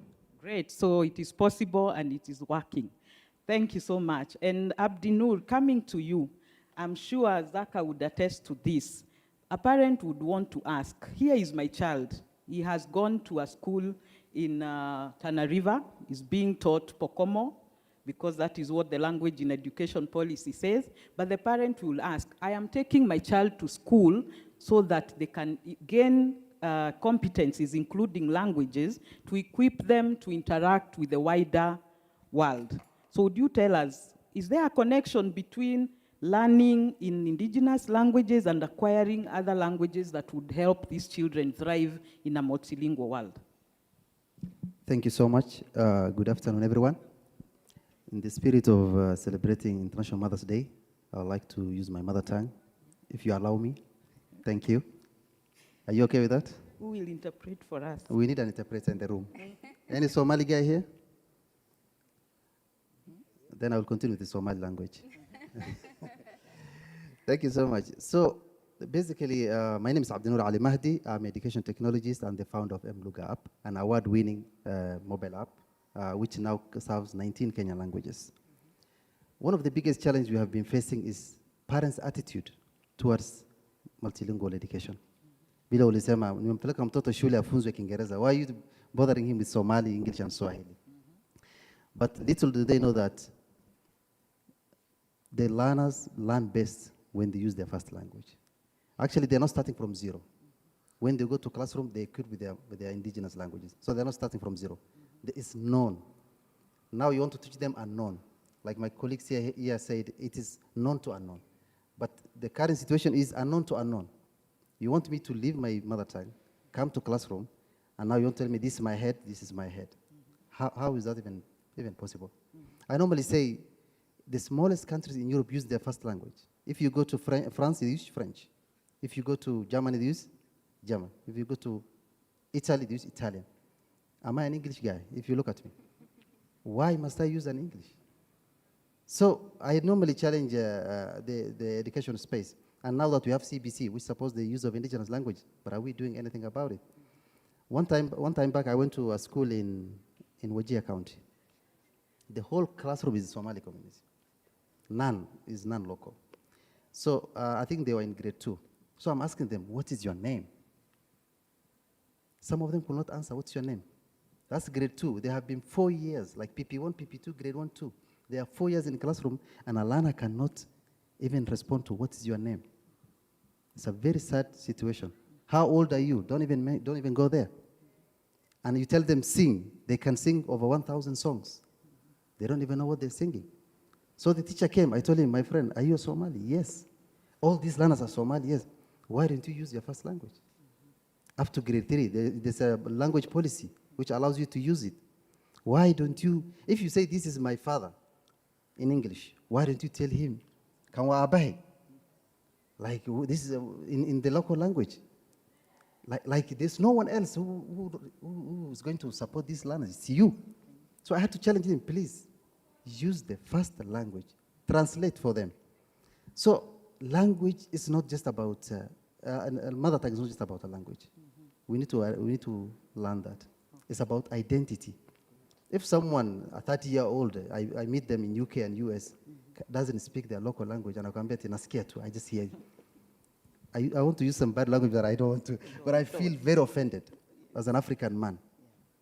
Like, how comes you're 30-year-old and then you say I'm hearing? That's your identity. It's not just a language. And then we have parents who clap for their children when they speak one English. Oh, my son is saying this. Shame on you. As a parent, sorry to say that, but as a parent, that's poor parenting. I've met parents who both of them are maybe Somalis or Kikuyus, but the children are using English. And then the parent is trying to use a broken English on their children. How are you sleeping at night? Like, seriously. So literacy starts from home. It doesn't start from schools. Thank you. When the learner is coming to school, is already literate. So we need to use what they know to teach them what they know so that they can learn better. Thank you. Awesome. Thank you so much, Abdinur. And I can actually, the passion is so clear. And yeah, you're really disappointed. We will work better next. We will do better now that we know better.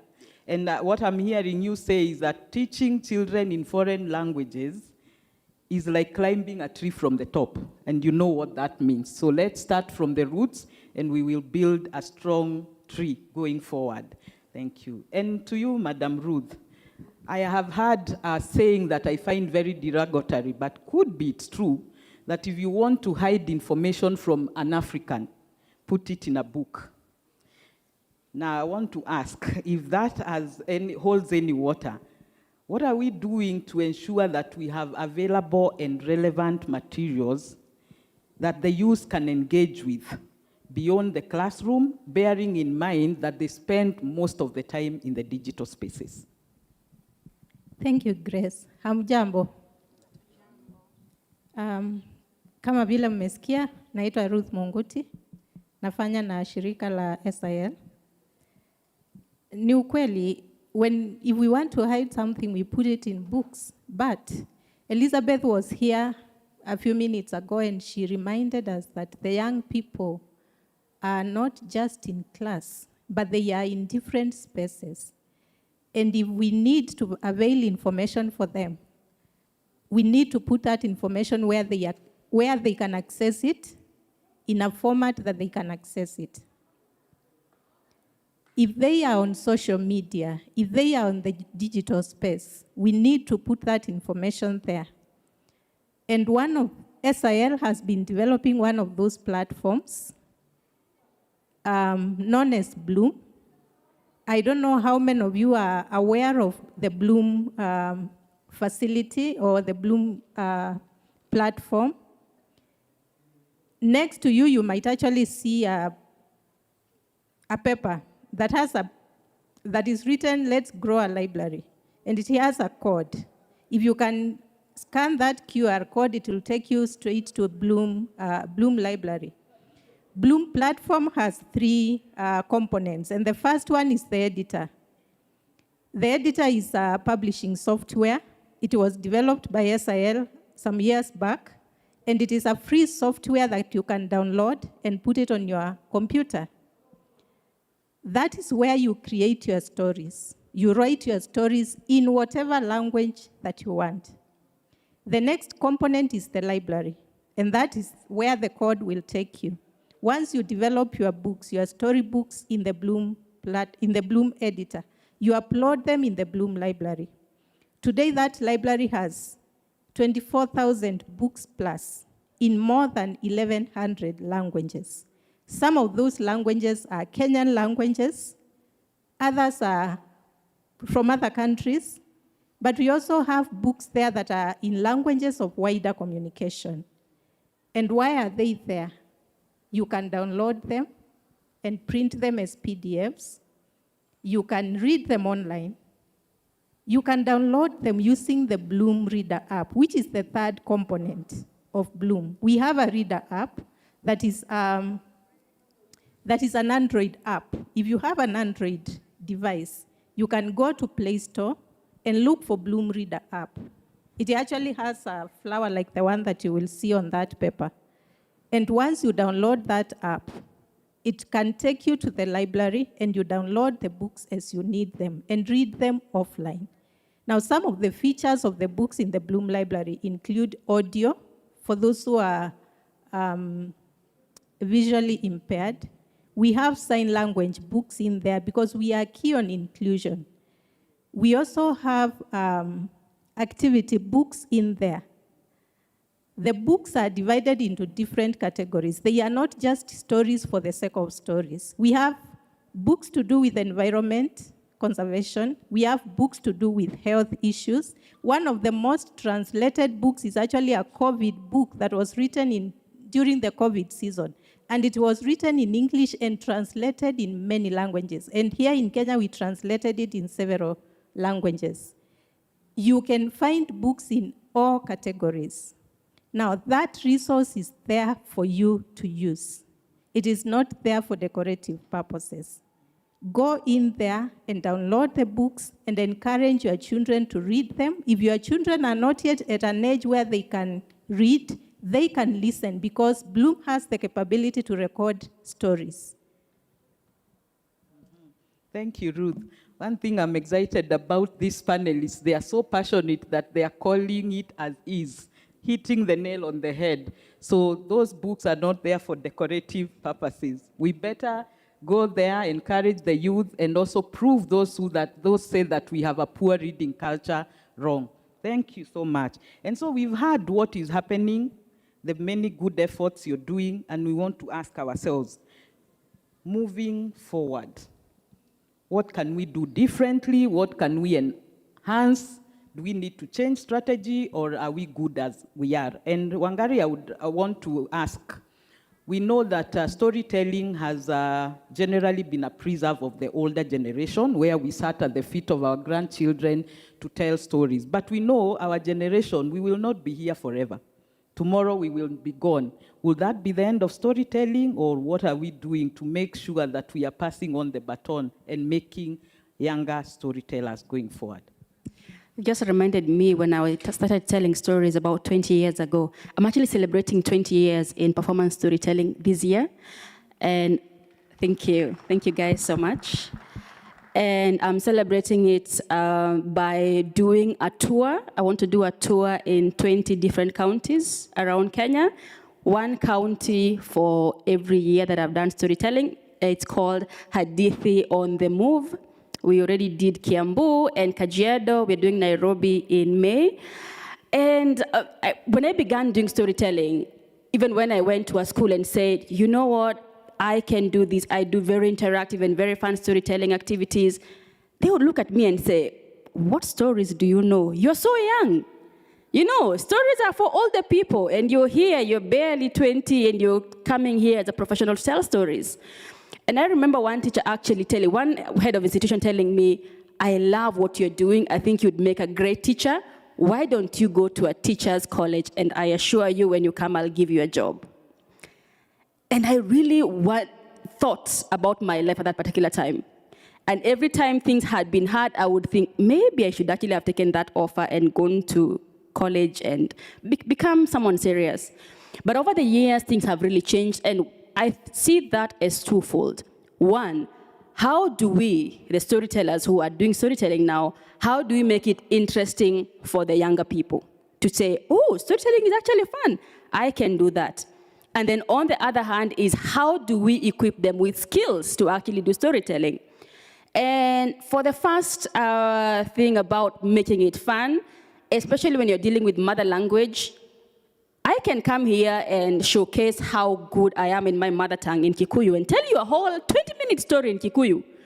But I'm sure most of you who don't speak the language would be looking at me like, okay, is this woman serious? Some of you who are, I'm not that polite, will walk out and wait outside there, and the moment I say thank you, you walk in. The polite ones will sit there and try and smile and nod through, trying very hard not to sleep. So how can we make it interesting? What I do is that I use songs, I use chants, I use riddles and tongue twisters. So depending on a story that I'm telling, where is it from? Then I will probably, me personally, first go and do research on either a song or a chant or a tongue twister. So, for instance, if I'm doing a story from the Kikuyu and it has a relevance to the song, I would sing, Wakara there. You see, now you see. And then that also works too. Some will immediately identify with it. Others will be like, what are you singing? Why don't we sing together? And then I would teach, and then we will sing together, and then I'll explain to them what the song means and its relevance. If you're doing tongue twisters or riddles, and you're traveling around, so when I go to a community, I will ask them, how do you guys call stories? How do you call riddles? How do you call tongue twisters? So for instance, when I've done tours in Mandera and Ramu and Garissa, and they tell me when you want to call a riddle, you say, sheko, sheko. And they respond, aha, exactly. If you go to the Kamba people, oh, kwata and I.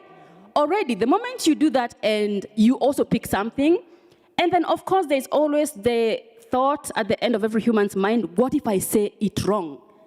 And I always make it sure in my sessions, I say, you know what, please speak, because as someone who's learned also different languages as an adult, I know sometimes how we can feel embarrassed.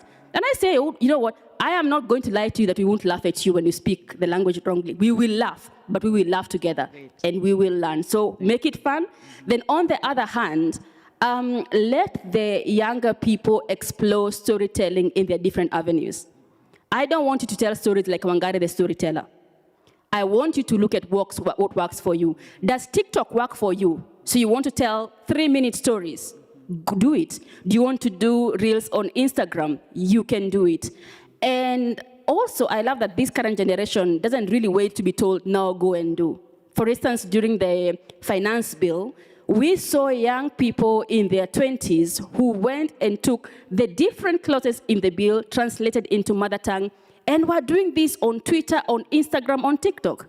So it is just telling them, you know what, this is the storytelling, equipping them with the skills, and say, use whatever is at your disposal. Thank you so much, Wangari. So basically, active mentorship, giving direction without necessarily prescribing. Allow them to be. Thank you. And Zaka, your work in the coastal region is very commendable. But to the best of my knowledge, access to quality education is a human right, and it's a right for every child in Kenya. So the coastal children are benefiting, which is good for them. But I feel sorry for children in other parts of this country. What can be done? Or are you guys planning to roll out that program in every primary school in this country? Thank you. Okay, thank you. Thank you so much. Here, in Kwale and Tana River County, the mother tongue, the first language, is used as the medium of instruction. And Grace, during the time we were doing a baseline for this project, we did tests and assessments, and these learners were coming from home, and then they were introduced to a foreign language, and they could not say anything in those tests. They could not attempt anything. But when we switched that test to their mother tongue, they could describe everything they know. And we realized that mother tongue speaks for itself. It speaks their minds. So it's so unfortunate that it is only Kwale and Tana River counties who are benefiting from this nature or this kind of a program. And yes, I know we could be having corporate organizations here, institutions who can take up the mantle. But remember, Grace, that the policy is by the government. And the one or the person or the institution which is mandated to provide basic education to children is the Ministry of Education. And if we want our children to learn, then it is the government to take that challenge and take this model which is already applicable, which is already benefiting the children in the coast region, to scale it up to other counties. I know it is possible. It is possible because in the coast region it is working, and it is going to work somewhere else. So it is the mandate of the government to provide education. However, I know there could be challenges in the process of scaling a similar program of this kind somewhere else. And one of the things that that should be done is to advocate for the use of indigenous languages. And in my interaction with the communities and the county education officers, I realized that so many people want their children to be taught in English because they think if you start with the language, with the wider language of communication, definitely you will acquire the phonology and the phonemes of this language and you'll be able to learn fast. But it has proved to be, it is not working. So we need also to change the perceptions of community members, and that should be done by the government. So if the government is going to take that up as a challenge and raise awareness, continue making materials, because sometimes you go to a community and you tell them that you need to learn, or you need your children to learn in a language they understand. They say we don't have materials. So these materials can also be taken up as a challenge by the government to produce materials in the different languages. I know we have funds in this country. The government has money. So funds should never be a problem. Children should be given materials in their language, and also implementation of the language in education policy is supposed to be followed up. It should be implemented from the onset to the last dot. Because if that is done, then all children in this country are going to benefit from learning, from acquiring quality education in their mother tongue. Great. Thank you so much. Thank you, Zaka. And just to agree with what you're saying, I think that was emphasized by the keynote address again. The fact that that language in education policy has never been changed, that means the government believes in it. So the next big question is, how do we operationalize that? And as people in this room, we have a duty to hold the government accountable and to do what we can, even form partnerships to conduct advocacy, to correct the wrong negative attitude towards mother languages. Thank you for that. And so, Ruth, you've shared with us that we have very many books on that platform, the Bloom platform. It would take us forever to consume that content, I believe. But what are we doing to ensure that the youth are not just consumers of that content, but their voices are also being heard on the platform and that they are also represented? Today we had, should I call it a prize giving for the authors who wrote compositions in local languages, but also in English. That should be the starting point, and that should not be the end. That should not, the composition should not be put in the locker and left there. That child should be encouraged to continue writing, but also publish in the digital platforms that we have. I've just talked about Bloom. Now, it said that every 2 weeks, a language dies, and with it goes a whole cultural and intellectual inheritance with it. Dr. Jengere this morning alluded to the fact that our parents have a lot of knowledge, including our grandparents. It's only that they may not put it in English the way we put it. And that is one source of knowledge. I feel bad that the students who were here, Daystar University students and the KU, Chama cha Kiswahili cha Kenyatta University, they are gone. And they need to hear this, that young people have a message that they want to pass to the world. Young people have a lot of information that is valuable to all of us. And that needs to be documented. The knowledge that our parents and our grandparents have needs to be documented. What if the young people sat down and talked to their parents and listened to them and documented the knowledge that they have? We have a whole knowledge out there, medicinal plants, which our parents and our grandparents have it in their heads. But the moment they live with it. Why not encourage our young people to listen to those stories and document them? Encourage them to write the information that they have in their minds, the message that they want to pass to the world. Document it and put it in the platforms that we have. Because our young people are spending a lot of time on social media, consuming content that has been developed by others. We need to encourage them that their message, the information that they have, is important. They can also go to the old folks in the village or wherever they are, talk to them and document that and put it in the platforms in whatever language. We are talking of multilingualism. And they may come and tell us, I can't write in mother tongue, but they can write in English and somebody translates that and it is put out there for the world to hear. Our young people have a lot that they can contribute to. Let's encourage them. And again, I will say, Bloom platform is there to put such information, and the Bloom Reader app is there to distribute such information to whoever wants to read it. Thank Wow.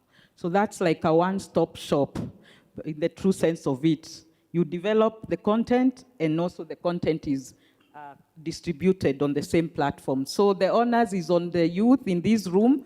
Please take up that and make use of the available platforms. And so to you, Abdinur, I think if I am correct, you are a telecommunication engineer. And now you sat and ventured into EdTech. That means you found a gap and the importance of making sure that we have indigenous languages represented in digital spaces. So why is that so important for you? Thank you so much. Thank you. I think if you have watched my episode podcast with Dr. Kingori on how Somalis are making money, I said we stopped being creative the moment we left out our indigenous languages. I talked about how our wazés used to predict weather, used to do conflict resolution, how they used to do complex medical procedures without going to school. And nowadays we have PhD doctors who cannot even do nothing. So creativity died when we left out our culture. And the problem is, sometimes back I wanted to, there's some organizations that come to Kenya and they want to roll out some curriculums. And then I say, we need culturally relevant content. And we need to translate this content. For example, you tell me A for apple, where a guy in Mandera saw an apple. Y for yacht. I've never seen a yacht myself. Like seriously. So, and then we went back, they told me, Abdi, can you go and translate? Now the problem is, our languages stopped evolving long time ago. Those all contemporary words, internet, technology, computer, do you have a word for those? Is there any language? Even the Arabic language. So the problem is we stopped evolving our languages. So now we have a lot of new terms and no one is creating a new word. One time there was a climate change word that was really bothering the Somali community. So the journalists sat down and said, we need a word for this. We can't be saying climate change all the time. They have crafted a word for climate change, and today is being used. It's because of the journalists. Now what I'm saying is, every community, do they have a committee or wazés who are in charge of the language? Do they? Do we? Do you guys have? Not that I know of. So why are we blaming the youth? So I think the whole thing, where the rain started beating us is when we stopped coming together and saying, hey, we speak in Kikuyu language, we speak in Luo language. Can we preserve it? We have old men and old ladies and grandfathers who are full of wisdom and full of stories. We are not documenting it. So the problem is the languages have already died. Now what we use nile kunya tu maji, like how are you and fine. I think the language died long time ago. Like seriously. So for the youth, I have a podcast in Somali language. And I normally talk about the community stuff. But the problem is there's a lot of English words in it. A lot of Swahili words in it. Because some words I don't know in Somali language. So I think right now it's time to sit down with every community to sit down, come up with wazés.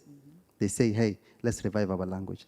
Let's have a dictionary for Somali community, a dictionary for Kalenjin community, for Borana community. If we don't do that, in the next 20 years, we'll be speaking other languages here. That's what I'm saying.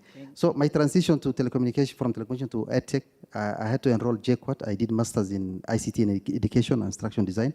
And actually, Mluga was my project after seeing the gap of language barrier that exists in the classroom. And right now, we are serving 19 Kenyan languages. And it's awarded by Africa Union, Africa Telecommunication Union, and actually represented Kenya at the Global EdTech Awards in London twice because of that for the Mluga app. So the transition has been because of a gap I saw. So for the youth, I think they have very little to do about this. Now the ball lies with the wazés. Because the youth, actually, the youth, most of them don't even speak it. So how do they speak something, use something that they don't know? So I think it's now us to go back to our villages, now recreate our language. If there's a word that is missing, it's a contemporary word, especially for a technology word, let's have a word for it. Language is a communication tool. Kama mimi na tukisema that word is like this, we can use it. So that's what I mean. Thank you so much. I think the people of my generation and those other generations, the onus is on us. We have to do the hard job before we can blame the youth for not using the indigenous languages on the digital spaces. So let's do what it takes and empower the youth to do their bit. I appreciate that. So as we wind this up, I would want you to, in 1 minute, each of us, what would you like to tell the youth in this room as we entrust them with revitalizing our indigenous languages on the digital spaces? Just one thing that they will remember beyond these 4 walls as they go out. So we start from Abdi and we come to Zaka. Thank you so much. My message to the youth is very simple. Language is not just a language. It's the self of belonging. It's what do you call it's an identity. When you speak, you already identify yourself. So instead ya kubebana na Kiingereza mingi, learn your language. Mwachamila ni mtumwa. Learn your language. And unfortunately, we don't have schools or that teach local languages. So I think from today, from this moment, I wake up, Mlugha app, we have a web-based, we have a app, the web-based. I'm thinking of having a session where we bring teachers of local languages. I think it's an idea that was born right now. I think we'll have a Zoom session for all the languages. I think we need to think about how we can teach the youth. But the youth, hata kama unakosea usiogope. Great. Yes. Thank you. Vunja, but make sure you learn your language. Yeah. I love in a gathering, one thing that really baffles me, the Kenyan setup. 4 of us are in the same community. We are walking or we are sitting somewhere. And then tunatumia Kiingereza. That thing really shocks me. Like, we are all Merus, we are all Kikuyus, we are all Kalenjis. Why are we using English? I know. Why don't we just use our language? That's who we are. Kiingereza mingi tuachana naye. Thank you. Thank you. Thank you, Abdinur. Yes, Wangari, 1 minute. I think maybe just to actually say there are schools that are offering local languages, indigenous Kenyan languages. Unfortunately, most of the ones who are going there are non-Kenyans. I have non-Kenyan friends who speak Kikuyu and Luo quite well. So maybe it's a challenge to us. For the young people, what I would say is once you have learned the language, yeah, we're not asking you that you have to come back and do stories and storytelling the way the older generation has been doing. You can still use the same platforms you're using for everything else, whether it's on TikTok, whether you're doing podcasts, whether you're doing Zoom, whether you're doing Reels, using the new languages that you are learning. Is that we're not trying to say, come back and do what the older people have been doing. I don't think the storytelling that I do is what my forefathers did, is that you can still use this newly acquired language in whatever it is you're doing and in the areas that are of interest to you. If your interest is in science and ICT, do your stories in that line. I've had a lot of people asking me, so all these stories you do, why don't we have animations? I don't have the skills to do animations for the stories that I tell, but you might have those skills. So do the stories and storytelling in formats that work for you, in platforms that you work for you, and also in areas that you have an interest in. Thank you. Yes, Ruth. It's been said that a short pencil is better than a long memory. I encourage the youth to document your messages, write them down. You have important messages to pass, and your voice needs to be heard. Your voice needs to be read. Do it, and do it your style. We will listen to you. Great, thank you. Finally, Zaka. Yeah, and at Bible Translation and Literacy, we do the translation work, we do orthography development, and we also do audio of the materials that we develop. So it is a challenge to the youth. You can participate in your own way through in the YouTube platforms. I know you can utilize that. You can use the memes. You can use all those digital platforms to make sure that our languages do not only survive, but thrive. And most importantly, I usually say this when doing advocacy in the communities, that speak as many languages as you can, but don't forget your own. Oh, great. That's a good place to end it.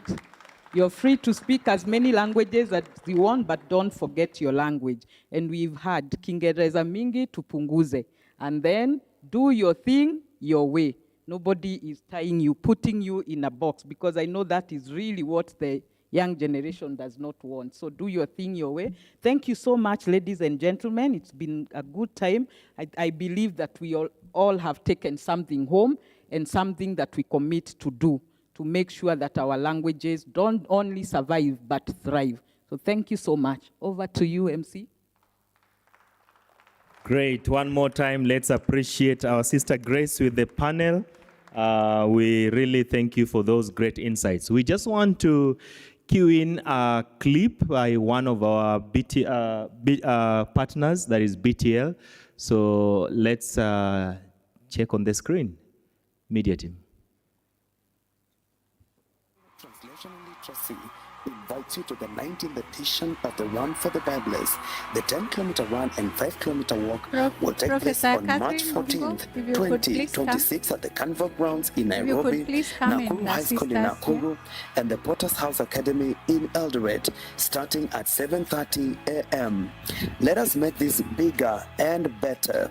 To participate, register today by purchasing a run t-shirt at Kenya shillings 2,000 for adults, which includes a medal, and at 1,200 for children at our BTL centers in Upper Hill and in Ruiru, AGC Lakeview in Nakuru, the Reformed Church in Eldoret, and at Keswick Bookshops in Nairobi. You can also consider making a donation or sponsoring others to run using the PayBill number 898301, account RUN. For further details, contact us on 0722 09606 or email us at info@btlea.org. Your participation will help us fulfill our 2026 goal of completing Bible translation and dedication for New Testaments in Tachone, Taveta, Kabarasi, and Tugen languages. Bible Translation and Literacy, reaching the unreached communities with God's Word in their language. Amazing, amazing. One more time, let's appreciate the media and also the panel, even as Prof appreciates these dear ones for the great insights that they've shared with us. Thank you. We are going to have Professor Ndungo appreciating the panelists for us. Okay. In my mother tongue, we say, kwa muhoro gwakuire ngaguro, which means Muhoro's home was destroyed because of lack of giving people something. So in our context, we don't want our home to be destroyed, so we are going to appreciate our panelists, and we are very grateful for the input they have given unto us. We have heard each one of them has left us with a challenge, and I am sure we will take it away with us. So for that knowledge, let's appreciate them, and we want them to continue doing what they are doing and spreading it further than where they are operating, so that the message can reach not only to us, we are a very small group, but I keep saying the religion of Islam started with Muhammad. Yeah? Christianity started with one person. Mother Teresa started alone, so don't adulate yourself. The retro step you take can make a difference. So let's all try and make a difference. Thank you very much. Thank you. Yes, Mr. Zaka. Let's appreciate our brother Zaka. Let's appreciate our brother Abdi. Yeah. Thank you very much. Let's appreciate our sister, Miss Wangari. And last but not least, Madam Ruth. Thank you very much. Thank you so much. Even as we continue, just two quick ones, then we just bring it to an end. We have two people. Yeah, we have AIU and AIU and KU, the Department of Linguistics, Literature and Foreign Languages. If you're here, please come closer. Then we invite our brother. Yeah, our brother, yes. That is AIU, please come. Just for 2 minutes, tell us about. Good afternoon. Good afternoon again, once again, ladies and gentlemen. We'll be given 2 minutes, so I'll ask my teacher to say something on behalf of us all. Okay, my name is Peter Njero. I'm a student at AIU. I'm doing languages and linguistics. Specifically, I joined AIU because I had a passion to help my community develop their language. I come from Bere North, which was trending the other day, Korea kwa Mudende. And something happened that time that our young people started engaging a lot in writing in our language, especially it trended online. And I have started reaching out to them, specifically just to tell them the importance of documenting these languages. And there are those who are taking the challenge, so they are writing stories and writing stuff in the local language. And I'm so happy to be here today because I think that is why heading to digital and encouraging the local language to go into digital. I also wanted to say something about just learning other languages. And I lived in Garissa at some point in life, and I learned a little Somali. So a few years ago, I was arrested by a policeman in Nairobi. For those who drive in town, sometimes you take a turn where there is no turn. You're not supposed to take a turn, and then you realize you have taken a turn when you have already taken a turn. So, and the police who arrested me was a Somali. So, and I was either to part with 5,000 or you take me to Central Police Station. So I had two agenda, to be out of this policeman, not go to the police, and not parting anything. So we started talking, and then I realized I know a little of Somali. So I asked him in Somali language, Abdi Amenda. Okay, Maga, and then he tells me his name. That is, ask, what's your name? And then I told him my name, Mahaye Butros. So in Peter in Somali is Butros. And then we could now have a conversation. And then I realized in Somali, if you touch the beard of an elder, is so remorsefulness. So I touched his beard, and he spoke in another word of Somali, and then he told me, go. So that is how I escaped the policeman. Wow, thank you, Peter, for that humorous storytelling. He's a real storyteller. Chamge. Yes, I come from the land of the athletes. My name is Fancy Langat, and we are here to represent AIU. And at AIU, we are very passionate about mother tongue. We call these languages our L1, the language that you learn first as a child. Unfortunately, nowadays it is not automatic that the language that a child learns is the mother tongue. And that's why such forums are very important, so that we remind ourselves of the far we have come and the far that we are going in far as these mother languages are concerned. We are grateful for the invite. It's been a very eye-opening session. We have learned, and we are charged to go and do what we do more. In AIU, we have the Department of Languages. So we come from the Languages, Linguistics, and Translation department. We train translators, we train language consultants. We also do language proficiency courses in foreign languages.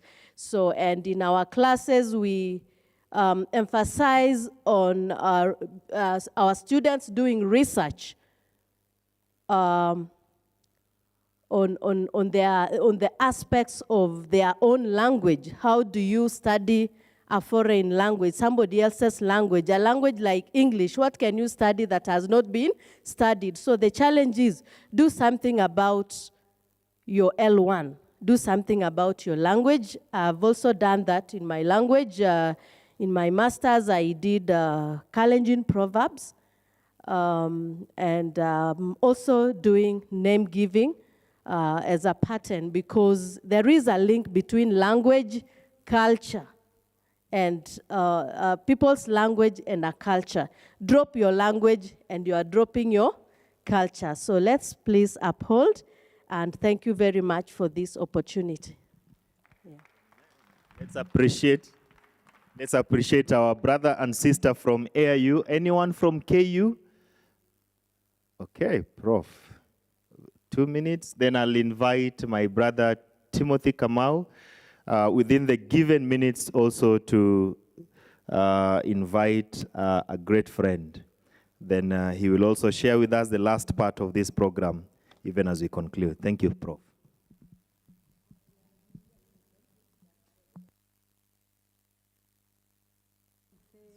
KU, we have 3 areas of concentration.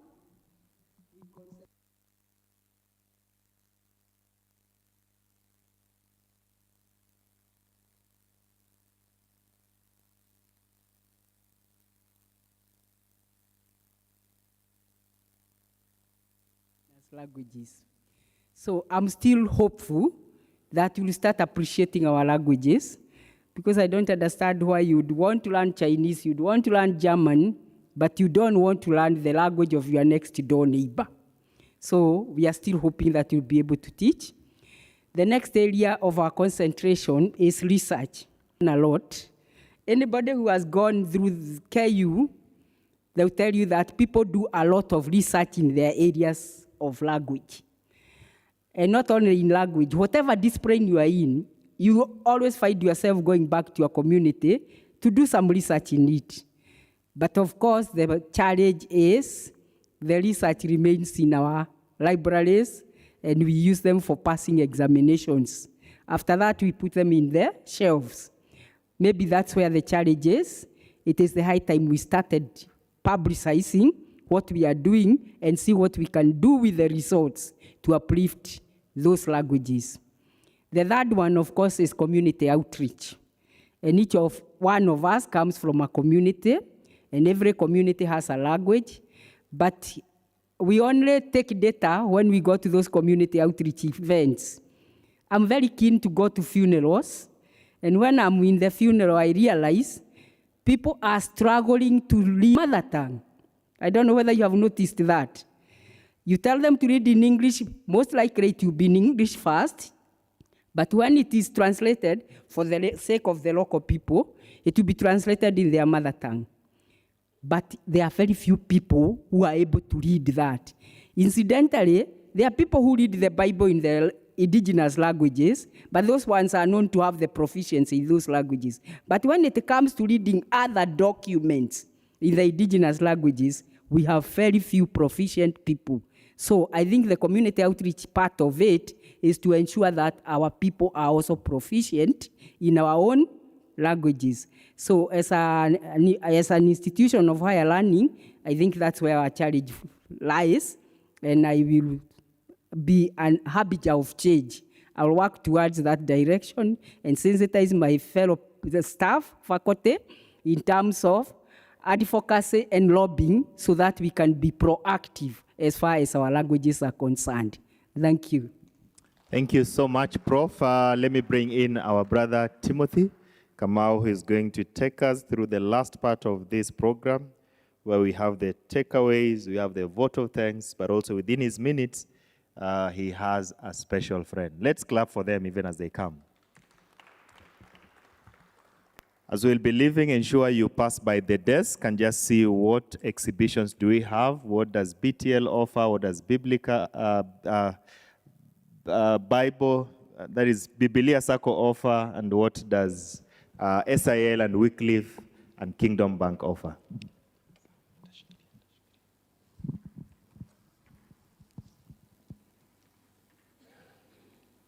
Yeah, good afternoon, everyone. With me here is Mzee Nashera Kodawa. I don't want to say much about him because he's here and he's of age, but he has been such a big lesson for us. A manuscript as we talk about resource people. Natokea pande za kule Taveta, Taita Taveta. Niliwahi kumtembelea na nikaona kazi ambayo anafanya, na kama tunavyosema tutawajua kwa ajili ya matunda yao. Huyo kijana alikuwa hapa alitusemea shairi, Jimmy Habel, amefuata nyayo zake. Utaambia hadhira hii vipi, Mzee Nashera Kodawa? Jitambulishe kisha wape ushauri wako. Asante. Asante sana Bwana Timothy. Kwa majina naitwa Nashera Kodawa na toka Taveta katika kaunti ya Taita Taveta, lakini sub county ya Taveta. Watu huwa wanafikiria kwamba Wataveta ni Wataita, lakini kuna Wataita na Wataveta. Kwa hivyo leo, kwa sababu mengi amesema, sitarudia, lakini yule alitoa ile key not address. It's like he gave us a golden key to open the briefcases of our resources. Nitaambia hadithi fupi yangu ambayo kibinafsi, ama nizungumza labda kwa Kiingereza ndio labda niweze kueleweka vizuri.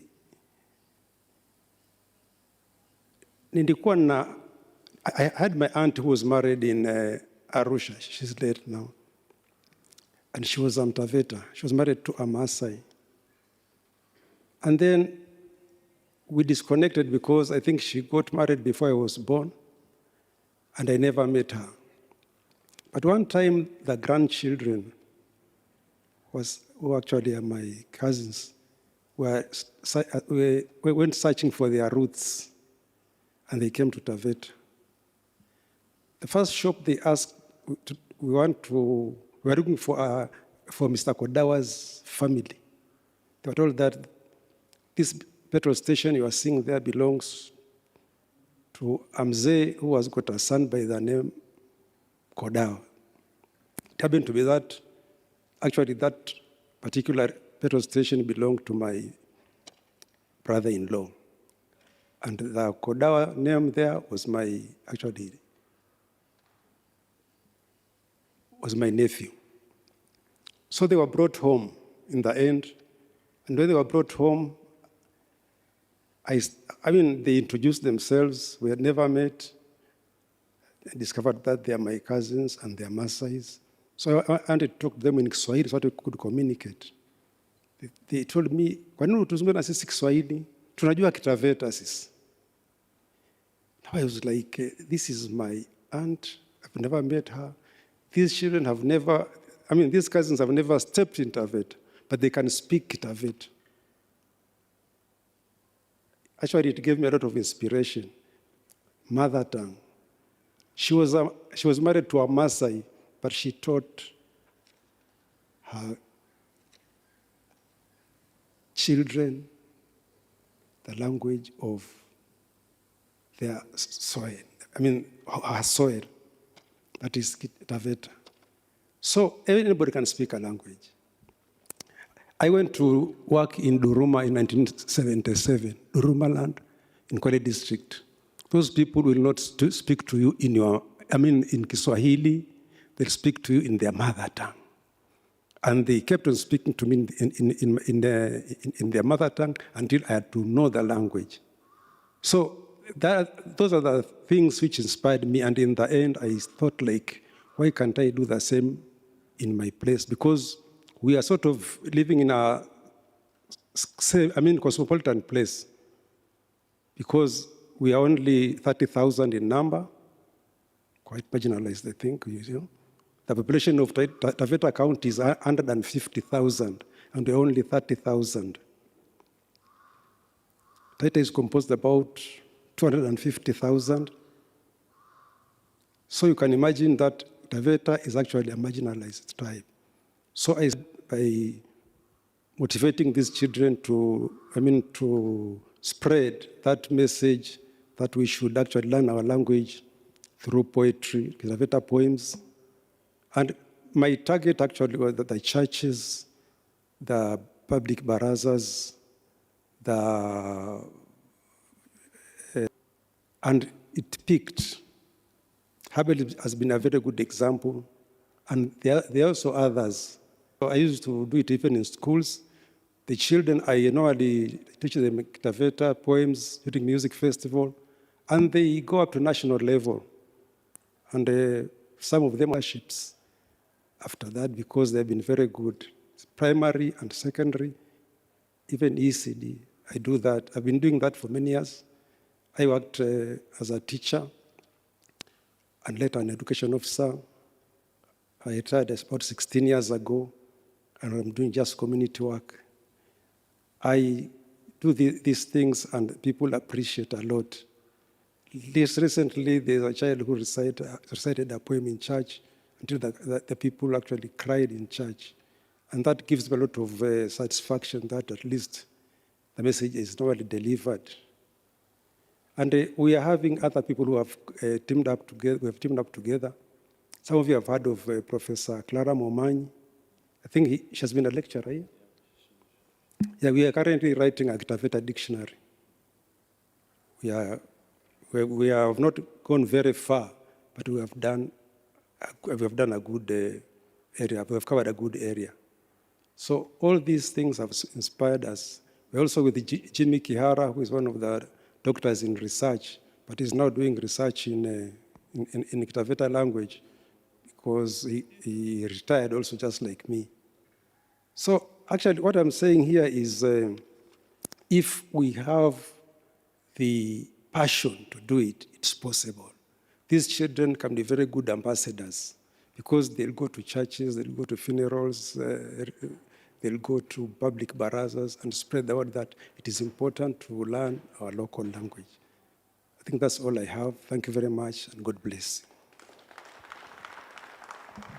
Thank you.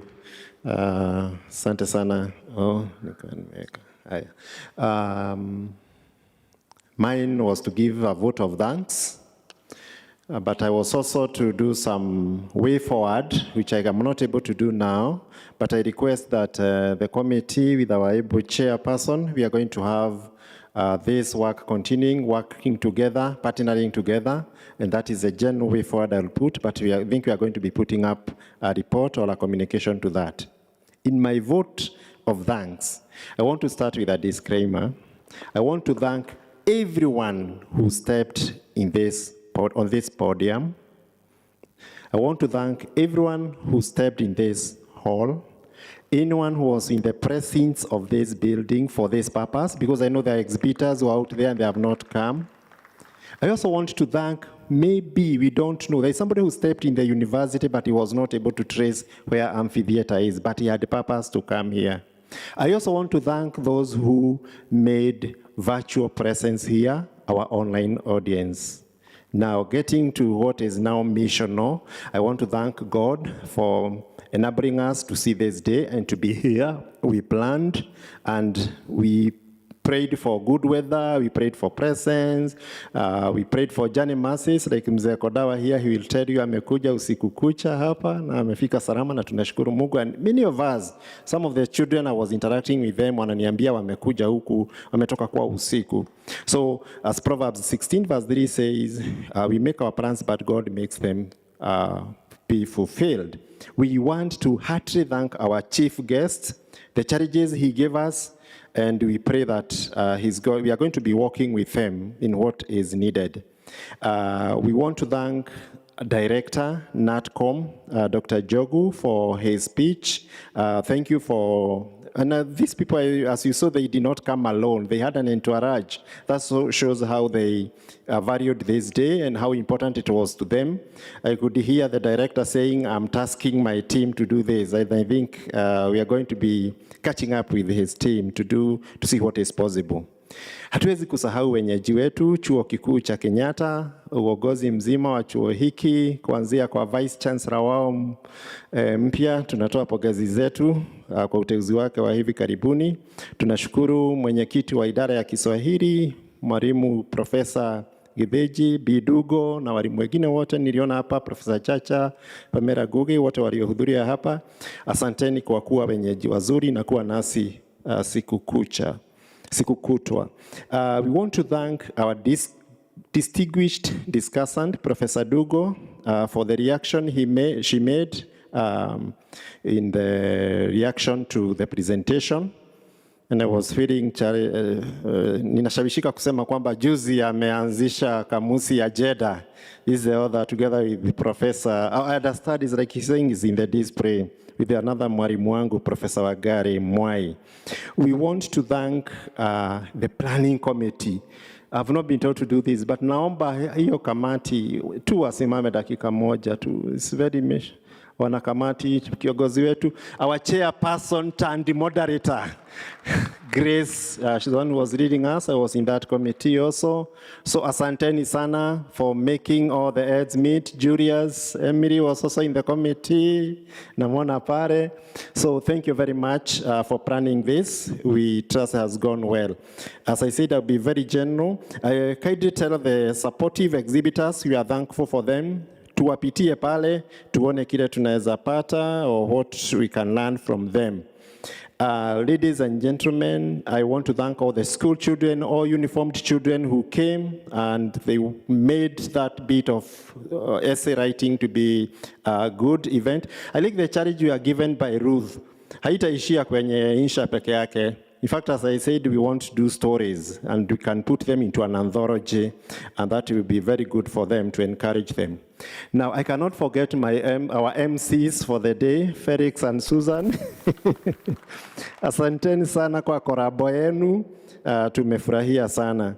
Na kwa vile Mwabagozi uvutana kwake, I saw very many SIL colleagues. Kindly tell them we appreciate their presence.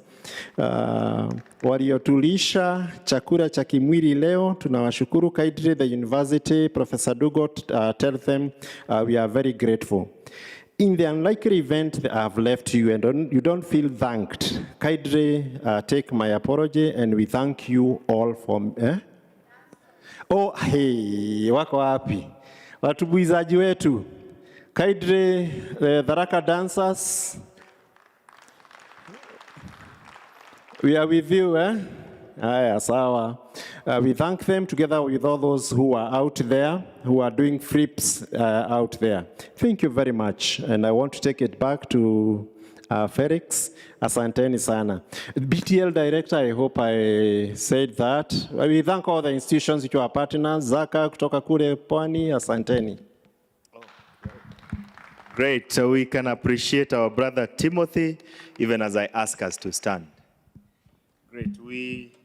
We basically have come to the end of it. And mine is to also appreciate my co-MC, Dr. Susan Nyaga. Tunashukuru sana. Where we come from, among the Gen Zs, that is normally our language. We want to pray. But all the same, would you want to appreciate yourself for tarrying all the way to this afar? We started a house full, but we're very grateful that you've tarried to this afar. Just appreciate yourself better, much better. Yourself, just appreciate yourself much better. Amen. Great. So shall we pray?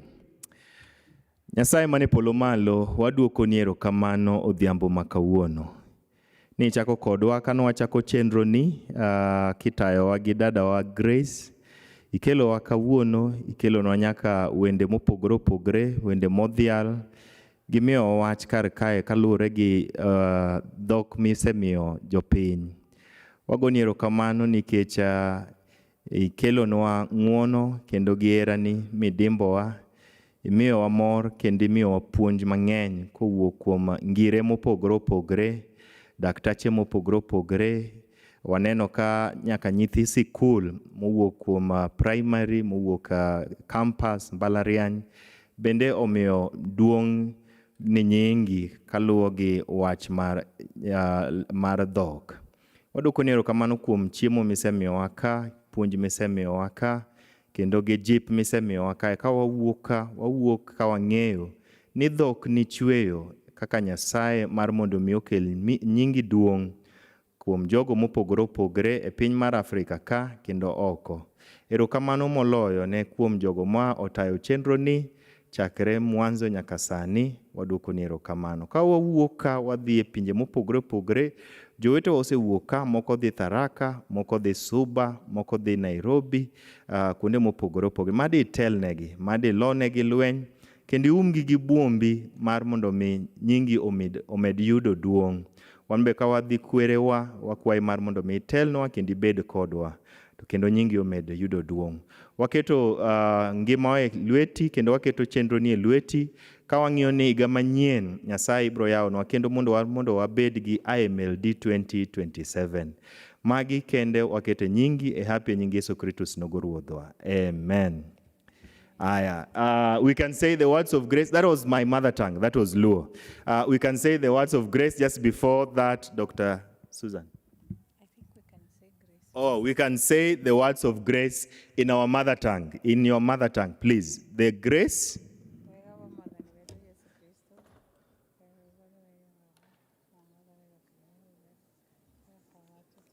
Hii wacha nisikia hata Dr. Susan akisema yake. Dr. Susan, hebu sema. Nimesikia tu tena na tena. Ng'wono mar Ruodhwa Yesu Kristo, gihera ma Nyasaye Wuoro, lalruok mar Roho Maler obed koda duto nyaka chieng'. Amina. Amen. Ukisikia tena na tena in Kitharaka, unajua imeishia hapo. We just, as your MCs, we want to engage you in one last fun thing. Please take out your phone. Take a photo with your neighbor and say, posts, I stayed to the very end. And thank you so much for staying. Felix, I also want to thank you. Where is he? Thank you, Felix. I've enjoyed emceeing with you, and it's been a pleasure moderating the sessions today. Thank you, everyone. God bless you.